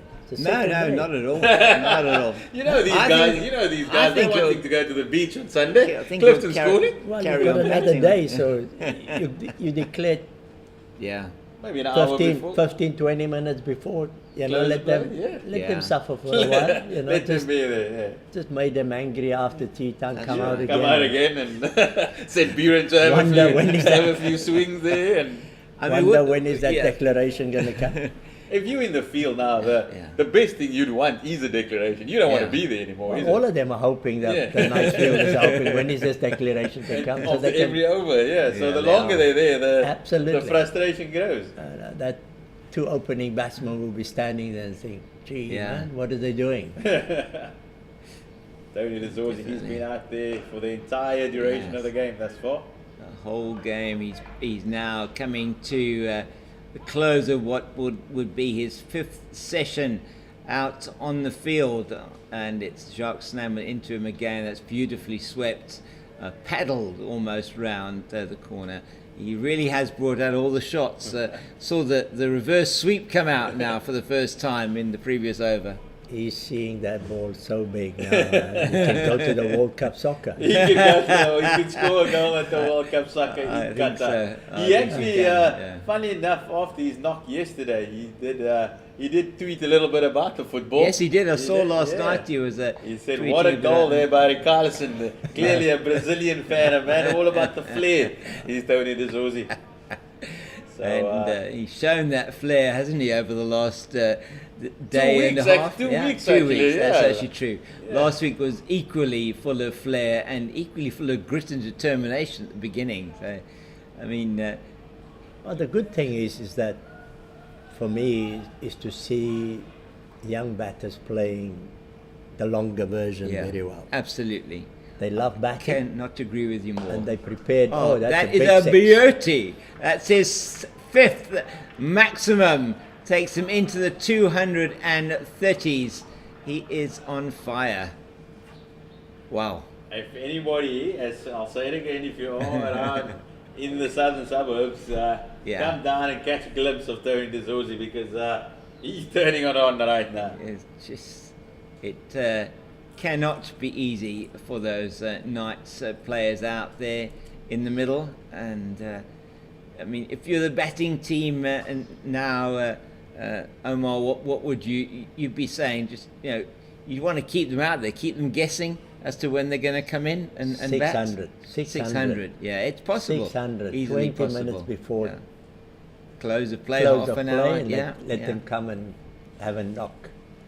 Mr. Henry is the old school. He will grind you into the sand, into the turf. You will appreciate every little ball that's going to be bowled here. That is the old school. Not giving an inch is Mr. Henry. There's one thing about this game, is when you've got a team down, Yeah. you grind them down. Yeah. Because memories is a very good thing. So when you come back to Newlands, you will remember you stood in the sun and just fetched some leather for the afternoon. Just keep that doubt in your mind. Is that why the Titans ground this team into just last year for 150 overs? What it was? Yeah. 100%. I mean, it's good too. James, I'm going to share a little story with you. My very first game at Newlands that I watched was actually down from here, down at the bottom at the Willows, and Mr. Henry was bowling from the Calvin Grove in the B&H final, Western Province versus Free State, 1989. Wow. Normal, Yeah. normal. Sure. No, that was my very, very first Incredible, very first game at Newlands, and Mr. Henry was out on the park doing his thing, and it was good fun watching great. the likes of Alan Donald and Hubert Strader running in against Lawrence Seif. Well, it was a difference. Kenneth Lazard. It was a difference playing at Greenpoint Stadium. On the cycling Wow! track. Yeah, remember that? I mean, those days it Actually, was did watch a game insane, of- wasn't did watch a it? game of it. That wasn't big enough to keep Adrian Caper the ball that he was hitting inside the stadium, was It's a it? good thing Yeah. Cape Town Stadium wasn't there back then. It might have landed over the rugby poles. I think so. But there were a few sixes at Newlands that went down to Simonstown, Yeah. if you're not mistaken. You're right. Eric Pringle hitting one into the train line, into the train, So My goodness, might not find many trains going past these days. No. But back in those days, from the breweries, was very good old Mary. And he could hit the ball hard, couldn't he, as well? From your part of the world, isn't he, James? Yeah, he was. Yes, I think he was. I think he was a Kingswood boy. Oh. Went to school in Grahamstown. Family, I think, from around that community in between Port Elizabeth and East London, in the Bathurst Grahamstown area. My understanding, if anybody does have more information on that, great. But as far as I know, a lot of famous family names from around there. The Hobsons, you were very aware of. Yes. The Rushmeres, the Pringles. The Rushmeres, the Pringles, the Laurie Wilmot, many years ago, a farmer in that area, the late Laurie Wilmot, and famous families. It's good. There. Cricketing families, always good pedigree. Runs in the veins. Yeah, Or did they play the Pineapple League, is it? They do, yes. The Pineapple, Bathurst. Listen to these they stories do coming out indeed. here. They do indeed. The Pineapple League and Pineapple League. in the Bathurst, now Makanda area, formerly known as Grahamstown. I think we're educating those young Twitter I Twitter think peeps so. there on. Let them Google what is the Pineapple League. That's right, they do need to, but 100% correct. And some great cricketers coming out of that area. I mean, the Am brothers as well, I think, That's from right. that area. Philip and Peter. Philip, very much a contemporary of mine. I mean, I was umpiring at that stage, so went to the Nuffield Week in '81. Yeah, right. And Fantastic. that was with representing Eastern Province. And So, that team had some very famous, even the Western, actually had that, I was billeted very close to the Western Province team, so we actually ate with the Western Province team. My you guys were any my names umpire. that you remember? John Cummins. All right. All right, okay, it was that team, was it? That Terence Lazard, it was that era, and so I'm very happy when John made his debut for South Africa. That is the definitely great stories. Yeah. So we don't only educate you with the action out in the park, but also Absolutely. over the commentary box. Yeah. Fantastic. Always good to reminisce, and as you say, I mean, Zahir, what is so good, and we'll talk a bit about it. It's very nicely played by George down 2, very fine, and he'll pick up what is only going to be 2. Tony DeZorzi, well in need of that tea break in 5 minutes' time. 472. It has all gone very, very fast in the last 10 overs. You've been watching some outstanding hitting. If you consider that at 100 overs, that was 410 for the loss of 5. It is now 472, the first ball of the 110th over. So 62 runs have come in 9 overs. The partnership has moved on to 92. Which is incredible. While we've been enjoying this wonderful discussion here with Mr. Omar Henry, former convener of selectors and former Proteas slow left arm spinner. Slow left arm spinner. It was slow. And Scottish captain. There we go, Scottish captain. Yes, we mustn't forget that one, definitely. A man who has represented South Africa proudly in one of the first people to do that in the new era. That was a time when we and setting the stall for what was to come. Well, my claim to fame is that I went back there 20 years later for the over 16 inaugural World there Cup. we go. Awesome. How's that for you? Fantastic. That is a That's claim to fame. That is definitely, amazing. That definitely. is absolutely amazing. Definitely. But the thing is, you say, I mean, the fitness levels and keeping yourself fit to be able to play at that level for such a long time. There's been all this talk about the CSA fitness standards, and you're going to run 2Ks in 8 minutes. I'm telling you right now, Mr. Henry could go out there right now and sure still give all of these young men a run for their money. He'd cruise that 8 minute mark. Well, that's it. Is that the tea time? I think one more over, One more, definitely. At least one more. At least one more. I think they'll only try and get in one more. Just imagine 611 by 20 minutes. Yeah, it's possible. Before close. Right? Yeah. I And mean, you've got the to way chase that 500. My goodness gracious. Yeah. That's Tall ask. tall ask. Yeah, it yes? is. No, That it's you say grind them into the sand, grind them, keep them going. I'm hoping the Free State guys aren't listening to you, because you are a former Free Stater. Just keep them out there in the sun. has been an outstanding batting display by DeZorzi and his new partner Linda. But DeZorzi's been the senior partner in this partnership as well. And none better than that massive 6 that he hit off Jacques Snyman into the stand in front of us here at the South Pavilion, and he just misses out on that one from Swanepoel. Full toss outside the leg stump.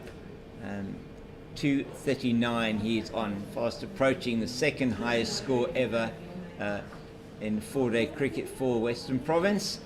Tickles that round the corner. And it has been an innings of rare quality. It doesn't matter what the bowling attack is, you've still got to go out there and get the runs. And that doesn't happen that often. I like that all those people on Twitter understand that what it takes to bat for this amount of time. Incredible. Not a single chance. I don't think either of them are wanting the skipper to call it right now. They're enjoying themselves. There's no need to call it now. You want to give them the more chance you have to be out there in the middle, the better. The more you can accumulate the runs, the better. And the weather's looking good for all weekend. It is fair. And I think every minute that Buren and the boys have their feet up there, they won't mind that. Well, there's a spinner out there, Linda. There is, He will know how that wicket is deteriorating. Yeah, he will. So, if he can persuade the Zozi that there's a 100 for him. It's beautifully played. Yeah, I thought it was going to be better than it was. The result is still a single out to deep cover. But Mr. Henry, how impressive you've been of the last two matches. I mean, even the first match against the pace attack, the pace quartet, as it is tea time. We will be switching off shortly, but just maybe a few quick final words and parting comments. It's been a privilege to have you here with us. No, in it's the a commentary pleasure. box. It's a pleasure. I really admirer of yours over many years, and as a supporter initially way back when, and for both. I'm just glad that Western teams, Province yeah. are playing good cricket. Yes. You know, I always say a strong Western Province means there's a strong South Africa. Yeah. I think that's fair. Whether you look south, north, you know, if you get that balance right in terms of South African cricket, and there's some good talent and they perform well, then that will tell you South African cricket is in good hands, it's healthy. And especially, you know, the Zorzi and Farina, they both are in good nick. Yeah. And as far as Test cricket is concerned, it stands us in good stead. It does indeed. So yeah, it's been very good. I thoroughly enjoyed it. Thank you so much. Really wonderful to have you and nice to meet you. Pleasure, man. All See the you, best keep to well. you. Thank you. You too. After you persuaded Thank me. you so much. Thank you for seeing me. Thank you so much. Thank you so much, Zahir. And yeah, we'll see you after the tea break.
Welcome back to Six Gun Grill Newlands, and here from the South Pavilion, just under the President's Suite.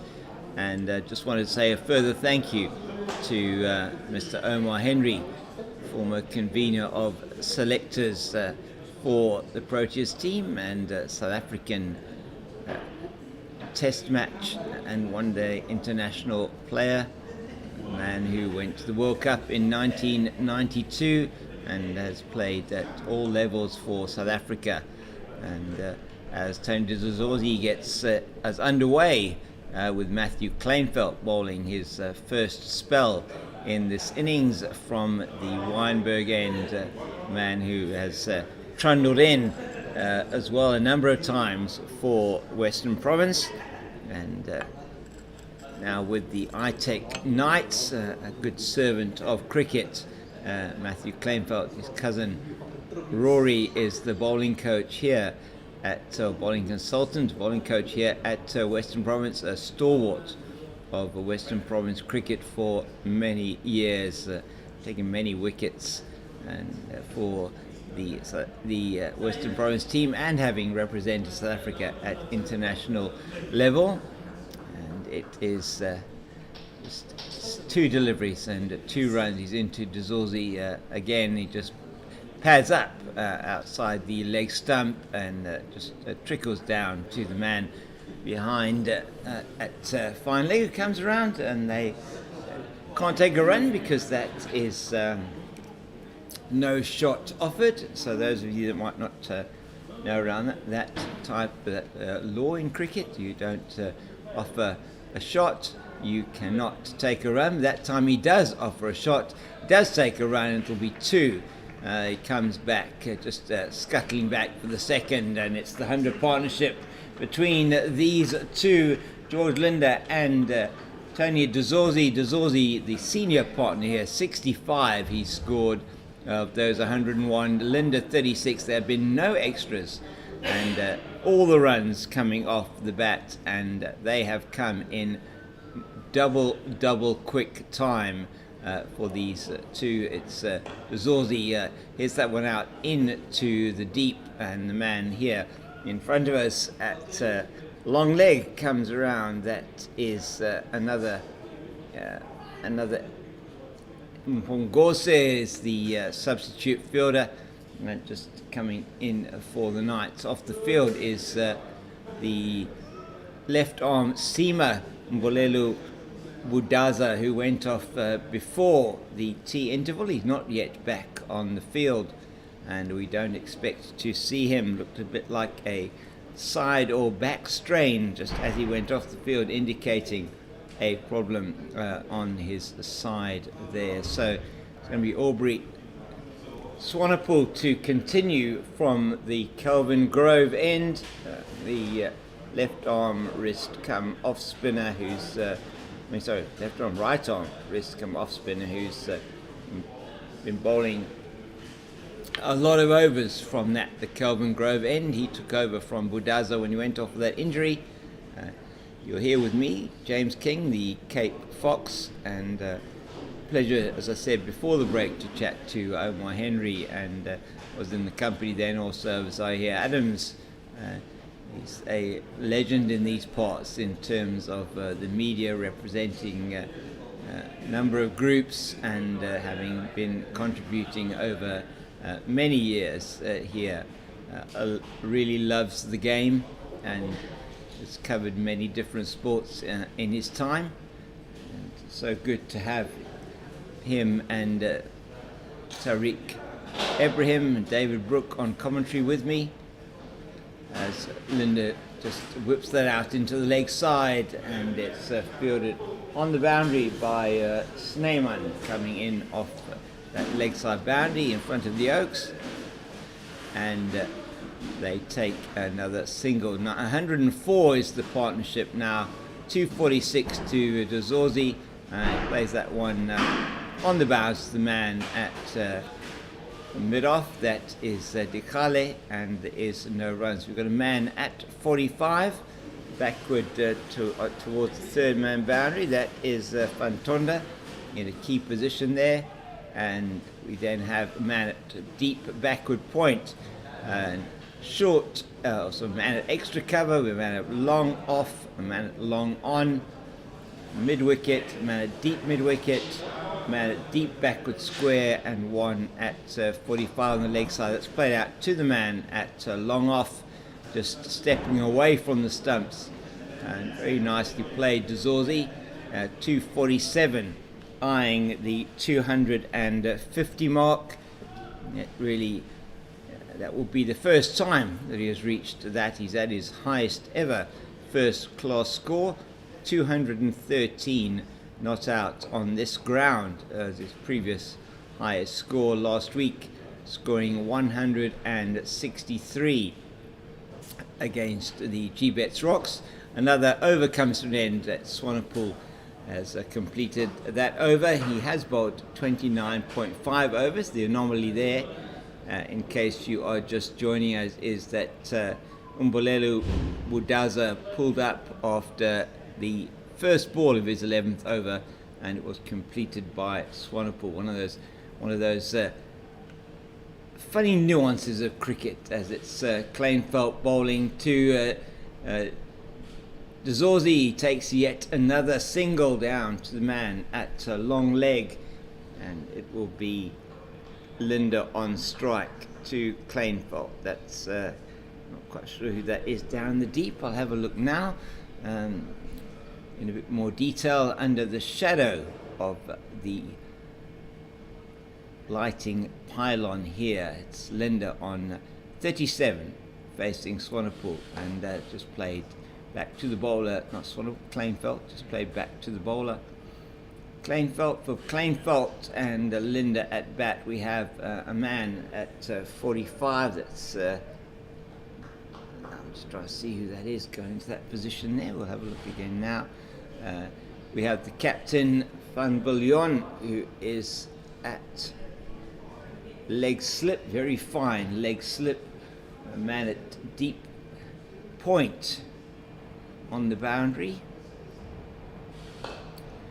Man who's coming to play now is the man at long on, and that is the substitute fielder Mpongose. We also have who's in here at extra cover, Fantonda, Kutsia at mid-off, as Dzorzi steps away from his stumps again, tries to manufacture something into the offside. A 4-5 offside leg side field. Steps away again, can't get it through the cover field for the 250, as Fantonda fields on the edge of the square.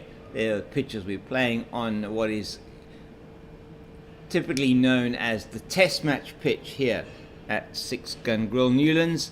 It is the pitch in the middle of the square.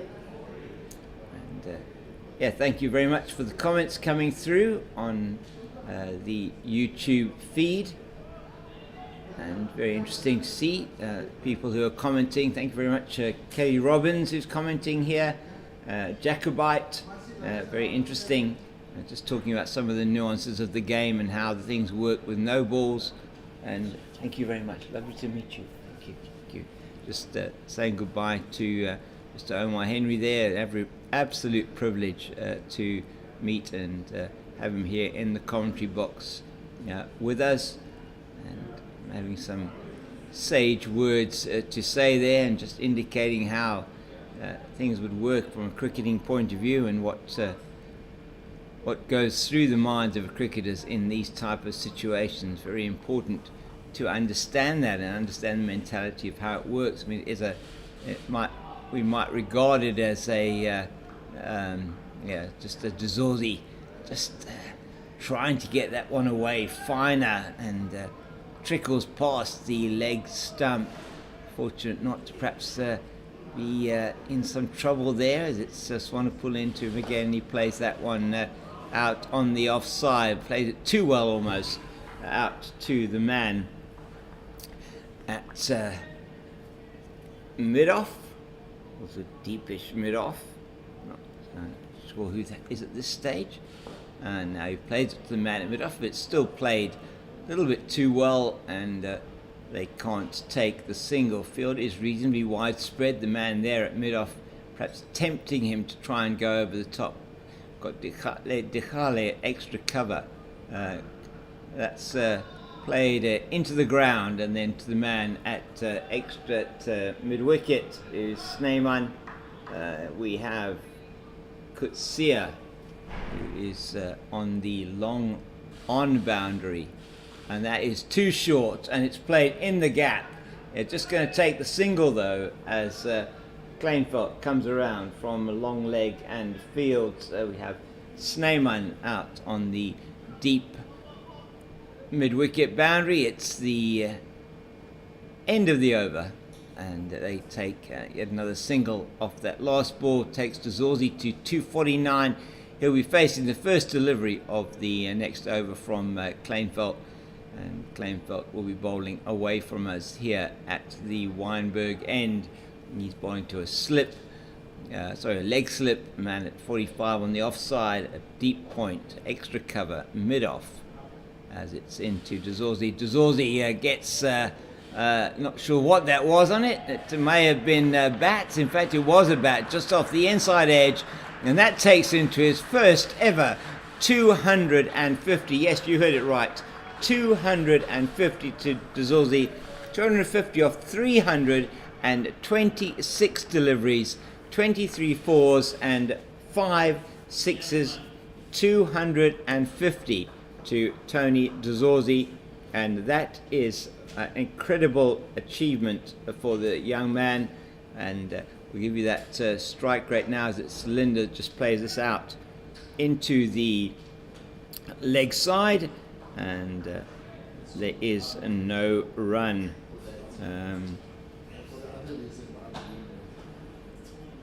That one misses everything, it looks like, and is going to go down to the boundary for 4 byes. It doesn't matter to Six Gun Grill Western Province how they happen, how they come at the moment, but they all count in this situation. So Tony Dezorzi's strike rate here is 0.76, so he's batting at pretty much 4 runs and over.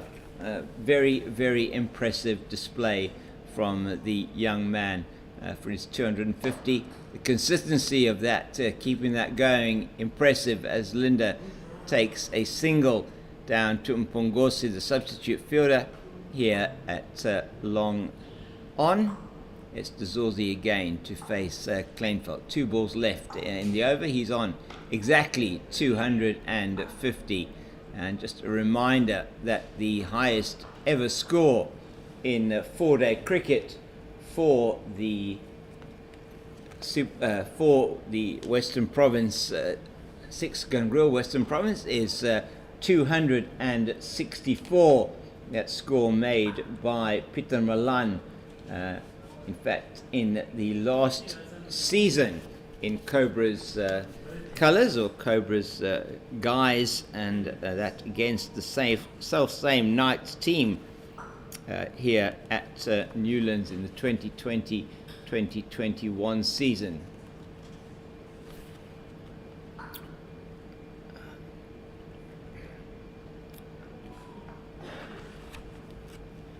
The scores for Six Gun Grill Western Province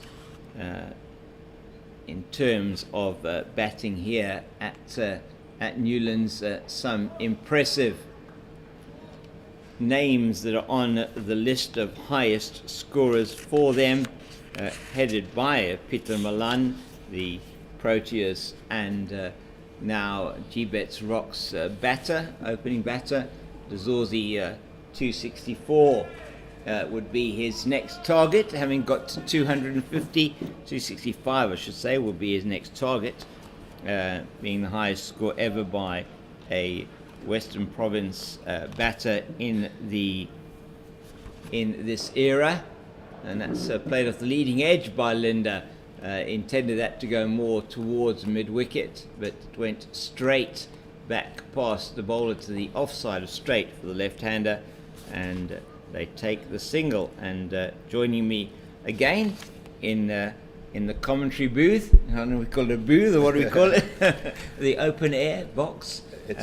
That's beautifully played by De Zorzi. He knows where that gap is, just gives it the 9-eye and lofts it over the infield, and he's going to come back for 3. It's very good running down to Matoa. I think it is who's down there at mid-off. Yeah, it will be Matoa, and they come through for 3s onto 253 is Tony De Zorzi. This partnership 119, 499 is the score, and these two have scored that 119 in double quick time, and that is the 500.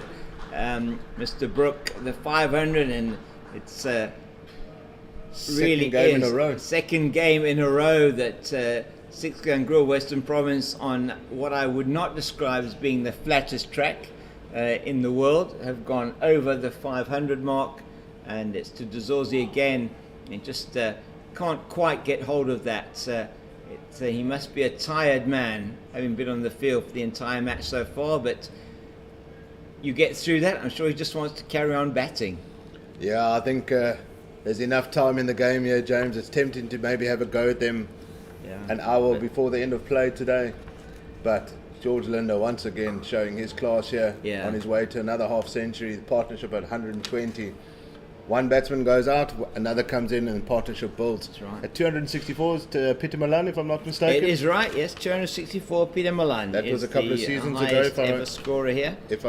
And a week after that particular innings, Carl Verreynne scored his double 100.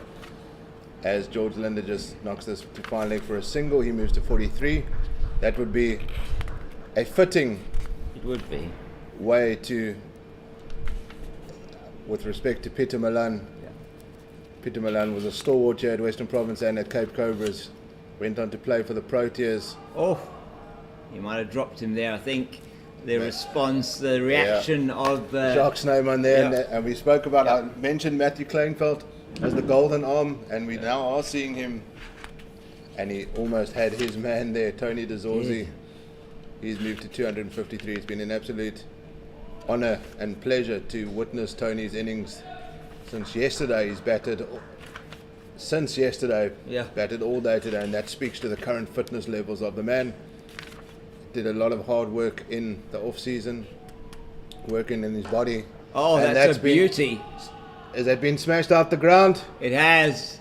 It is out the ground. It is a valiant attempt on the boundary to stop that going over in front of the railway stand, but the young man there lying on the ground now, I'm not quite sure who that was. We'll try and just get the glass. It looks like Nieland van Heerden. In fact, it is Nieland van Heerden. He's been in the wars today with that body of his, and he has tried desperately to take that catch. Realised he was over the boundary, tried to throw it back in after having caught it, but unable to do so, and that moves De Zorzi to 259. And this one, he's absolutely pummeled that one for the record into the railway stand on the the western side of the ground. Tony De Zorzi now has the highest score for any batter for the Western Province Six Gun Grill Western Province team in the 4-day era. That includes the era for the Cobras. Overtakes Peter Milan and JP Duminy in one shot to go from third place on the list up into the top 265, not out. Two maximums in succession to get him there, and he just trots through now for the single, and that is an incredible innings. What a knock from Tony De Zorzi, an absolute pleasure to watch. He has been absolutely incredible, and fittingly he takes over the record. Andrew Sampson, you're going to have to update those stats, sir. It's been there for a couple of seasons now, but he takes over, and what a knock from Tony De Zorzi. Incredible, and the next milestone for him is that elusive triple century. Can he get there, James? Yeah, well, if he is going to get there, there is no better day than today as he faces, who's this in now? Snyman. It's into the attack. It is indeed Snyman from the Kelvin Grove end, replacing Aubrey Swanepoel as the Knights look to their spinners to get that over 8 up. They were 16 minutes down some time ago. It is actually still Swanepoel, sorry, bowling from the Kelvin Grove end. And it is Linda facing, it just defends that one. And this has been a knock of immense quality. 135 is the partnership, coming together with the score on 280 at the loss of the Mgijima wicket, and that's beautifully played and very well fielded by Matoa there at mid-off, and brings Dazorzi back on strike. And just to try and get you some idea of how quick that partnership has been, as Dazorzi just played straight back to the bowler. And I'm just going to try and get you a view on when this partnership started, so that I can get you the run rate, and we'll have a look at that now. As that's played beautifully by Dazorzi into the deep on the leg side, and it runs away in front of the pavilion just to the left of the Oaks, and another boundary takes him into the 270s. This is territory that no Western Province, six-gun grill Western Province batter in the 4-day era has ever been in before. Sounds a bit like Star Trek. He played that one fine. Then got hold of that one as well. It's gone right back straight behind the bowler. It's by, so he did miss it and missed everything. Okay, I thought he'd hit that actually. I went so fast. A little smile there from Tony Dazorzi. He thought he got a glove on that, but the score continues, and the lead is now over 400, 409, 520 for 5, 524 for 5, excuse me, after 119 overs. Tony Dazorzi, record-breaking 275 not out so far. George Linda is there on 44. The partnership is 144. That's an incredible. That means Tony Dazorzi has scored almost 100 runs in that partnership. Just 12 extras in total in the innings. And this is really, it's an absolute pleasure to be here today, James. We've seen history being made here. You can say were you here when the highest individual score was scored by a Western Province batsman, and Tony Dazorzi take that bit of history. Peter Milan goes second in the record books, and Tony Dazorzi is in uncharted territory here, but he's not wanting to stop here. No. He knows the next milestone. I'm not going to say what that milestone is. No, we're not going to talk about those milestones at this stage, as he goes to 276 with that single. And that means that these two together have been together. That's 119.2 overs now. Been together for exactly 26 overs. And that, by my maths, is 156 deliveries. And their partnership is worth 146. That is a run rate of over 5 runs and over. Incredible. The run rate has increased to 4.4. When I was on earlier on, it was 4.1, and it's just increased as the day has gone. Piling on the misery for the Knights bowlers. They know that they are building towards a mammoth task here to try and get something which looks very unlikely, unfortunately, for the Knights. It's going to be a tough, maybe final hour of play, or maybe an hour and a half, depending on if they can get maybe to that 500 lead mark. I think that will be enough in the bank, James. I can't see them needing that much more than that, as George Linda just plays that one to square leg for a single to end the 120th over. James, 120 overs in the field. Wow. And they've been put to the sword. So the Knights have been put to the sword. It's all got rather medieval connotations to it. Yeah, absolutely. Let's say. As George Linda will take striker, he's on 46 not out. He'll be looking for a second half century in a row after 70 in last week's game. Kyle Varane paid tribute to the way he played, even though he wasn't near one of the top scorers. But he played a very important knock at the time of the innings, moving the game forward. These Western Province players like their Sunday golf times, James. They do, don't and they? It looks like they might be calling Durbanville Golf Club, the likes of that, to book a time for Sunday.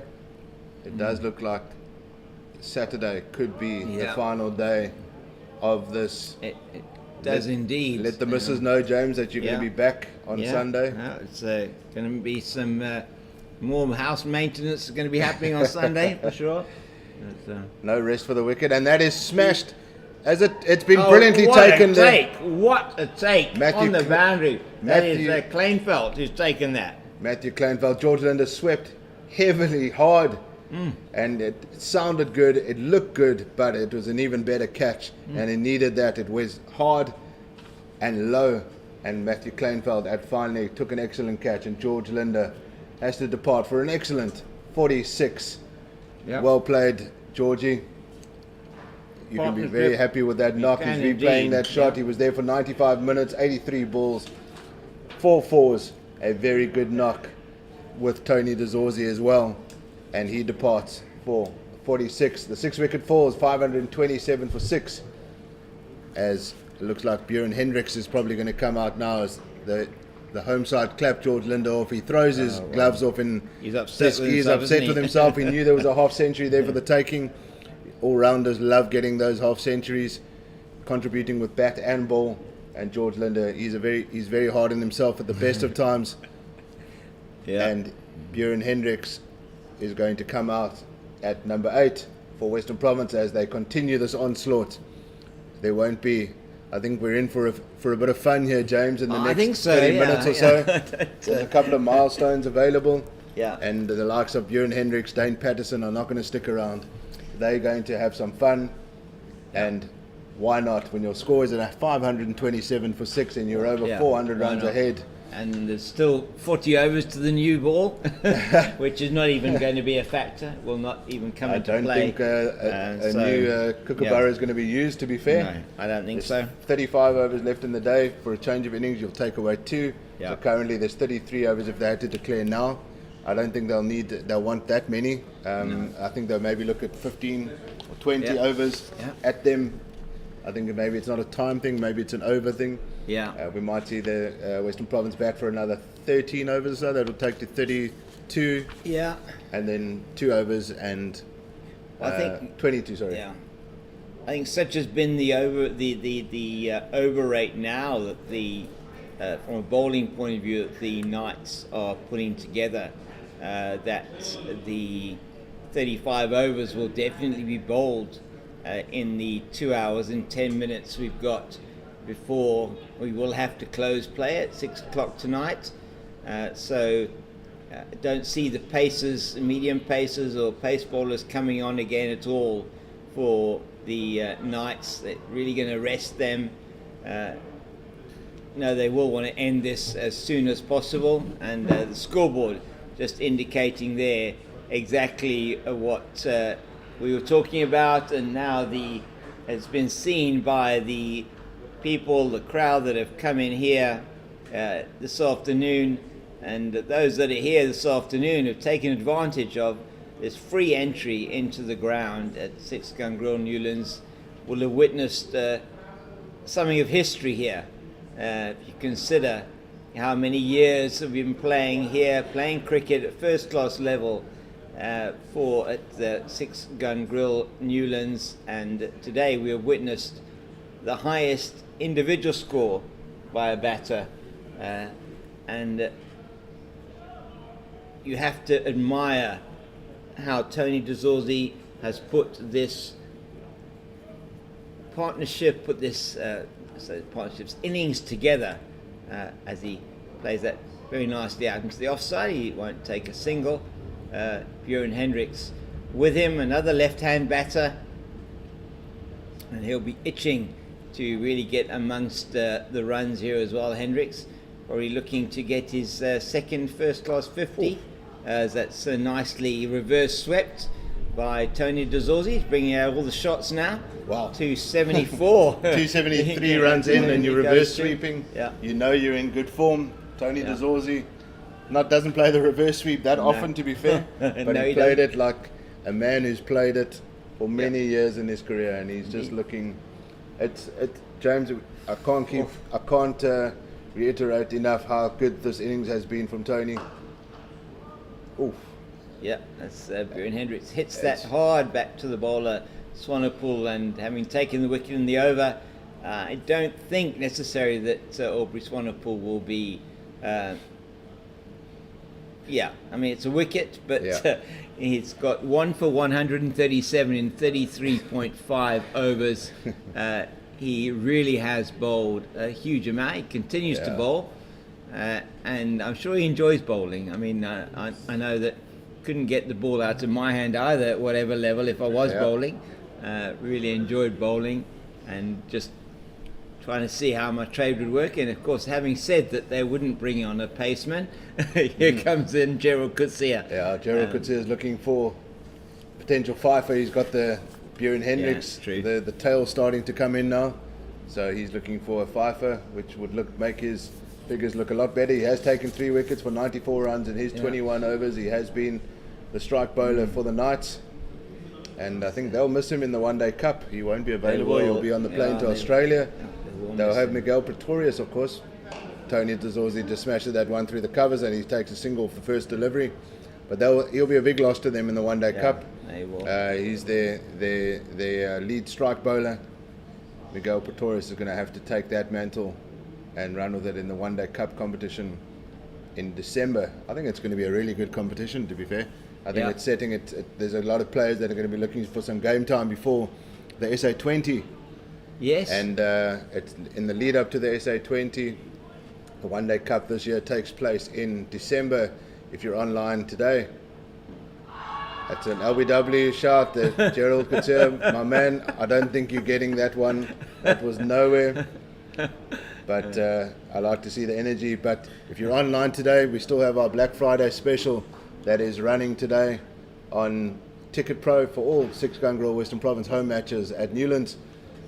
Just 20 Rand per ticket. Go and grab them. They're not limited to any amount. So please go and get your tickets online. Come and support your 6 Gangrel Western Province team. And let's pack out Newlands as much as we can for our domestic cricket. I think it's important you get to see the likes of Tony DeZorzi, Bjorn Hendricks on show. And if you are around the Rondebosch area in Cape Town, if you're finishing school and you're breaking up next week, Friday, from Friday the 2nd of December, from 2 o'clock to 4 o'clock, the squad will be at Sportsman's Warehouse, Rondebosch, for a signing session. We're going to be giving away some tickets there. That Rondebosch store, James, has been around for years. Even when I was playing school cricket, I got my cricket bat, my cricket equipment there. And it's been there for. That's a lovely shot there from Bjorn Hendricks. That's really well played. It is well played. Tough ball to do that. He kept his eye on the ball. That was a very important thing for him. And he certainly does fancy himself a bit more as a batter these days. Yeah, very much so. He loves his batting. He's always there at the end. I see the likes of the bowling coach and the assistant coach, Rory Kleinfeld, having to do throwdowns with him at the end. And he has put some effort into his batting, and geez, if your number 8 can deliver some runs for you, that just gives you that extra bit of. And Tony DeZorzi whacks that to square leg. It's a hard, doesn't carry, one bounce to Nilan van Heerden there at square leg, and Tony DeZorzi replays that shot, and he moves to 276. I think it is now. 27. I think it's 275. I think the scoreboard is up to date there, David. Okay. Down there, they've been. There was a slight lag earlier on. I think they're really doing an incredible job. The operators at the scoreboard, David mentioning earlier on today, just the backroom staff working here as Hendricks plays that down to the man at deep, sort of 2/3 of the way towards third man is Matthew Kleinfeld. And there is a single. He keeps the strike, as every good top order batsman should. And Bjorn Hendricks takes the strike. He's practicing that cover drive, or the drive on the up, and just confirmation again from the scoreboard that the highest score here at Newlands. In fact, for Six Gun Grill Western Province, and the highest score at Newlands is 200, and it was 264 by Peter Milan, now been eclipsed by Tony De Zorzi. We have seen something very, very special over the last 2 days here. It's going to be Swanepoel to continue, and he's going to be bowling to Bjorn Hendricks. He's setting his field at the moment. He's expecting Hendricks to just be defending, I'm sure. Sorry, expecting him to be sort of trying to hit the ball. He's set the field up so that he tries to defend that. That is going to be pulled up in front of the square leg boundary. Went through the man at who's fielding in at mid wicket, who is. James, I thought that was. I looked up and I thought it was Tony De Zorzi hitting that shot. That was just beautiful. Really shot well there played by Hendricks, I must say. He's dabbed that beautifully in the gap between leg slip and a forward short leg to Matoy, who's here at fine leg for a single, and the man there in at mid wicket is Gerald Coetzee, I think, under the hat. The mixture of caps and hats that are on at the moment. Still got Dikhale at backward point, or more like a 45 on the offside for De Zorzi. We have a deep point. We have an extra cover. That is Van Heerden at extra cover. A man on the boundary at long leg, and that's beautifully played to the left of the man at the backward point position, Dikhale. They take a single, and De Zorzi really only has to work in singles. He's done all the hard yards to get him to this number, and just the way that he went to his 200 was absolutely outstanding, taking on Gerald Coetzee to get from 191, he went to 197, and then the boundary through the leg side to take him to 200, and what a joy that was. Just the sort of underarm fist pump. Listen to me, I haven't had anything to drink, I promise you. We'll just erase that from the highlights package. The fist pump, I've got a bit of spoonerism moment there. And he went to that 200, going to the 250, just more of an understated celebration, but still raising his bat to the dressing room.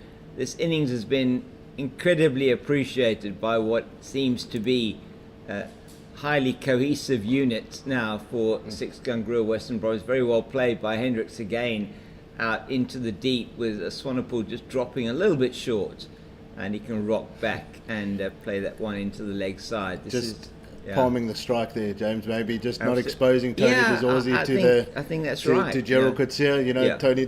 Very important. Tony, just you need to just get your innings going here, but give you a chance to just settle in a bit. Yeah. I think the way Tony De Zorzi is playing right now, he can take on any bowler. He'll be confident against any bowler, past and present.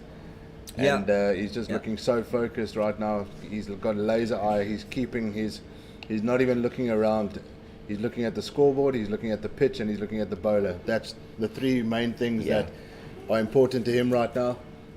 And that just shows you how focused he is. And that is exactly the kind of focus that you need at this level, and to take the next level, which is the next natural step for him, as Bjorn Hendricks defends nicely. Gerald Coetzee coming around the wicket to Bjorn Hendricks from the Weinberg end.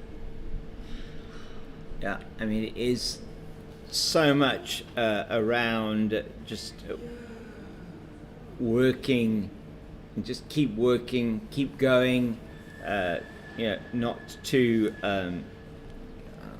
quite how to sort of you've got to just pick up that weight of runs that means that you cannot be ignored in terms of how you're performing. And Hendricks plays that one well as well, not trying to even attempts to hit it and just gets underneath it and avoids any thought of getting hurt or really struggling in terms of that, and he could leave them all day. Really, the lead is so much now, 427. So that means, if you are listening in, just to say the lead is 427, it means in the context of the game that Björn Hendricks has found the edge. Oh dear, I missed that one. Sorry. He's found the edge. Yeah. We'll He's just have a departed. look. Gerald Coetzee does pick up his 4th wicket as he removes Björn Hendricks to very little fanfare, caught by Aubrey Swanepoel in the slips. A good delivery. Yeah, Björn Hendricks, no foot movement. Yeah. And Aubrey Swanepoel takes a good catch there. 7 runs, he's there for 14 minutes. And the 7th wicket falls, 538 for 7. You feel, James, that they're going to go all out now? They are, yes. And it's going to be either a milestone or all out that the Western Province team are going to either declare or end their first innings all out. Whatever score that might be. The score already is over 427 runs, 427 runs if my maths stands me correctly. It does correct. indeed. Yeah. My standard grade maths at matric, my teacher would be very happy with that quick thinking maths on my part. Very good mental arithmetic there. And Nandre Berger comes in at number 9. Okay. Tony DeZorzi still there, 276 of some of the finest runs that you'll see in first class cricket. He scored over half the team's runs here in this innings. That just shows you how incredible this innings has been. I think last week, James, he saw the name Carl Verreynne was named man of the match last week for his 201 out. So the minute he saw Yasin Valley get 136, he knew that he needed to score, and he's doubled. For good measure, he's doubled Valley's score. He has, yes. And if Western Province win here, you can't see anyone really other than Tony DeZorzi being named man of the match. No, you can't. The bowlers did their job as a unit. Yeah. But Tony DeZorzi has taken this innings by the scruff of its neck. And taken the game so far forward so quickly. 6-gun rule, Western Province batting at 4.4 runs and over. Tony DeZorzi himself with the score, his strike rate when he got to 250 was sitting at just over 4 runs and over, David. That, for somebody who scored 250, absolutely incredible. I mean, we spoke, last week you had Heinrich Klaasing getting 292 of 240 deliveries. That's freakish. Let's see. I would like to see does Mr. Samson have any highest individual scores in domestic cricket in South Africa? He does, yes. He will. I think have let's that look here. at those and see how far we are from there, James. Stephen Cook has been in the. It has been brought up here on the group that are commenting here on our YouTube feed, which is we really appreciate. Some of the comments here coming through are important. The comments that are being mentioned here, we have a few people coming through. Kelly Robbins, thank you very much for your comments. I see a comment through now from Marius Ruitt. Pep Sakduk, clearly a Manchester City supporter. And sorry, I have not only do you have this, you have crumbs as well from the delicious tea that provided for us, and cake this afternoon. They do have the individual records. I think they're probably towards the bottom now. We will find them. I will find them for you. These are the kind of things that us cricket badgers love. We love stats. We don't just love team stats. We love overall stats. And when you have a batsman sitting on 276 not out. Stephen Cook, I think, has the highest score. I think got a 400 actually. 400, okay. Yeah. So I don't think we'll get there, James. I think there was a 400. I know that in the previous era, Daryl Cullinan at one stage was 337. Stephen Cook, close. 390. 390, sorry, Yeah. there we go. Stephen Cook, 390. Lions versus the Warriors in 2009, 2010, 319. Riley Rousseau. Eagles versus Titans, 2009, 2010. And just last week, Heinrich Klaassen, Titans, 292. So, if I know Tony DeZorzi well enough, he'll be after that 292. And He will be, yeah. after the triple century, Yeah. the first one it would be since the 2009-2010 season, James. Yeah, Stephen Cook, against the Warriors. And remember him talking a bit about that. We had him in one of our amateur commentary stints we were doing some time ago. Had an interview with Stephen Cook, really nice young man. Son of another rather famous S.J. Cook. Yeah, Jimmy Cook. And stalwart for one of the previous teams in the old South African cricket setup. One of the old South African cricket setups, let's put it that way. I mean, in terms of there being three different branches of cricket in the past for South Africa, now in one unified cricket board since the 1990s. As we don't want to run out here on 276, and Andre Berger trying to get through so that Tony DeZorzi can be on strike for the beginning of the next over, and Andre just really imploring Andre to take that strike. Implying Tony to take strike, and he doesn't manage to do that off this over, and he's upset with himself. And say goodbye to David for a few minutes, and I'm going to continue to take you through. Aubrey Swanepoel hobbling a little bit there. He has bowled a lot of overs, 35.5, 1 for 142. Gerald Coetzee will continue the attack from the Wynberg end, looking for his fifth wicket, and it would not be surprising, I think, if he takes it, bowling to Andre Berger. Say DeZorzi wanted to get Berger off strike, but not able to achieve that in that particular over, and so Andre Berger will be facing Gerald Coetzee, looking for a fifer, having taken the wicket of Bjorn Hendricks in the previous over for 7, caught by Swanepoel. That's Swanepoel's second catch at first, and that's very nicely played by Berger. Down to fine leg, he'll take the single, gets off the mark, and he's on 539 for 7. It'll be Coetzee in to DeZorzi now, and I don't think Tony DeZorzi is going to hold back.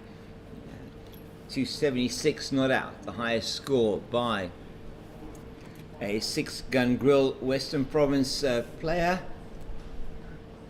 Also the highest score on this particular ground at 4-day cricket level, and that's wide outside the off stump, just left alone. Yeah, it's been a really incredible day here at 6-gun grill Newlands. We have witnessed history here for this Western Province team. They're also very high up there around their highest score they may have made here at 6-gun grill Newlands. He does take on the short ball, but he pulls it down nicely. They won't take the run. Doesn't want to expose Andre Berger to too many Gerald Coetzee deliveries, especially with the number of overs still left in the match or in the day here. It's 4:10, and we can go on. Just a reminder, we can go on until 6 o'clock, so still an hour and 50 minutes to play. We are expecting that the Knights will come out and bat again this evening. I think a lot of that depends on Tony DeZorzi, and certainly Captain Kyle Verreynne, with so much time left in the game, will not be looking at declaring any time soon. Likely to bat the overs out. If DeZorzi is out, they may well come off the field. Just bringing the field in now. Last 2 deliveries of the over. They do not want to concede a single. They want to keep. They want to get Berger on strike at the beginning of the next over. Nandre Berger, the young man, also a left-hander, and De Zorzi takes that on as well. We expected him to. It goes over the infield. They're taking just the single. It just pitches, goes up high, as if it was a 150-meter pitching wedge onto the green for Tony De Zorzi, and he'll probably be looking at doing that. He needs a new bat. He wants some new gloves. I think they might have damaged the bat slightly. He just signaled to the dressing room there, and that does happen in cricket. You'll notice the signals that go through. The one where it looks like he's making that sort of eating sign with his glove. That means please send me out a new pair of gloves, and with it is going to potentially come a new bat. And he's at the moment just making sure. He's on 277. Berger defends well into the leg side. He won't take a run. It's the end of the over. 126 overs gone. 540 for the loss of 7. Just a bit of a break as De Zorzi gets new gloves. He's not looking for a new bat, he's just getting new gloves. He's been given instructions there by Ethan Cunningham about what they should be doing. And I think the captain may be saying, okay, just giving instructions from the dressing room, saying just either let Nandre have the strike, don't worry about it, or just try your best to get as quickly as you can to those. The magical 300 mark is a possibility. You've already knocked off so many milestones today, Tony. He's gone past his own highest individual score. He's gone past that, and Ethan De Heer Kloets, yes, you think Tony's going to go big. We also think Tony's potentially going to go big. He definitely doesn't go big with that one from Swanepoel. He just plays it down into the ground, and he's now equaled, yes, thank you for that, equaled Graham Smith's highest individual score. That, of course, scored at test level. I think it was in Birmingham, if I haven't made a mistake with that. And please, nice of you all to be tweeting this in. Marius Ruot coming through saying that he's tied this with Eric Rowan's 7th highest score in the first class competition. He's just gone past that now with 2 that he's taken. He'll be happy with 2 as it's fielded well in the deep. Jacques Sneeman on the boundary, just running around, parrying it off to Gerald Coetzee, who is at long on. Is it Coetzee there?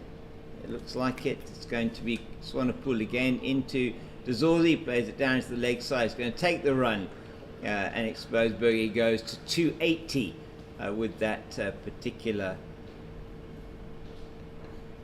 single. And there we go. Morris saying that isn't Graham Smith's highest score. Certainly would have been his highest score in South African team or test team. He scored 100 for Somerset. Looking forward to seeing those scores come through, and he may well take, if he can bat for a bit longer, the tail can wag a little bit here. 600 may be a possibility at this stage. I'm not sure whether that is going to happen. But loving these comments coming through. Thank you very much. And we appreciate that. Appreciate you listening in. It's been a pleasure bringing this innings and this commentary to you today. It's going to be Swanepoel again. 36.4 overs, 1 for 145. He's got 1 ball left in this, which will be the 127th over. They are attacking Nandre Berger. 2 slips, short leg, a man at short cover, and that's the end of the over. 127 gone, 543 for 7. Run rate is 4.3 and over. De Zorzi will face the first ball of the next over from Gerald Coetzee, and it has been an innings of the highest quality from Tony de Zorzi. So 311 Graham Smith's highest score. Thank you very much for that, Matthew Dixon. Really appreciate it. De Zorzi, though, is the focus of our attention. 280 not out. We'll read you the scorecard shortly for the 6-gun Grill Western Province and go through the bowling figures as he bowls now, and that's gone down to third man. He's not going to take the single. First ball of the over. They don't mind giving de Zorzi singles, and because that will expose Berger to the strike, and they don't want Berger exposed to Gerald Coetzee. Bit of cat and mouse happening here. This is the joy of 4-day cricket, and joining me once again in the commentary box is Zahir Adams, and you join us just as Gerald Coetzee bowls a full bunger outside the off stump, and Tony de Zorzi dispatches him to the backward point boundary for 4. You have that impact on him, Zahir. I mean, every time he comes to the commentary booth, he tends to sort of hit the ball out the ground. So, yeah, what is it?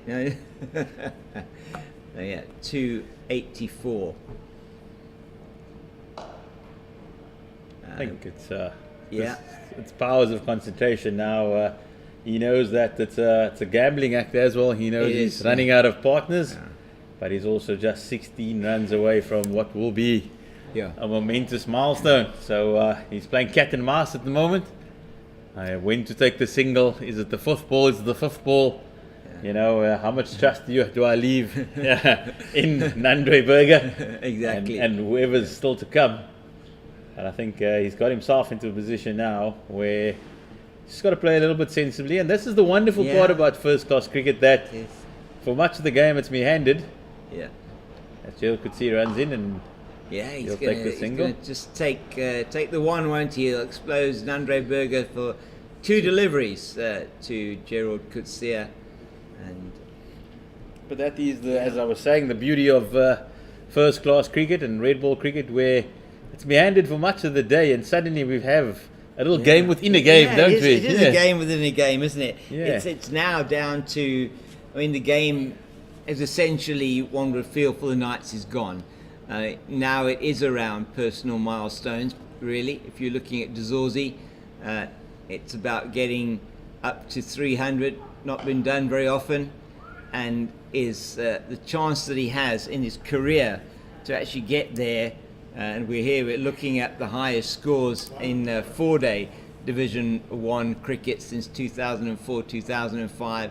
Stephen Cook's highest of 390 against the Warriors.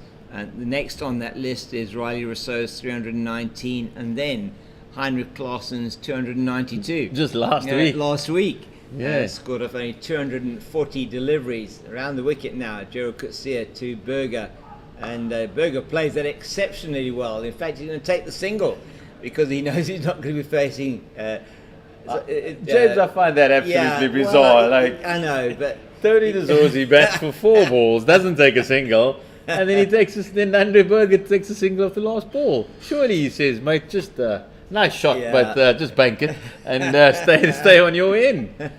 You know, but these men do strange things sometimes. And that 319 by Riley Rousseau, if I'm not mistaken, that came in one day.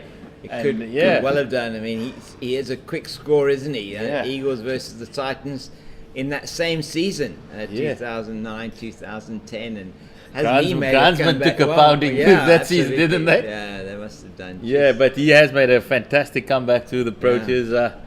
Pity we did not see him in his prime playing. I thought always that he was an all-format cricketer. As you can see with that 319, he could have easily have just played plenty of Test cricket for South Africa.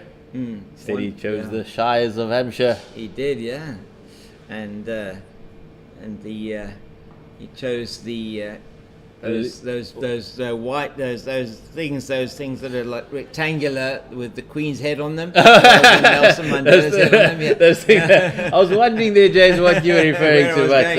But I think they go for 20 to 1 at the moment. They do at the moment. They do. 20 to 1, yeah. 20 to 1. And that's not even the odds. And that's not even the odds. James being very cryptic here today in this late afternoon session. But fantastic. Like to know if you guys know what he was talking about. It's true. It is. I find this very bizarre. You know what happened? I think here, funny enough, is when Tony asked for the new set of gloves. I thought he was actually going wanted a bat as well, because he really hit one that clunked off Gerald Coetzee. Let's just watch Aubrey Swanepoel, and that's nicely played by Nandre Berger. Now only still 3 balls left in this over. It was interesting. I think they came out and there was a discussion between John Cunningham and Tony DeZorzi, and I thought what he was saying to him, and though I don't know whether I was reading the body language right, was because there was a protection happening for Nandre Berger at both sides, on both sides of he was trying to save him from Aubrey Swanepoel, and he was trying to farm the strike on both ends. I do think the instruction that was coming along, and just looking at the sort of signals, and cricketers are sort of work quite a lot in hand signals or whatever, is that it's okay to expose him to Swanepoel, but don't expose him to Coetzee. You would have thought that would have been the message from the start, though. Yeah, you would, but that's not how. That wasn't how it was going. I think you're out there and you got 285. I guess you're focused on one thing, even though you are the senior partner. Maybe he has to keep focused on his batting. He's been out there for 2 days essentially, nearly. I mean, two sessions today, the entire day yesterday. He's halfway through, or more than pretty much halfway through this session now, very close to halfway through this session, and sometimes it's just around, this is how we think you should play it. Just work to this playbook for the moment. We'll revise it when you need the next set of gloves, and we'll tell you when that is. We'll tell you when your gloves are sweaty. I think Aubrey Swanepoel, his shift is done for the day. He's bowled 38 overs, and he's literally crawling off the field at the moment. He's not going to come back and go any further. That's a proper shift. He reminds me of a certain Ryan Bailey that played for the Knights for many years. Ryan Bailey, I remember he was. That must be a wide. Indeed, it is. It's well taken by Jean Cluder, going towards Snyman at first slip, very wide, and trying to get DeZorzi presumably to chase it outside the off stump. So, again, tactically, you were talking now about how the tactics work, and it's just a completely different game. I mean, this is what I love about 4-day Test cricket is how do they think out there? What do they think? What do they think? Are they thinking first of all? 550 up with that wide, and that's beautifully played on the bounce to the man in front of the railway stand. Just didn't get enough of it to get himself out, or just bounced in front of the man there. But just another little bit of, so as much as Tony DeZorzi is chasing a milestone of 300. Gerald Coetzee is chasing a fiver as well. He's basically been a lone warrior here for the Knights, and he would love nothing more to board the plane with a fiver in his pocket. Considering all his mates went for 550. Absolutely, that's very well played by DeZorzi. Just got over the top of it. That's exactly what Coetzee wants him to do. He wants him to be pulling. He wants him to try look for the gap, perhaps get the top edge. And it's the tactic here from the Knights fast bowler and his captain, Pite van Biljon, who, as we've been talking to you about a bit earlier, sporting one of the most impressive Movember moustaches that one would hope to see. Yes, he's definitely doing his bit. Coetzee in again, and DeZorzi plays this one beautifully down. That is going to get to the boundary, and he gets the 4 he was looking for, and he gets the applause from the sparse crowd. There's a bit of a crowd in here. It's nearly drinks time. Players in the bibs are vests there, luminous vests, are waiting to come on with the necessary refreshments. New set of gloves, latest set of instructions from the captain, and that will not be long before that happens. We're nearly halfway through what will be an elongated session here. 26 overs left to be bowled in 1 hour and 34 minutes here before the close of play. And it is still a widespread field. Happy to give him the single at the moment to expose Nandre Berger. He plays that one beautifully again. This one on the bounce to the man in front of the railway stand. That was the railway stand where there is now one more chair that requires some maintenance after that 6 hit to take Tony Dezorzi from 191 to 197. It was a fantastic shot. It was a sweet in the center of that lovely piece of willow he's got in his hand there. It is fantastic, yeah. I know we were talking about those boys down in Otley. They were loving the exposure they're getting for after this innings. All the pictures that are going to go around. Right. I'm sure Rushdie and Paul are smiling after this knock of... I would think so. I mean, hoping that they're going to be smiling. Is it the WBBL final tomorrow? I can't remember what we said. Yeah. Tomorrow, I think. Another person who has an outstanding cover drive. Young lady with the best cover drive in the business, isn't I it? think so, yes, I do. Again, I am very biased on that one. As David knows, having had the absolute privilege of having Laura as one of my charges as an under 10 coach. Fantastic. Were you responsible for the cover drive? No, I'm not. No, that would be probably Laurie Ward and the team that are at the Montague Arena, the Complete Cricketer Academy. Laurie also a pioneer of pitch vision in South Africa. One of the first to have pitch vision equipment put up in his facility. Fantastic. And the analysis ability there, and does work with quite a few of the South African ladies, and still works with Laura. Lovely. And the thing that I remember, we still remember, my son used to go there for many years to Laurie's academy. In fact, played with Laura in that under 10 team. Lovely. Although he was a year behind, but her. So what it's got there, it's got a pitch vision poster in the section. It's got the pitch vision equipment, and Laura signed it there a number of years ago. Fantastic. It says Wolfie is gevaarlijk. Fantastic. Lovely true. stories here at Six Gun Grill Newlands. We've taken a bit of a drinks break with the score. Western Province on a mammoth 555 for 7 after 130 overs. Tony Dezorzi unbeaten on a enormous 290 not out, and we'll see you in a short while.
And we're back with you live, and it is De Zorzi on strike to Nieland van Heerden, who has replaced Aubrey Swanepoel from the Kelvin Grove end, and it was Swanepoel who bowled unchanged from the time of tea right up until the drinks break.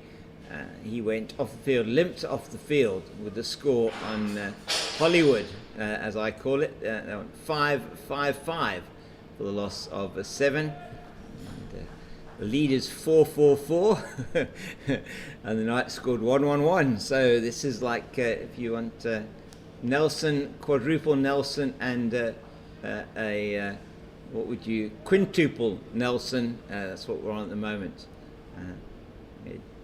Call it Hollywood because every telephone number you hear in the movies in America is always leads off with what your number is. It's always 555 at the beginning.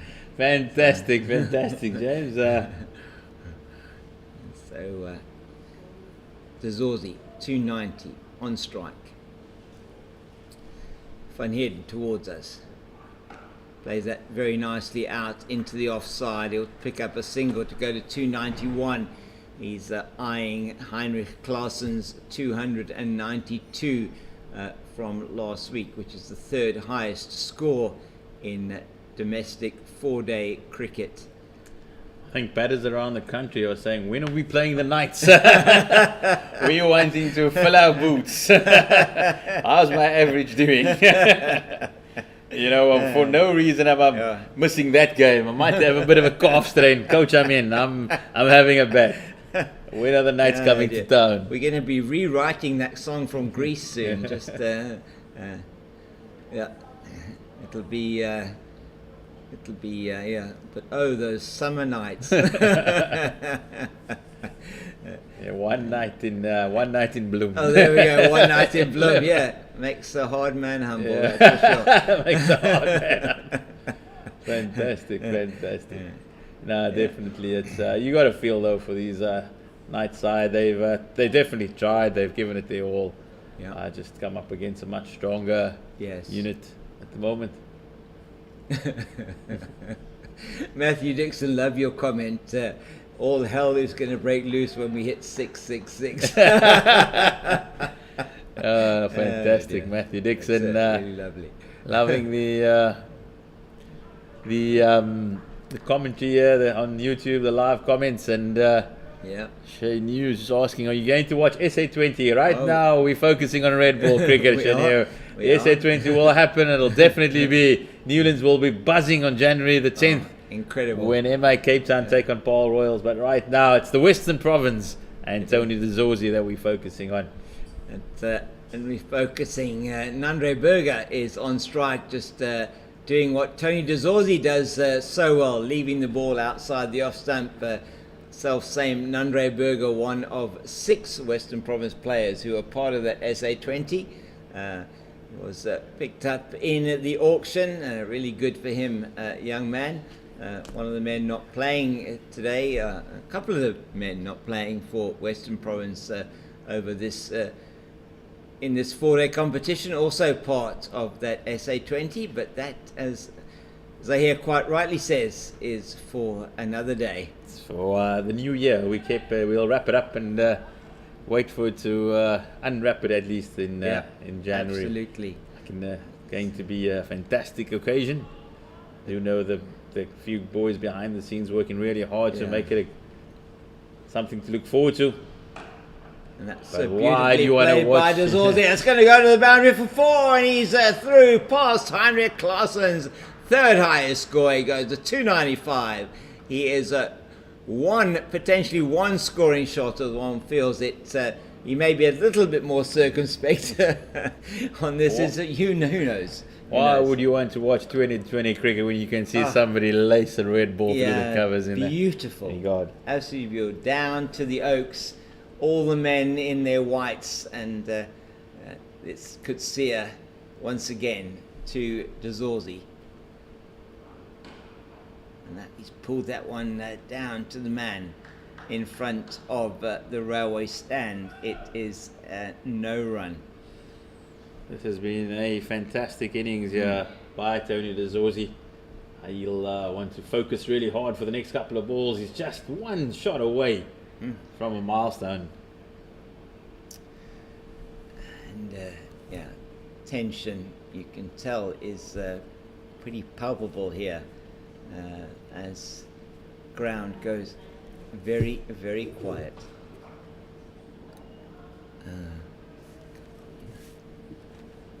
You know. And we Gerald could see though, he's still charging in for the Knights. He's doing his absolute best to deny Tony De Zorzi. He's not going to give it to him on a platter. He's saying, if you want this, you're going to work for it, young man. Indeed, he will not want to give anything away here. That is a very wide, short delivery over the head of De Zorzi, trying to tempt him. He's not going to be able to do that, as we see De Zorzi now just looking for his options against Coetzee. 2 balls left in this Coetzee over.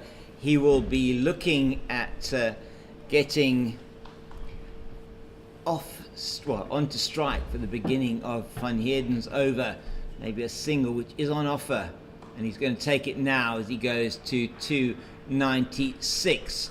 He's now certainly one shot along the ground away from getting to 3 figures. Only the third man he would be then in South African domestic 4-day cricket since 2004-2005 season, with the onset of the franchise system to score a 100. Remember, there have been a couple of players in the former domestic competition and in other competitions that were at first class level that would have scored over 300, but we're talking now around this particular type of competition. A lot of those matches would have been 3-day matches. This is the 4-day competition. Names that you might remember, Darryl Cullinan, a name a lot of people will remember. 337 he scored, from what I remember. For the Lions, for Gauteng. Yeah, for Gauteng the years ago. Terence Lazard, also a man from the Western Cape, getting over 300. In fact, he was the highest scorer, but for a matter of days, I think it was, before Darryl Cullinan actually overtook him. And I remember watching that. Remember when you got the news giving you the updates on SABC One, and you waited anxiously for that for those updates? You did, yes. It's De Zorzi facing, and that is beautifully played out into the deep. It's just going to be one. Goes to 297. Oh my word, this is really is tense. For those of you listening who are not cricket aficionados, the reason why Zahir Adams and I, Zahir's gone very quiet and I'm like a little bit more hushed, is that the gravity of these moments cannot be overlooked. Beautifully played through the covers by Nandre Berger. That's a classic shot. My word. Saying anything Tony De Zorzi can do, I can do it too. There's no reason to look after me. I'll take on the opening bowler and just delightfully carve him through the covers for another boundary. As Western Province moves to 566. Whew. Right. We're breathing a bit more when Nandre Berger is on strike, merely because the big moments, just to give you a view of this, will well left by very Nandre well left Berger. by Nandre Berger. Very There well was left. the It's temptation on after Sure. striking a beautiful cover drive for any tailander would be to let's do it again. Let's That's right. Have a full go at the next one. Showing good discipline there, just to let it run through to the keeper. It's the maturity of the young man, an old head on young shoulders. Just to say, to give you an idea of the gravity of this is, I'm looking across at the scoreboard now, and I'll tell you now what I'm thinking is never before on this ground in 4-day domestic cricket has the scoreboard read 297 for a individual for an batter. individual batter. That is fantastic. That is James just hauling out the stats here. Wonderful to see. And could Tony De Zorzi become the first man to score a triple century at Newlands in domestic cricket? Those of you that have watched the game and do watch the game, students of the game for many years, these are the goosebump moments that make cricket the great game that it is. Absolutely, and the fact that he hasn't offered a single chance throughout amazing. this game has been absolutely unbelievable. Berger, he has one ball to face. I don't think they'll be going for a quick single.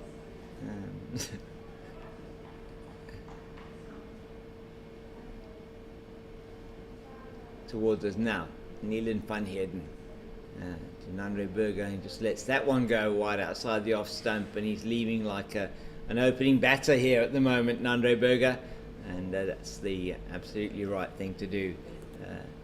Leaves that one go, and it'll be De Zorzi on strike on 297.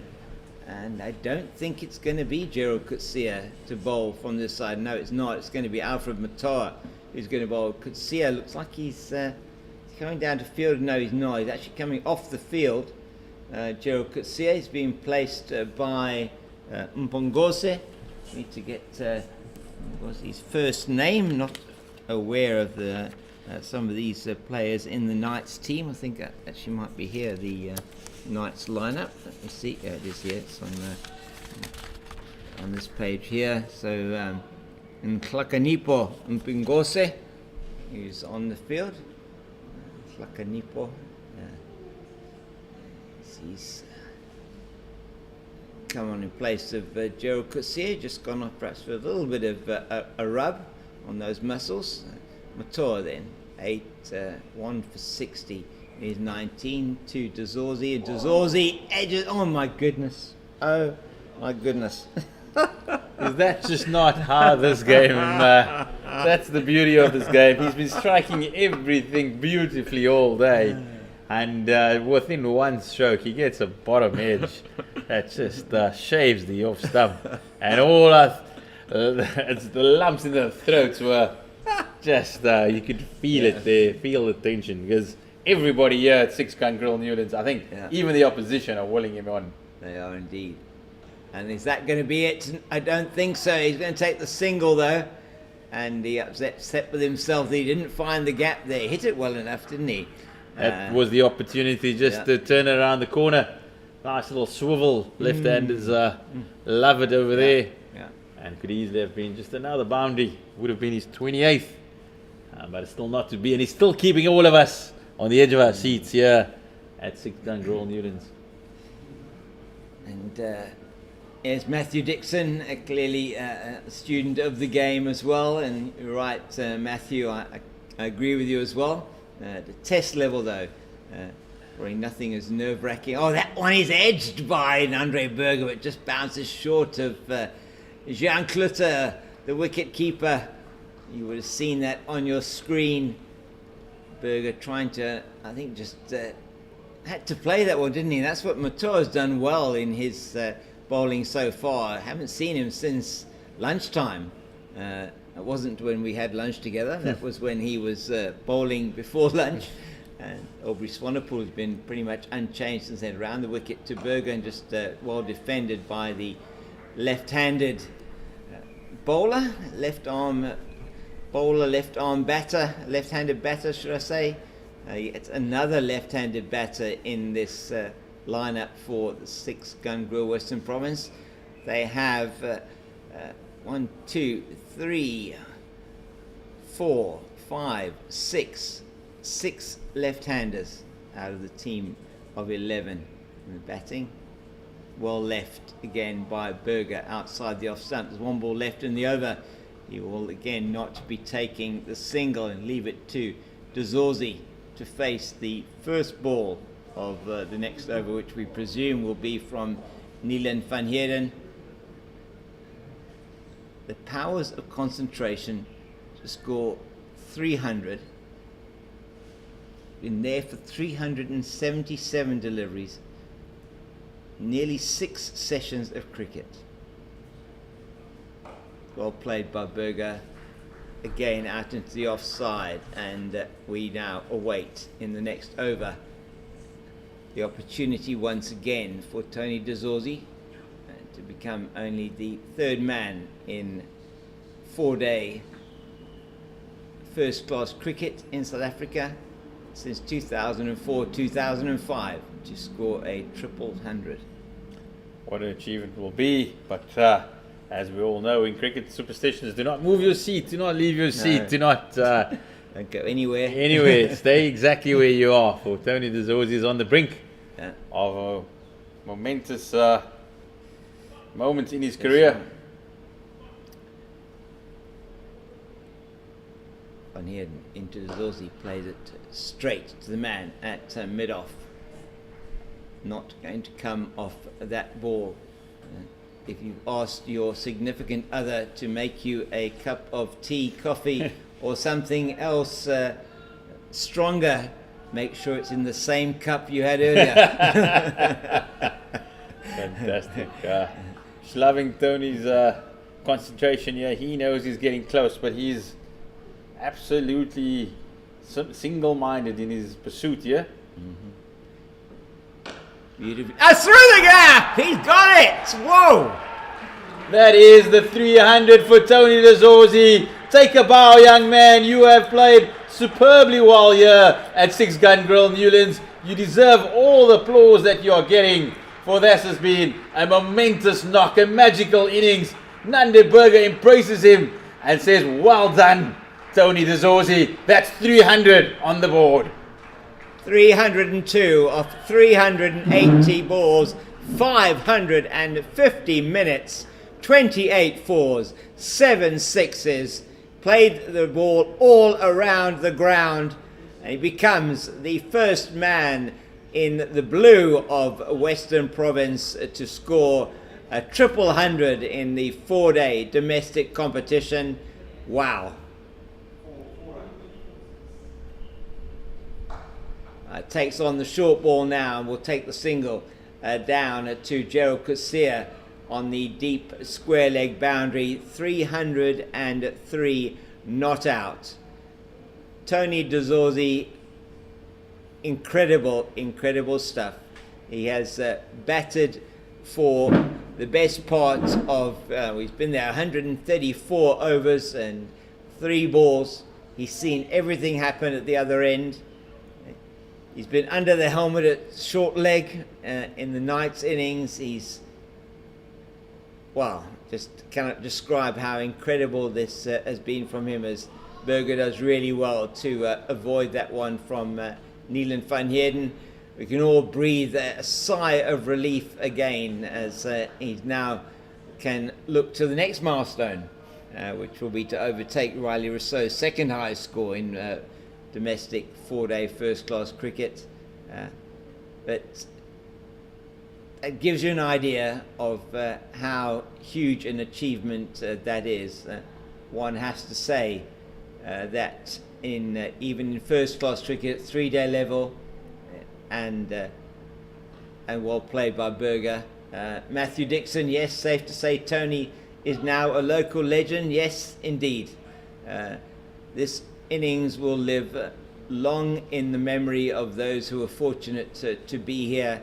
Those of you that have been fortunate to watch some of it and be in our company here on this CSA broadcast brought to you, the visuals by Pitch Vision, this commentary, which we hope you're really enjoying. I hope you're enjoying the cricket as much as we are, brought to you by Western Province Cricket and their sponsor 6 Gun Grill, their key partner.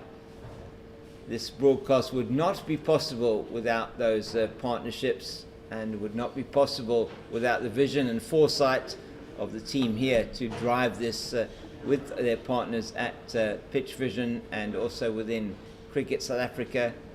And it really is a privilege to be describing this to you. So many great moments in cricket that perhaps don't go, don't get the credit they deserve, don't have the opportunity to be described in the way, or given the opportunity to be described in the way that is. It's been a real privilege to be here in this commentary position in the South Pavilion, having joined us today, men who have watched a lot of cricket, played a lot of cricket,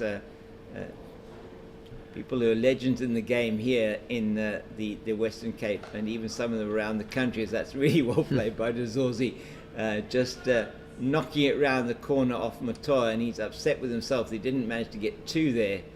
And that such is the mark of a man, that he's on 304 and he's still thinking about his partner, and how difficult it might be for Nandre Burger to face Matoa, who's been on the money more than anybody else in this night's team. James, this is an innings of great maturity.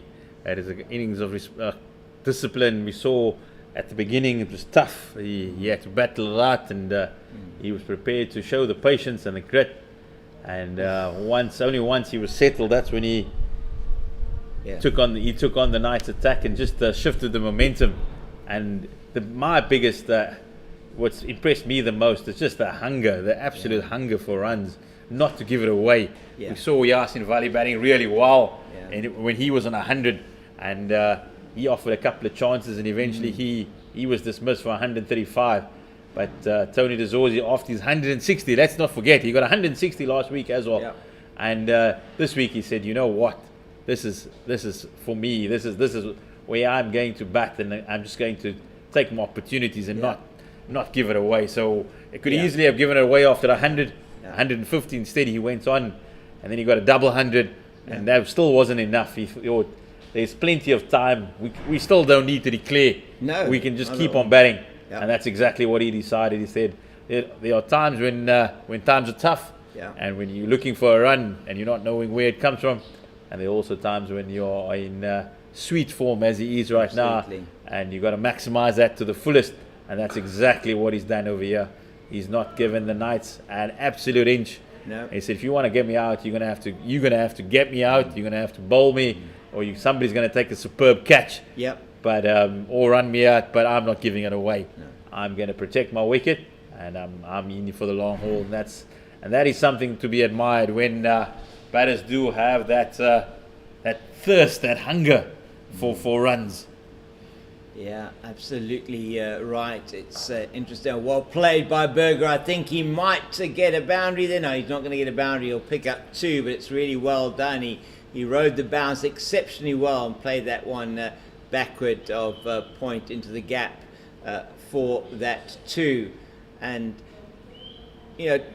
Zahir, I think a lot of people will look at this and say, well, it's really like selfish from Tony, and he's and they are declaring with the score on a 575 for 7. Dzozi is not out for 304, and the captain has called them in, and having got to the milestone, being congratulated by every single player in the ITEC Knights team. That's really great to see. They understand how this all works and how great this innings has been. And despite the fact they've been chasing leather for 135 or 136 overs, it is that incredible camaraderie that makes this such a great game. And well done, Tony Dzozi. What an amazing innings. David Brooke is down there taking photographs, a video of the young man as he makes his way off the field to the applause of the crowd.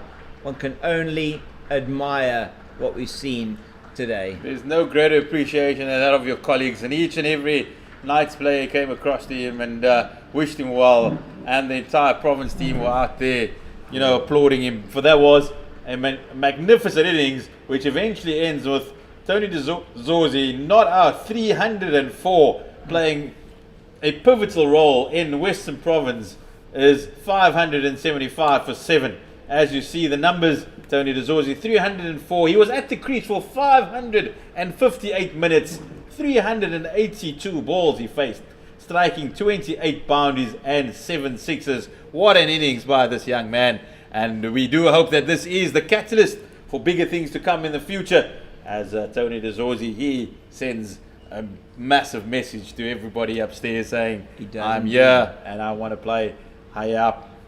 Thank you so much, Zahir. It's been a real privilege to have you here in the commentary box with me, describing a moment of history here at Six Gun Grill Newlands. And for someone who's been watching cricket here for as many years as you have been, really wonderful to have you here. Thank you so much. Thank and you, we'll catch you again after the innings break when we'll see the Knights come back out to see if they can knock off and at least make some dent into that 464 deficit to make the Six Gun Grill Western Province team bat again.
Welcome back to Six Gun Grill Newlands, and it is going to be Nandre Berger who's going to open the attack from the Kelvin Grove end of the ground. He's going to be running in past umpire Adrian Holstock, who has changed ends as umpires do after both teams have batted once. He'll be bowling to ITEC Dikale, who's going to be opening with his opening partner at the other end, Matthew Kleinfeldt. The ITEC Knights in pursuit of 465 to make Six Gun Grill Western Province bat again. It's Nandre Berger in towards us now to Dikale, and he plays that one onto his pad and it nearly rolls onto his stumps, and the collective groans from 11 Western Province players tell you how close that was to bowling him. And so one ball gone in the second innings for the Knights, and already action has been there on the field. And we have at the moment here for the Six Gun Grill Western Province, Tony Dezorzi unsurprisingly is not on the field. We have got a replacement fielder on for him, I think. Let me just have a look and see. I don't see him on the field. Daniel Smith under the helmet, I think that is. No, it's not, because Daniel Smith is in the slips, as one would expect him to be. Mugajima at first, Moore at second, Smith at third, Hendricks at fourth. We have replacement fielder in under the helmet at backwards. Oh my goodness gracious me, how that missed. Firstly the bat and then the off stump. Only either Dikale would probably know, maybe he doesn't. And Nandre Berger absolutely steaming in. There is an hour, in fact 52 minutes left to play. Maximum to bowl of 17 overs. They will not bowl 17 overs, I can assure you, unless they give the new ball to George Linder, as it's Berger in again. And that was another nasty delivery for Dikale. And we have Gavin Kaplan on the field. He is under the helmet at backward square. Dikale hurt by that one, as already we're seeing the G'd up attitude and fire coming from the left arm Western Province paceman Nandre Berger, the man who was there when Tony Dezorzi went to his first triple century. Oh, and it's got the edge to it. Did he hit the ground? I think he hit the ground. I heard a sound, and so did everybody around the ground. Dikale looks completely unmoved, and so does umpire Adrian Holstock. He believes there was nothing to report there.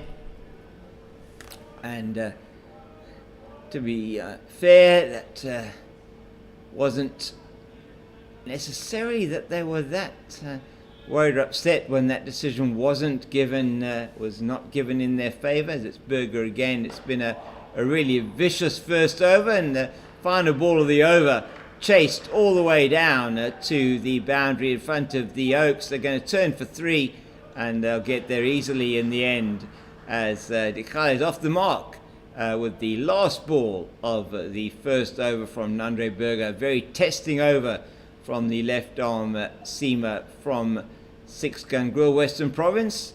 As I say, the man who was standing at the other end and helped to propel Tony Dezorzi to his first triple hundred, the first triple hundred in 4-day domestic cricket for Western Province, ended on 304 not out.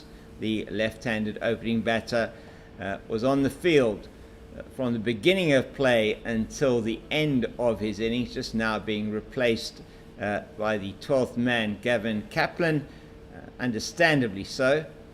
And the field for Björn Hendricks, who's going to be bowling from the Weinberg end, is 4 slips, a backward point, mid-off, mid-on, mid-wicket, and a man, unsurprisingly, at long leg. Sounds very much like the field that was in place for the majority of the 51 overs of the night's first innings, when they were bowled out for 111. As it's going to be Kale facing Björn Hendricks. He's in now, and that's a little bit wide outside the off stump, angling across the right-hander, and there is no addition to the score.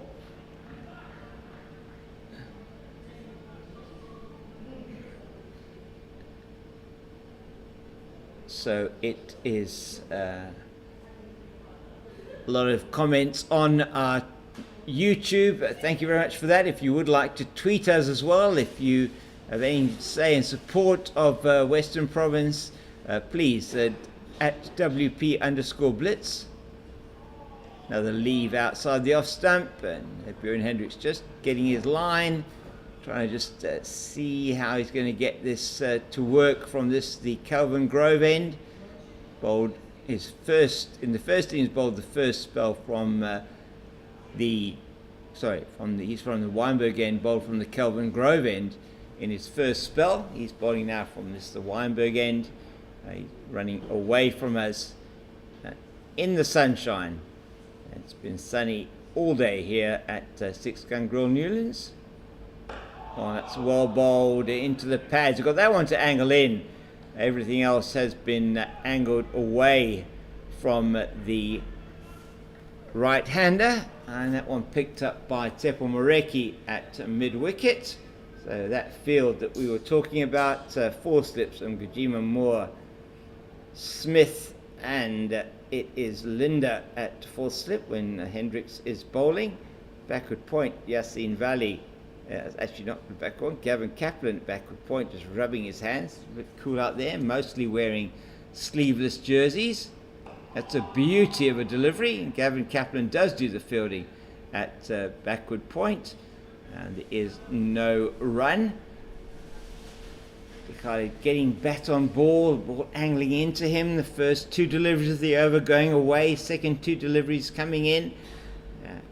Maybe the 5th delivery that he'll want to get on that middle and off stump line, going across the right-hander, enticing the edge perhaps through to one of the waiting 4 slips, 2 of those who were in action significantly in the first innings, and that one is an absolute peach.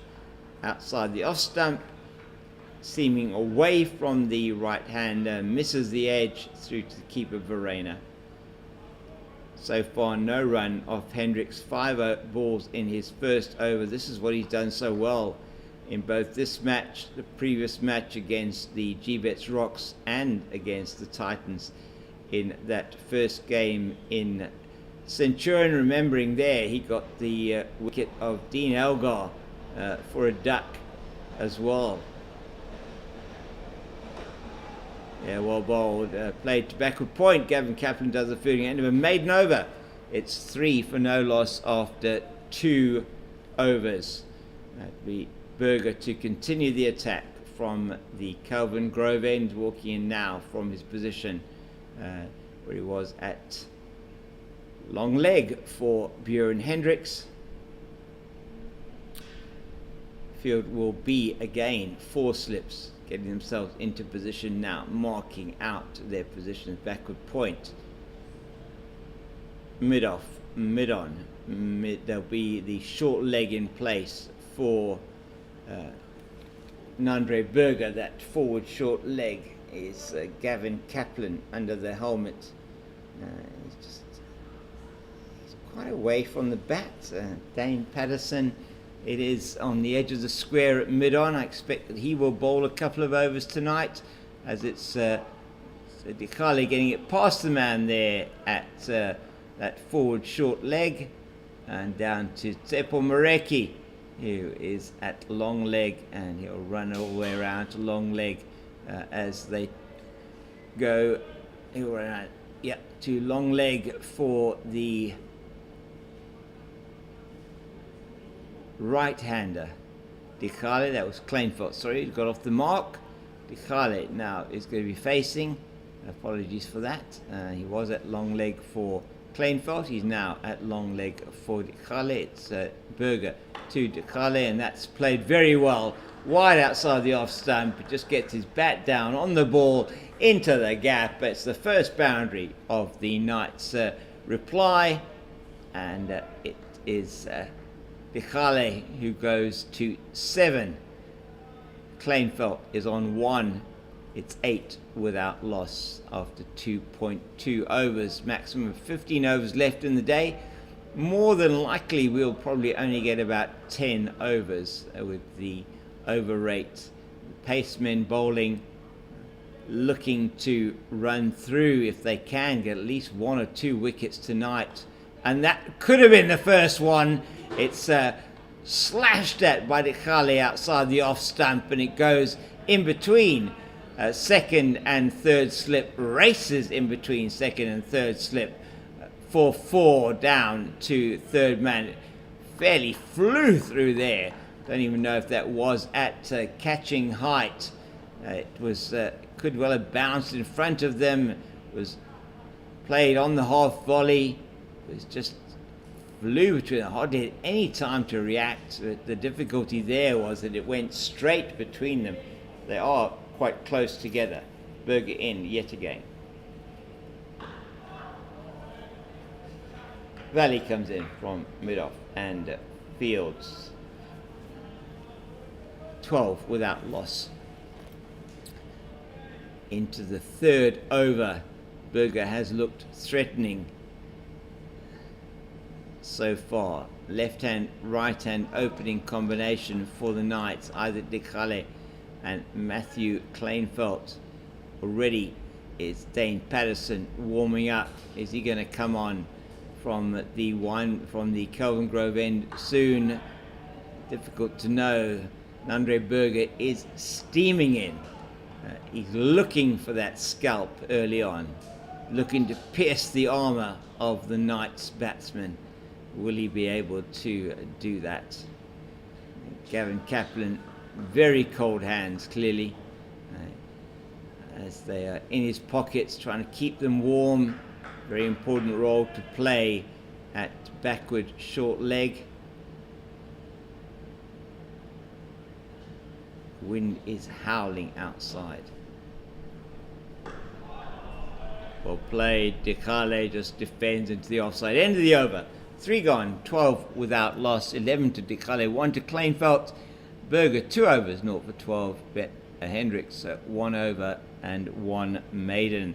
And just to take you through the final scorecard of the innings there for the 6-gun grill Western Province. I'm going to get that now in terms of what it was the Knights in their first innings, as we look here at the scorecard.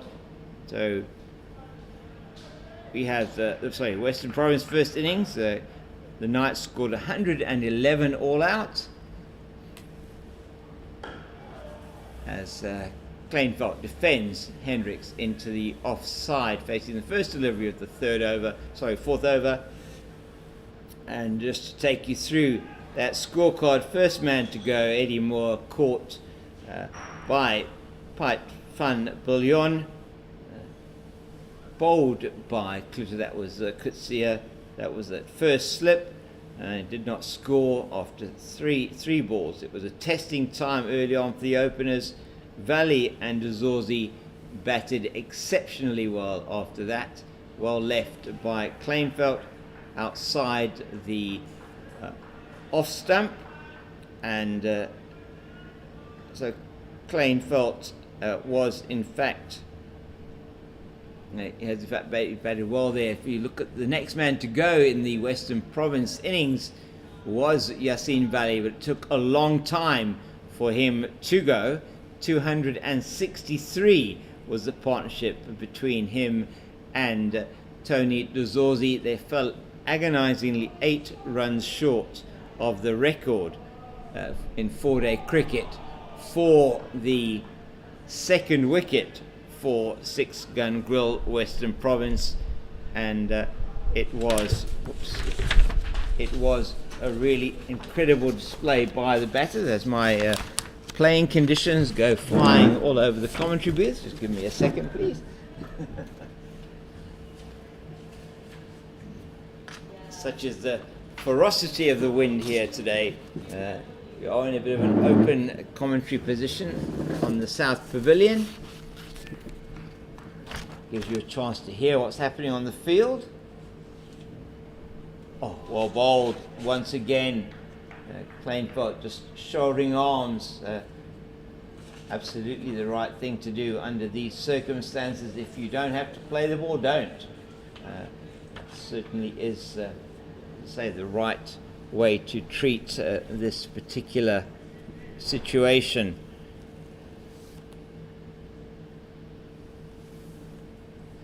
And just to get back to that scorecard, so Yassine Valley, second man to go, score was on 263. Incredible partnership between those two that set up a massive score for the Six Gun Grill Western Province team, as that one's played very nicely by Kleinveld down to the third man area. They'll take 3 by the looks of things. Dikhale comes back for that third, and it's good running, some good energy from the Western Province fielders going down to the deep, and it's really a good effort from them. It's 15 without loss, so the Knights getting off to a better start than they did in the first innings. Although, having said that, Kleinveld and Fantonda did put on a good partnership for the second wicket. Dikhale lost his wicket quite early in that first innings. He'll be wanting to make amends in the second innings. Last ball of the over, well left by Dikhale outside the off stump, and that's the end of the over. 4 gone. It's 15 for no loss. So coming back to that Western Province innings, second man to go, Yassine Valley 136, 263 for 2. Third man to go was then Daniel Smith. Good partnership with Tony Dozorzi of that was of 79 they put on for the third wicket. Smith then absolutely mortified when he played the ball straight into the hands of Dikhale at short mid-wicket. Fourth over of the new ball, he was then facing up to Van Heerden, and in the next over it was Carl Verena who did the self-same thing, the right-hander playing Alfred Matoa. Just reward for the bowling of Matoa, who'd bowled probably the best out of any of the bowlers. Oh my goodness, Nandre Berger is making the ball sing here against Matthew Kleinveld. Just cannot even get anywhere near the deliveries at this stage. Straightening on the left-hander from the left arm over the wicket. Bowler in impressive pace bowling here from Nandre Berger. And so he was the third man to go was Daniel Smith. Fourth man to go, an over later, Carl Verena. He only scored 5, I think it was, that he scored 4, sorry, 1 boundary, scored a 4, and that's played through the hands of the man at backward point, and just knocked on. Yassine Valley does the tidying up. Great fielding from George Linder there. Hopefully hasn't hurt that left hand of his, the bowling hand. He'll be using that a lot tomorrow, one feels, as long as it's all right. He's just giving a bit of a shake. That would be a huge blow to Six Gun Grill Western Province if he couldn't bowl tomorrow. We now have 3 slips and a man almost in a 5th slip position. Hendricks, backward point, mid-off. Oh, that is another beauty. And Kleinfeld has absolutely no answer to Berger here. He is fired up and flying in from the Kelvin Grove end, and every ball looks as if the wicket is a snake pit at the moment, making the wicket sing, make the ball sing, should I say. The wicket just is an accompanying act in that particular concert that he has going. So it was Verena who was the fourth man out for Six Gun Grill Western Province. Fifth man out, Aviwa Ngwajima was beautifully bowled by Coetzee, taking the off stump out of the ground. Scored 18, and that was the sixth wicket that fell then. Fifth wicket fell, scoring 380. George Linder then joined Tony de Zorzi. De Zorzi at that stage not yet gone to his double hundred, and it was in the company of George Linder that he did reach his personal milestone, second time that he's got to a double hundred, and Linder was his partner for a large partnership between the two of them of 147 runs until George Linder hit a full-blooded sweep pull shot down to Matthew Kleinfeld, who took a good catch down in the deep at long leg, and was Linder furious with himself out on 46 and had to make his way back to the pavilion. Score that stage 527. Buren Hendricks came out to join Tony de Zorzi. De Zorzi at that stage really accelerated in that partnership into the 200s, having gone past a personal milestone of his highest individual score of 213. And as you see, Buren Hendricks attacking delivery into the body of Matthew Kleinfeld. Kleinfeld having just survived a tortuous over from Nandre Berger, which he played and missed at least 3 times. Buren Hendricks will now be looking to make life even worse for the young man.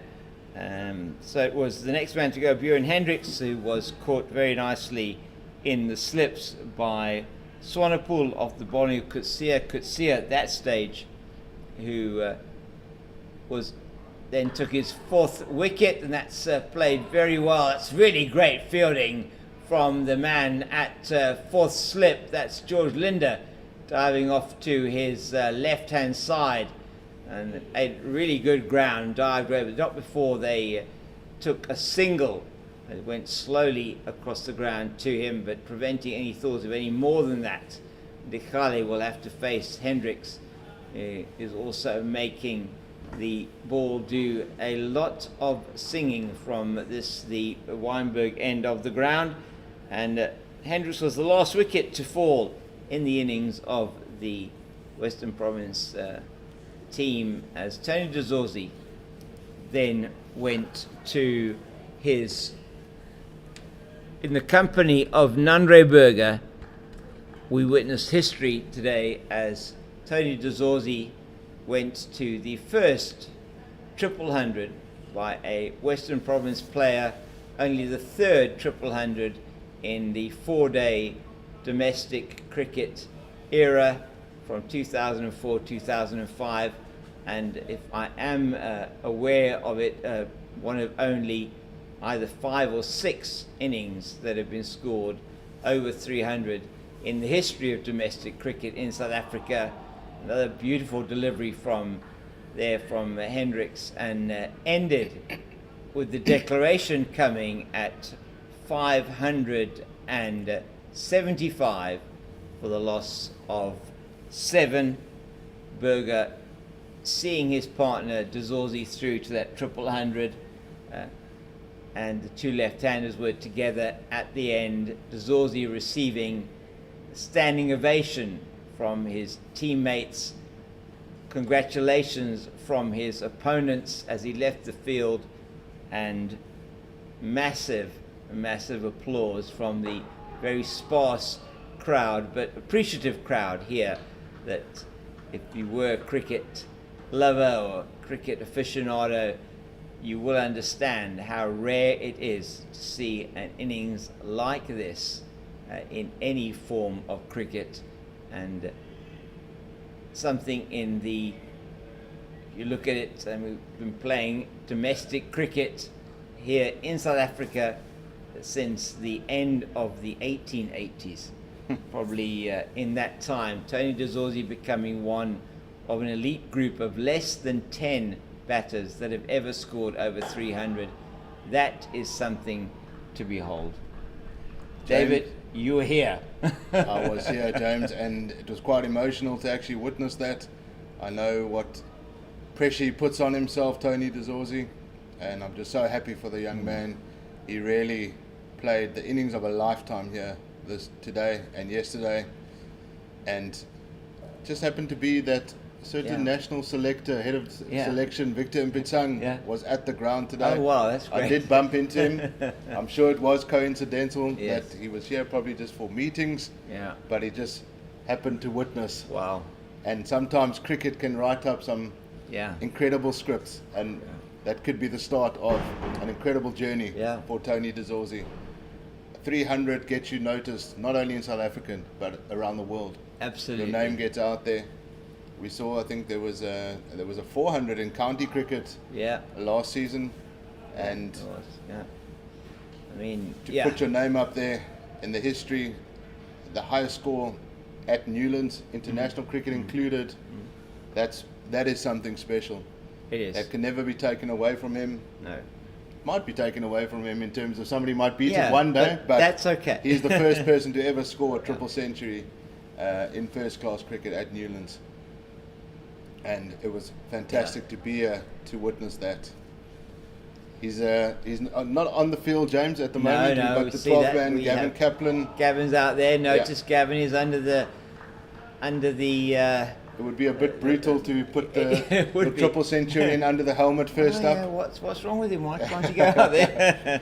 I think he's probably just taking in the gravitas of the moment. Yeah. And he deserves a little break. I don't think we're going to see him unless I'm sure there's going to be some media that have requested. They've already requested to speak to the man. Yeah. And rightly so. He deserves the credit. He deserves everything that might come his way in terms of the positivity of this moment and the work that it takes.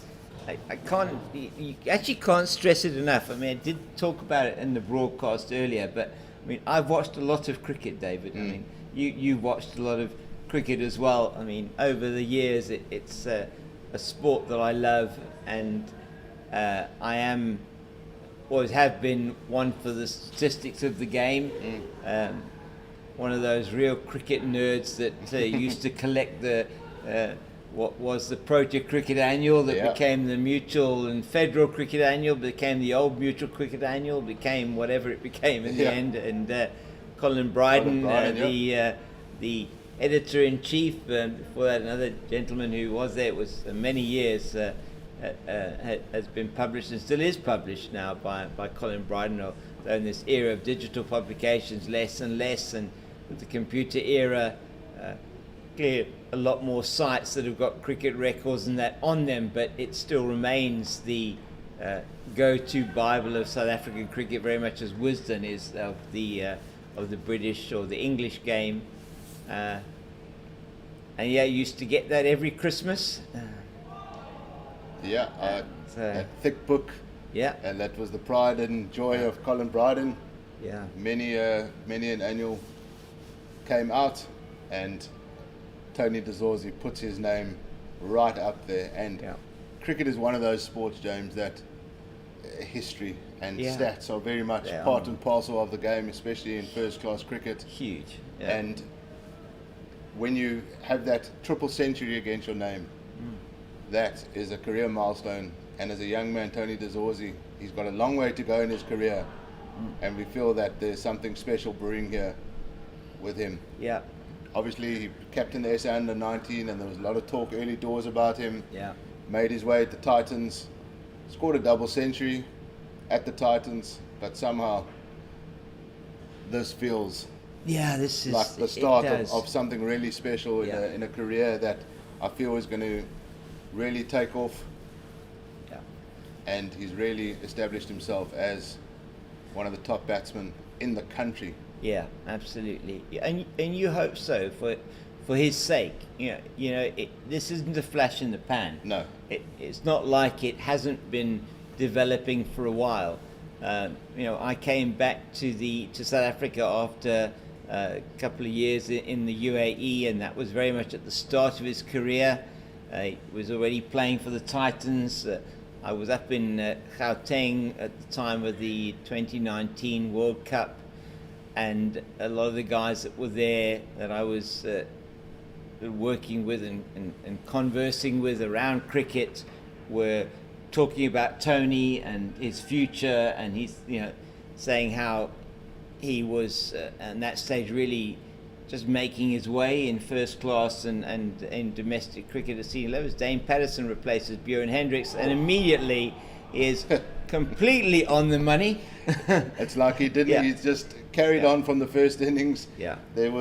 He doesn't know that Tony DeZorzi scored a triple century. No, change ends. No, that's right. Change ends. Yeah. Next day, change ends. That's right. On the money straight Yeah. away, Dane Patterson. And Yeah. that's exactly the line that's going to trouble any batsman at this time of the day. 25 minutes until the close of play. And right, that yeah. he's on the money first up. He's enjoying himself. You can see Yes, in focus, his body though. language, Yeah. his focus, and he's going to be looking for that opening wicket of the second innings Oh. here. And he's on the money straight away. Yes, he could- Isaac de Kale yeah. is not looking too confident against No. Patterson. So, and this is part of the setup already. He's already thinking about what he's doing as he's walking back to his mark. David, I mean, he's thinking, okay, he's not thinking about which meal he's going to get off the spur menu this evening. He's thinking, what am I going to do with the next delivery? Am I going to where am I going to put it? Because he knows he's got the control to put it where he wants to. He's got a plan here to work on this batter. He might serve one on a platter to Isaac de Kale, who does well here just to get off the strike, get a single. But Dane Patterson knows exactly. Yeah. I think there might be a bit of, he's got a little bit of protection on the leg side. Yes, He's got Seppo yeah. Mariki here at mid-on. He has a mid-wicket and a fine leg. Not sure that's all necessary. Maybe put somebody in the gully position, move Mariki out, Yeah. and put him or Kaplan out and move Mariki to mid-wicket. Wouldn't mind seeing an extra. He's got 4 slips. Yeah. But there's vacant gap at gully. No third man protection. One goes flying there. They will kick themselves. But Yeah, they will. I think they could. 20 minutes to go to the close. 444 still the deficit. yeah, You just got to feel that he could attack a lot more. yeah, I tend to agree. Dane Patterson didn't bowl too many leg side deliveries in the first innings. He's got No. he's got a mid wicket. He's got a mid on and a fine leg. I think you could bring mid wicket a little bit straight. I think that's George Linder at mid wicket. Yeah. And take Moreki out of that position, maybe put him in the gully, or move him to mid-off and move Kaplan into gully. As we see Kaplan doing the fielding there at point. One could fly off that leading edge, James, and I'm just worried that it's going to go through and it's a missed opportunity. Yeah, I because agree. you've got too much protection on the leg side here, but don't need it. Rather try and get him to be thinking, okay, maybe I can play this into the leg and get runs. I mean, start playing with his mind. I mean, at the moment you have got really, he knows what he has to do, Matthew Kleinfeldt.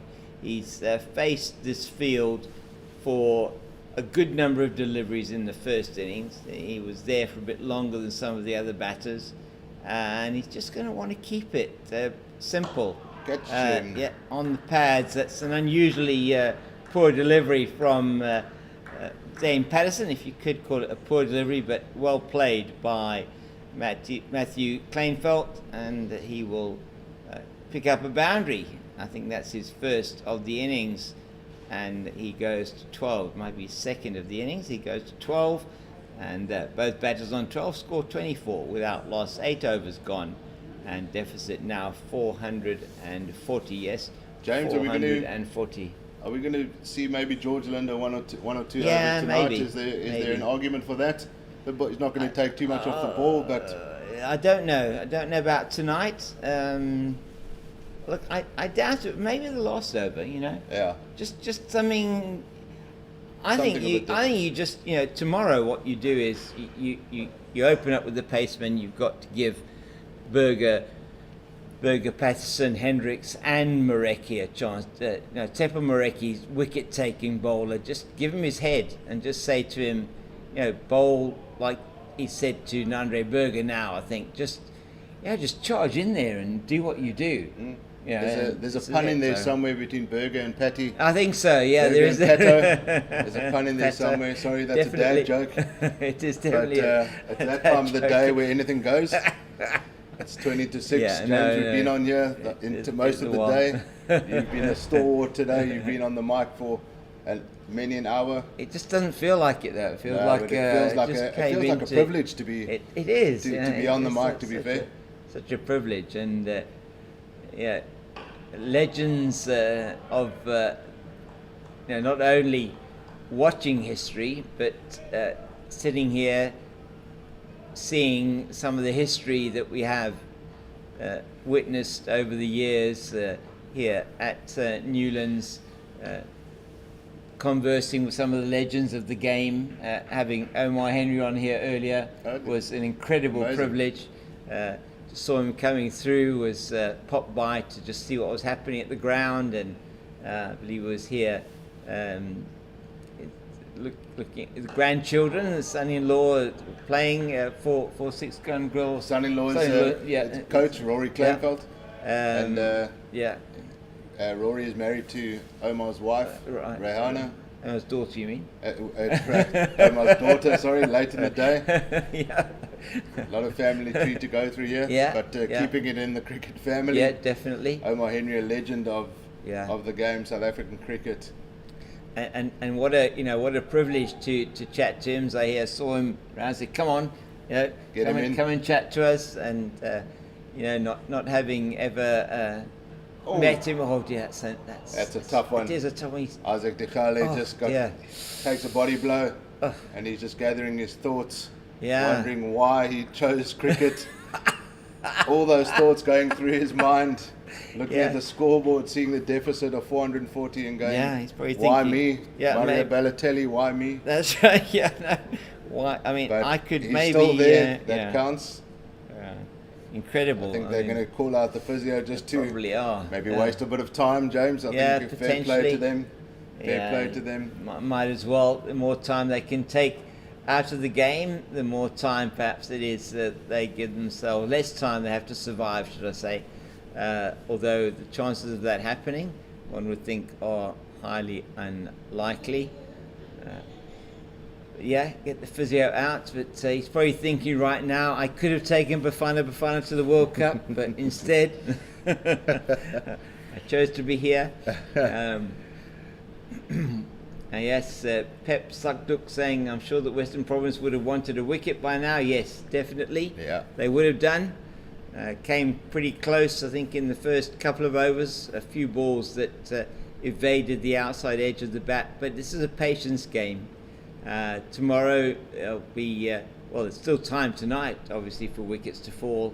Bit distressing for the batter at the moment. He's being peppered, and some scores coming through. Yeah, now. just take you through some of the scores while we see Dekale getting some treatment. The Lions versus the Titans game, that derby there. The Titans are 157 for 1 in reply to the Lions score. Dean Elgar with a half century. He's out though. Sasanda Magala taking his wicket. That would have felt good for Magala to take the Test captain's wicket. Definitely. And Neil Brunt is the man not out on 67. Subs Makanya, the captain, 20 not out. Okay. And I'll take you through the other scores as they load That up. That looks potentially at this stage like it's heading for a draw. Yeah, you never know. Yeah. You never know. And the Lions got off to a good start, but the Titans have fought back well here, and they are off to a good first innings score so far. This game is moving a lot faster here, James. It is, yes. Than many of the other games around the country, as Dekale has just gathered his thoughts. The Dolphins are 135 for 4 in reply to the Rocks 211 all out.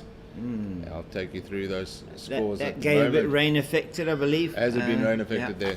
doesn't surprise me. No, so, that has potentially not. It could have lessened the chances of a result. Yeah, I don't know how much earlier you can start there in Durban than 9 o'clock. No, they start their don't four-day think so. games there these days at 9 o'clock, so I don't think you can start much earlier than that. Probably could start at 8, to be honest. I mean, it's that. And might as well like sleep at the early. stadium then. You're right, they could do that. It's at least an hour's warm-up in the morning. Some players will not enjoy that, and let's see what's going on in the Warriors and the Northwest game as Nandre Burger continues. That's a good defensive shot there from Dikale. That's the end of the 9th over, 24 without loss. The Northwest Dragons have been bowled out against the Warriors. The Warriors 381 all out, and the Northwest Dragons were bowled out for 111. Oh, another 111. Yeah, another 111. Nelson has struck twice, and my goodness. Nicky van der Berg with the only meaningful contribution there, 49. Beyers Swanepoel taking 4 wickets, Marco Jansen taking 3, and Ziad Abrams taking 2 there. And the Warriors continue they didn't enforce the follow on there. Okay. There's enough time in the game, I suppose, and they are currently 144 for 3 and lead by 414 runs. Whoa, okay. And Jordan Herman with another half century, 64, and Matthew Bretzke continuing on from his first century. His century in the first innings, he's on 69 not out. And they will look to pile on the runs, and day 3 tomorrow, they have got more than enough time. Is Herman still there? Herman is still there. Okay. Well, sorry, Herman's out for 64, and okay. Bretzke and Rudy Second are the not out batsmen there. Bretzke in good form as well. Incredible I mean, Jordan Herman obviously on outstanding form. Yes, a couple of youngsters putting up their hands in 4-day cricket. Yeah, and I think, James, we talked about SAA earlier on. Yeah.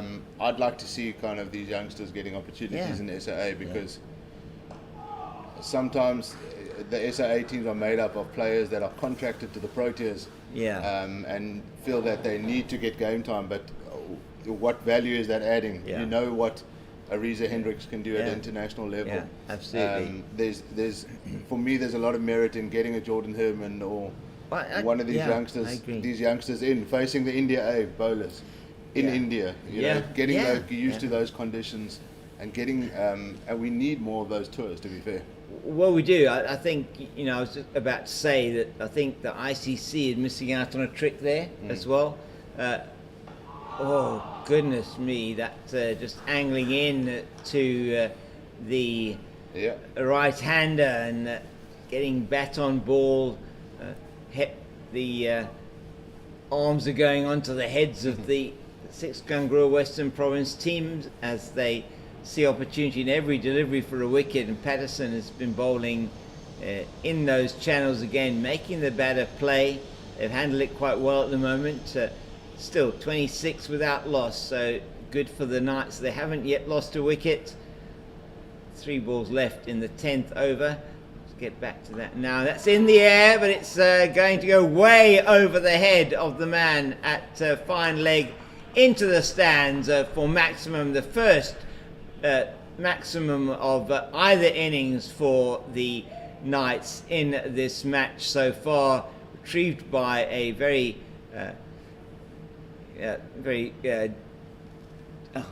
generous spectator there. That's Brahm there, the groundsman. Oh, Brahm it is, not a spectator at all. He should know his way around the ground then. He knows his way around. That, and Brahm just picking that up and throwing it back to Nandre Burger at long leg. Matthew Kleinfeld picks up a maximum, take them into the 30s in the 10th over. Was short, it was there to hit, but the man is also waiting there for that potentially to come off the top edge. Just flew into the stand in front of the scoreboard. Oh, that is another very good delivery, shaping, moving away from the left-hander, and he plays that well in the end, does Kleinfeld. The oohs and ahs are palpable from the 6-gun Grill Western Province team. So, Dave, just to get back to that debate, I mean, the situation there very much around that I think there's just nothing in it. I mean, going to the and commentating on the one of the 3 unofficial tests between SA and India A on very flat wickets, it must be said, at Mangaung Oval last year. It was really it was like a practice match. It was like a net.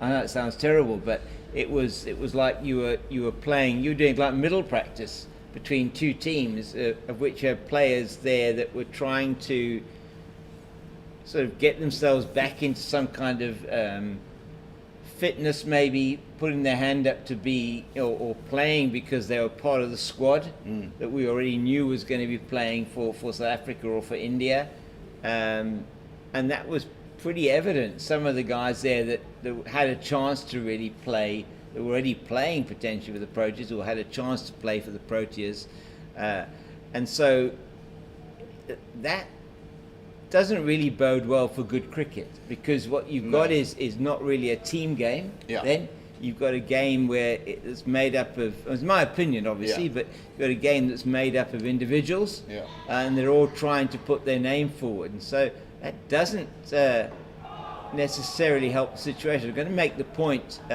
with Zahir before the declaration. In fact, the declaration was came when I was in the middle of talking about it and saying that, you know, people looking at the scorecard from this 575 for 7 might look at it and look at Tony de Zorzi's 304, and they might say, well, you know, cricket is a game where individuals get to milestones, and it's a game very much of individuals. It's a selfish sort of situation, but what they don't realize is that there is no way Tony de Zorzi is going to score 304 unless the bowlers bowl the Knights out for 111.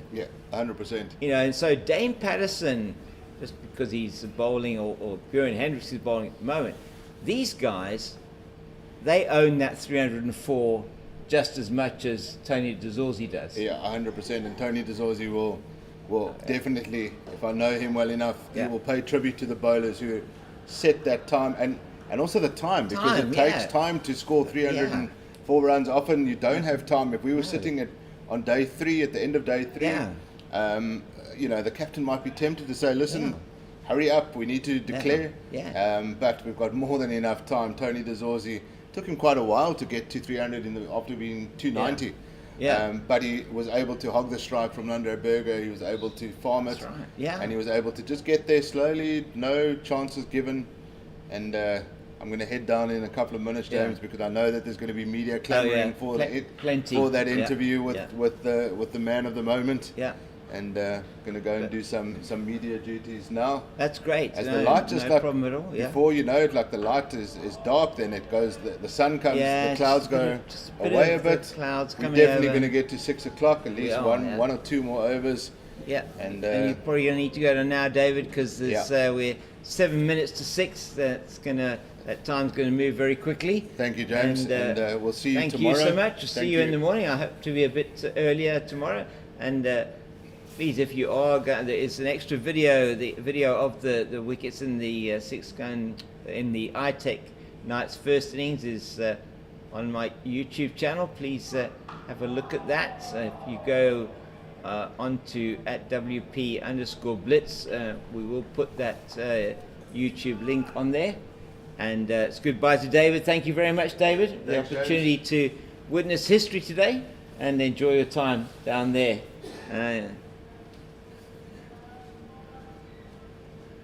As it's Dikale who is facing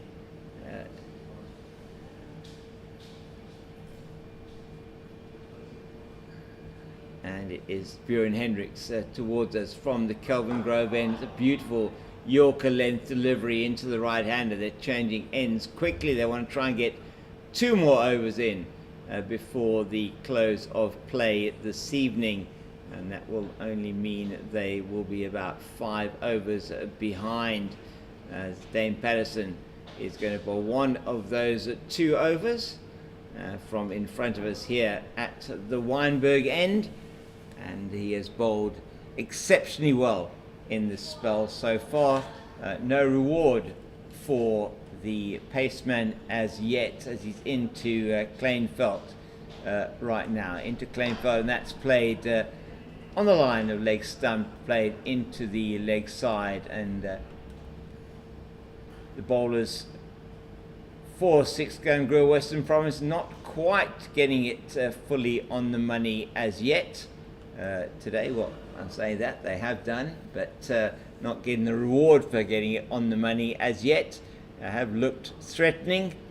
The wicket is a lot flatter than it was clearly on the first day. This pace trio so far has looked impressive still for Six Gun Grill Western Province. A good delivery, played well by Kleinfeldt, straight to Gavin Kaplan, or sorry, Yassine Valley in front of us. Gavin Kaplan on the field for Tony Dezorzi.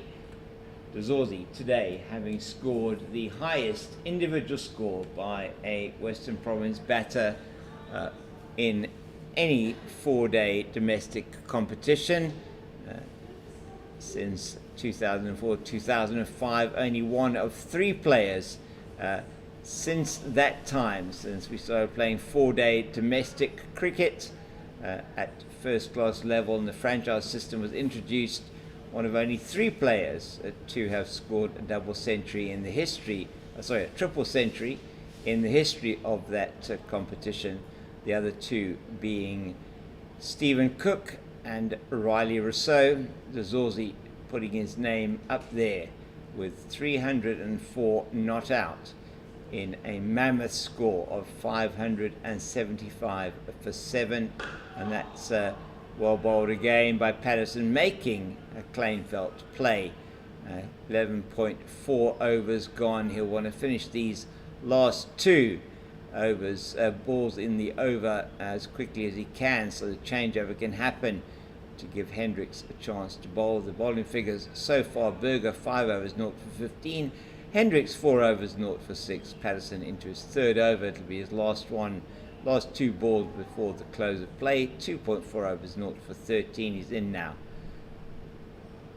On the line in middle and off stump, Kleinfeldt just played straight to Yassine Valley at mid-off. He's got 4 slips. He's got a man at a backward point, a mid-off.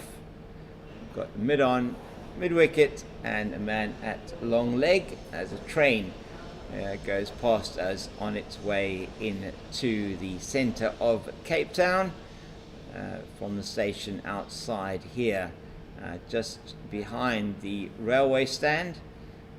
Patterson, his last ball of the day, is into... Oh, he's bowled him! He has bowled him! He has left that one alone, and that was a bad mistake from Matthew Kleinfeldt. He will be furious with himself, and so he should be. That one not going away, that one coming into him, takes the top of off stump, and Dane Patterson gets the reward. The first wicket is down, and whether we are going to see any more cricket here today, it doesn't look like it. There is only 2 minutes to go. It takes 2 minutes for a new batter to come out to the middle, and that means that the ITEC Knights will go into the overnight break with the score on 34 for 1. The wicket to go down. Matthew Kleinfeldt, who's bowled by Patterson, leaving the ball alone outside the off stump, and it comes into the left-hander rather than moving away. Patterson performs the trick, bowls with consistency, and he picks up the first wicket to fall. Kleinfeldt gone, 34 for 1 at the end of the day's play. And what that does mean, that is in reply to Western Province's 575 for 7. That itself in reply to the 111 scored by the ITEC Knights. It does mean that the situation at the moment is that 430 ahead are Six Gun Grill Western Province.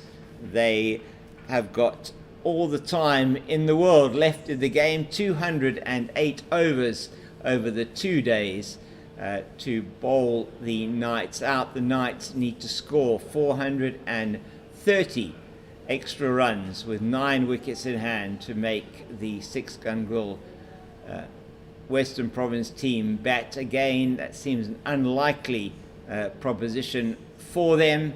It's all set fair weather-wise over the next 2 days, and we will be here to describe that action for you. We've been here today and had the privilege of describing one of the great innings in South African first-class cricket.